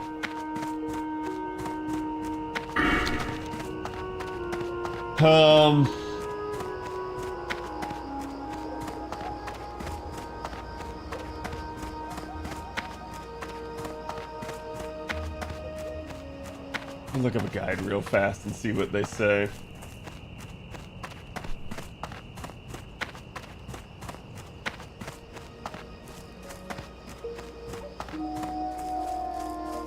They say 13 points in Arcane, 38 in Frost. Yep. They get all the frickin' bread and butter. So they only get 2 out of 3 here in Elemental Precision.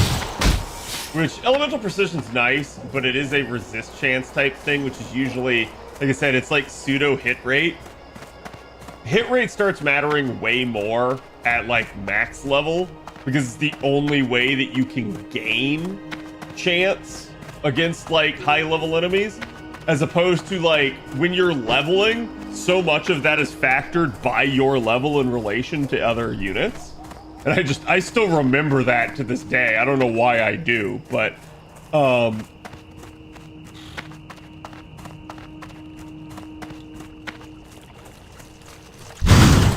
think we're gonna go with Ice Shards, because like the improved Frost Nova is okay, but if I'm having to rely on getting back to another Frost Nova, I'm already in a bad spot. Ice Shards just gonna pump my damage by more, so that's probably the better thing.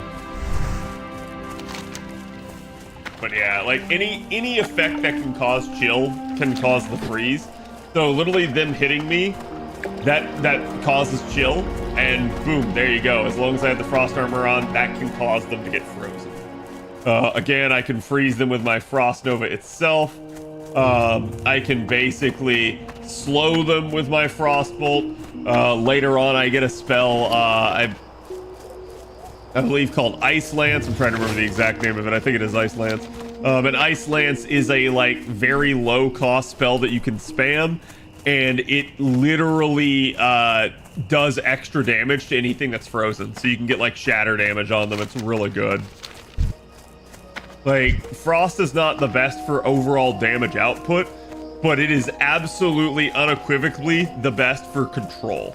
It just utterly allows you to control the battlefield. Reduces the chance that a opponent can resist your arcane spells by 2%.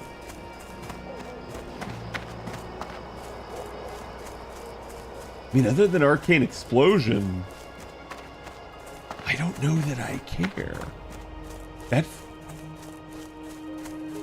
kind of feels like a waste, but avoid interruption causing damage. Okay, that's also a waste. Yeah, it's the reason why is you get Arcane Subtlety. Reduces the target's resistance to all your spells by 5 and reduces their threat caused by your arcane spells by 20%. So it's really just the target's resistance to all your spells is what you're after here. You get 3 more points in this because it's the least shit, because you're not going to be using arcane missiles. And then that allows you to go into like clear casting here.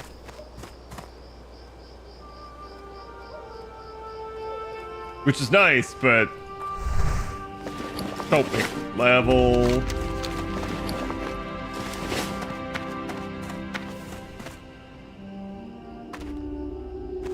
What's on your mind? What's on your See you mind? soon. Progress report to Prospector Stormpike.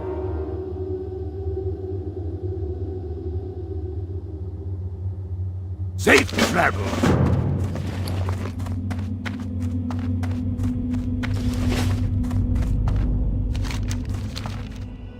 Okay, so that's Chok Sul.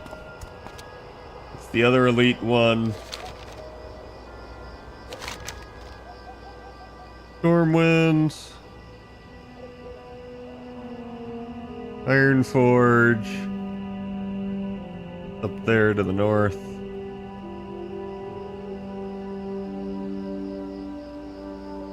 Stormwind. Lakeshire. Yeah, so they are sending me to Lakeshire. Okay. Wait. So I've basically done everything here other than Hunter's Challenge, and like if I don't, and this one right here, and it's like if I don't come back to do these, it's nothing to do. But if I go to Wetlands, I'll have to go back through that area anyways, so it's better to just like fucking teleport over here. Let's go see what fresh new spells I'm gonna get. Oh, I keep forgetting to do my mage quest. I actually have a mage quest to do. What was it?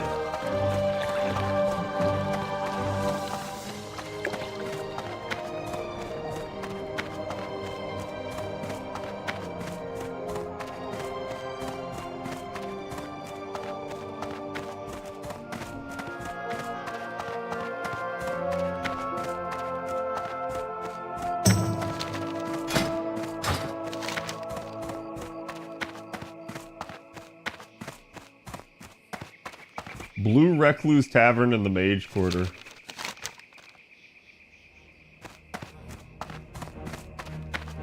Block of Fire. Okay, so it's down over here. Oh man, what? What? Why is there so much death there? That's terrifying to me. That's actually terrifying.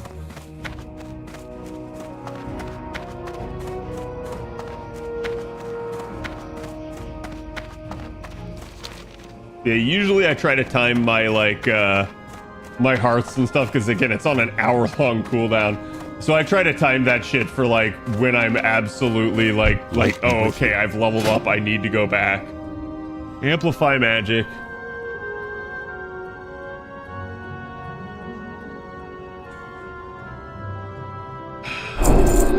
Lesser curse. Fireball.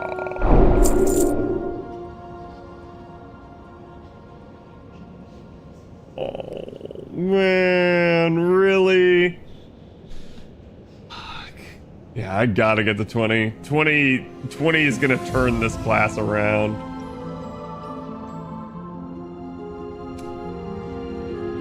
Man. Be careful.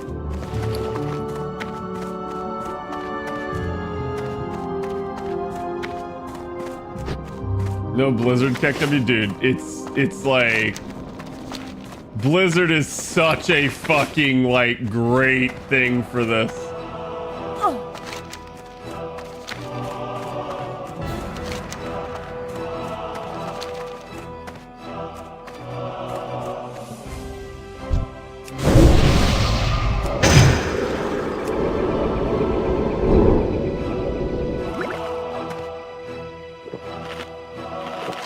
I don't remember what this quest entails. I just don't like how much death there is.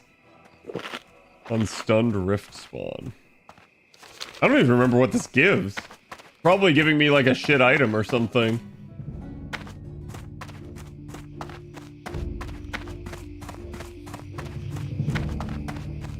Down below? Yeah, okay.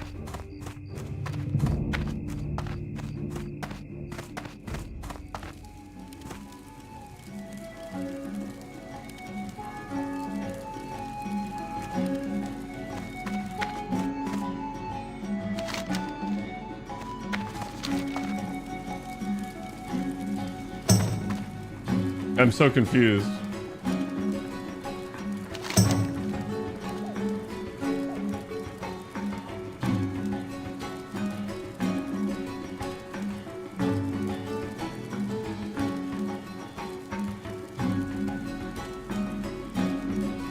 Incantation of manifestation in the tavern. Make the creatures visible.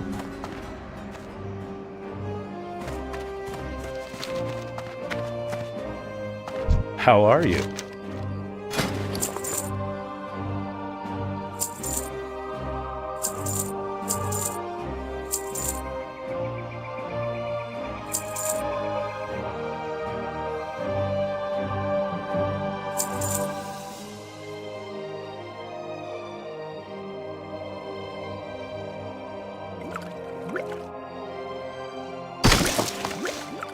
I think you use an item.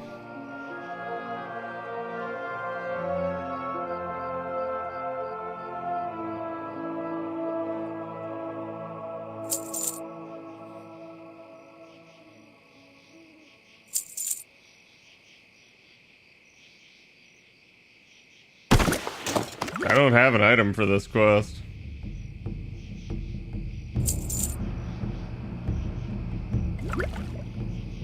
Have a good one.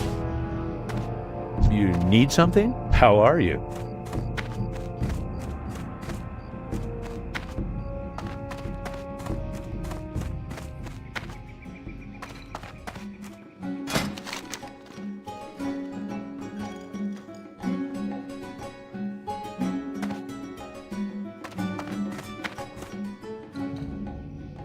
Maybe I needed to like pick something up. Because the lady that gives me this chest has, or this quest has like she's right up top here. I just need to be careful not to run off to my fucking death.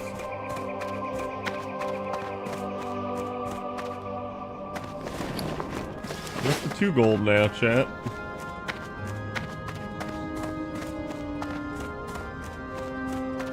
Uh-huh. Uh-huh.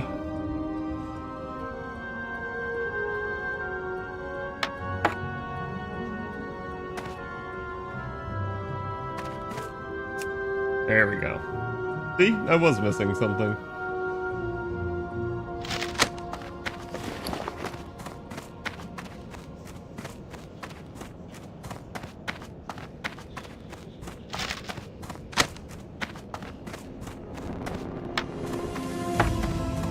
Gonna drag both those onto my bar.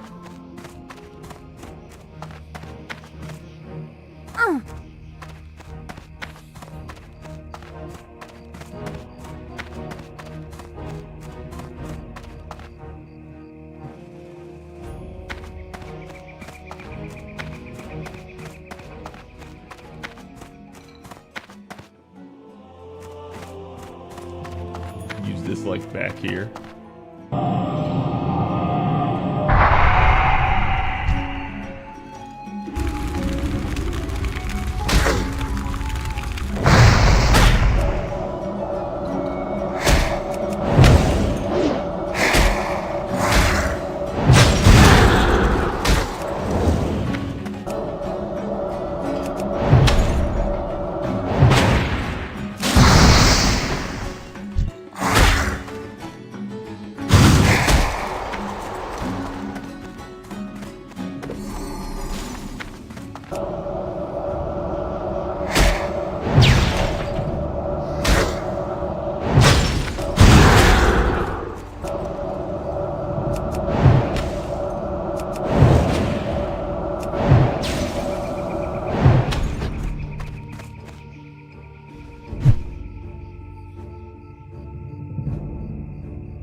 Okay. Should be 1.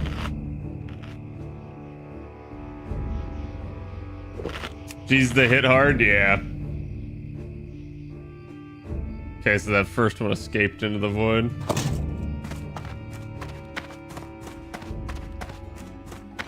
I see why people die here, though. Like...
Gotta do that like 1 more time. The real problem is, again, like, they just like both bum rush you at the same time. At least I got my potion back.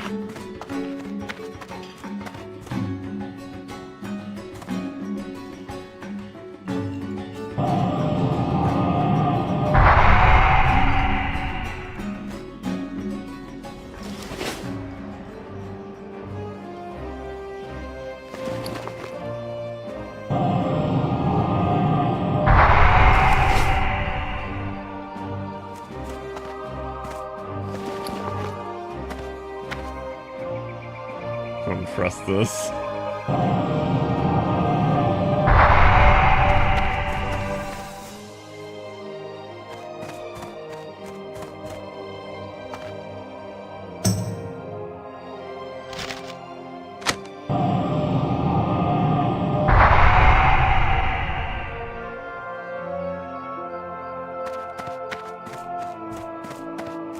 I think the last one's like in the basement here.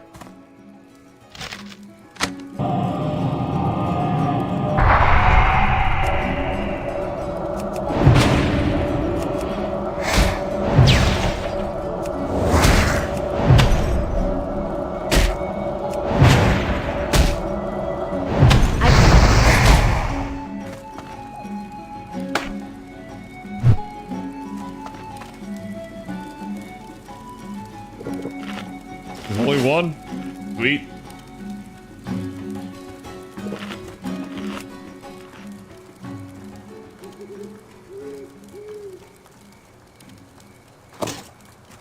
All right, got it done. Yeah, I mean, again, I see why people die. Like, I think a lot of like deaths in hardcore are usually just due to people not taking care and like not having like good fucking consumables. And so they walk into a situation, they go like, oh, this will be easy. And then they get overwhelmed very quickly and go like, oh. By the way, I'd like to point out, if you see my quest marker says it's down. So where you're teleporting when you teleport into the mage tower is underground. Which is really kind of funny. Because they make it appear like Well you're met. teleporting somewhere up Farewell. into the air. Have a good one. Be careful. 10 linen and 6 charge rift gems. Safe travels. Really? Damn it.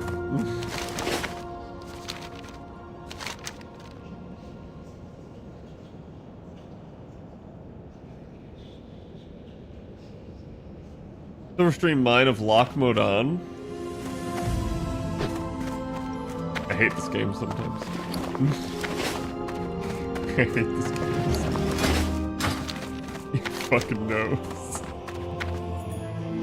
It knows how to piss me off. Ah!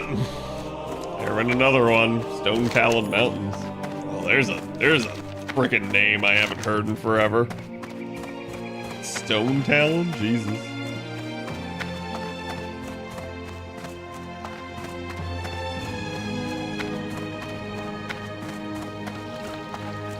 Okay though, chat. Me gonna end it here, because this is a good kind of stopping point. I'm just gonna go run around and turn in these last 2 quests, and then I'm gonna call it a night myself. Let's see who's on. Looks like just Fino, so I'm gonna send you guys over his way. I hope you guys enjoyed tonight. I had an extra long FGO stream, grind sesh. And like I said, tomorrow's stream, just stay tuned to Discord if you guys are around. We may do a stream, we may do a watch party. It just depends on like who all's available and like what I'm feeling like doing. But it'll probably be a pretty chill day. But yeah, as always, thank you guys for all the support. Don't forget, check me out on YouTube, Twitch, Twitter. Get on the Discord. We're always happy to have you guys. And again, thank you. We'll give Fino my love and have a good evening and a happy Thanksgiving. What can I do for you? Later, guys.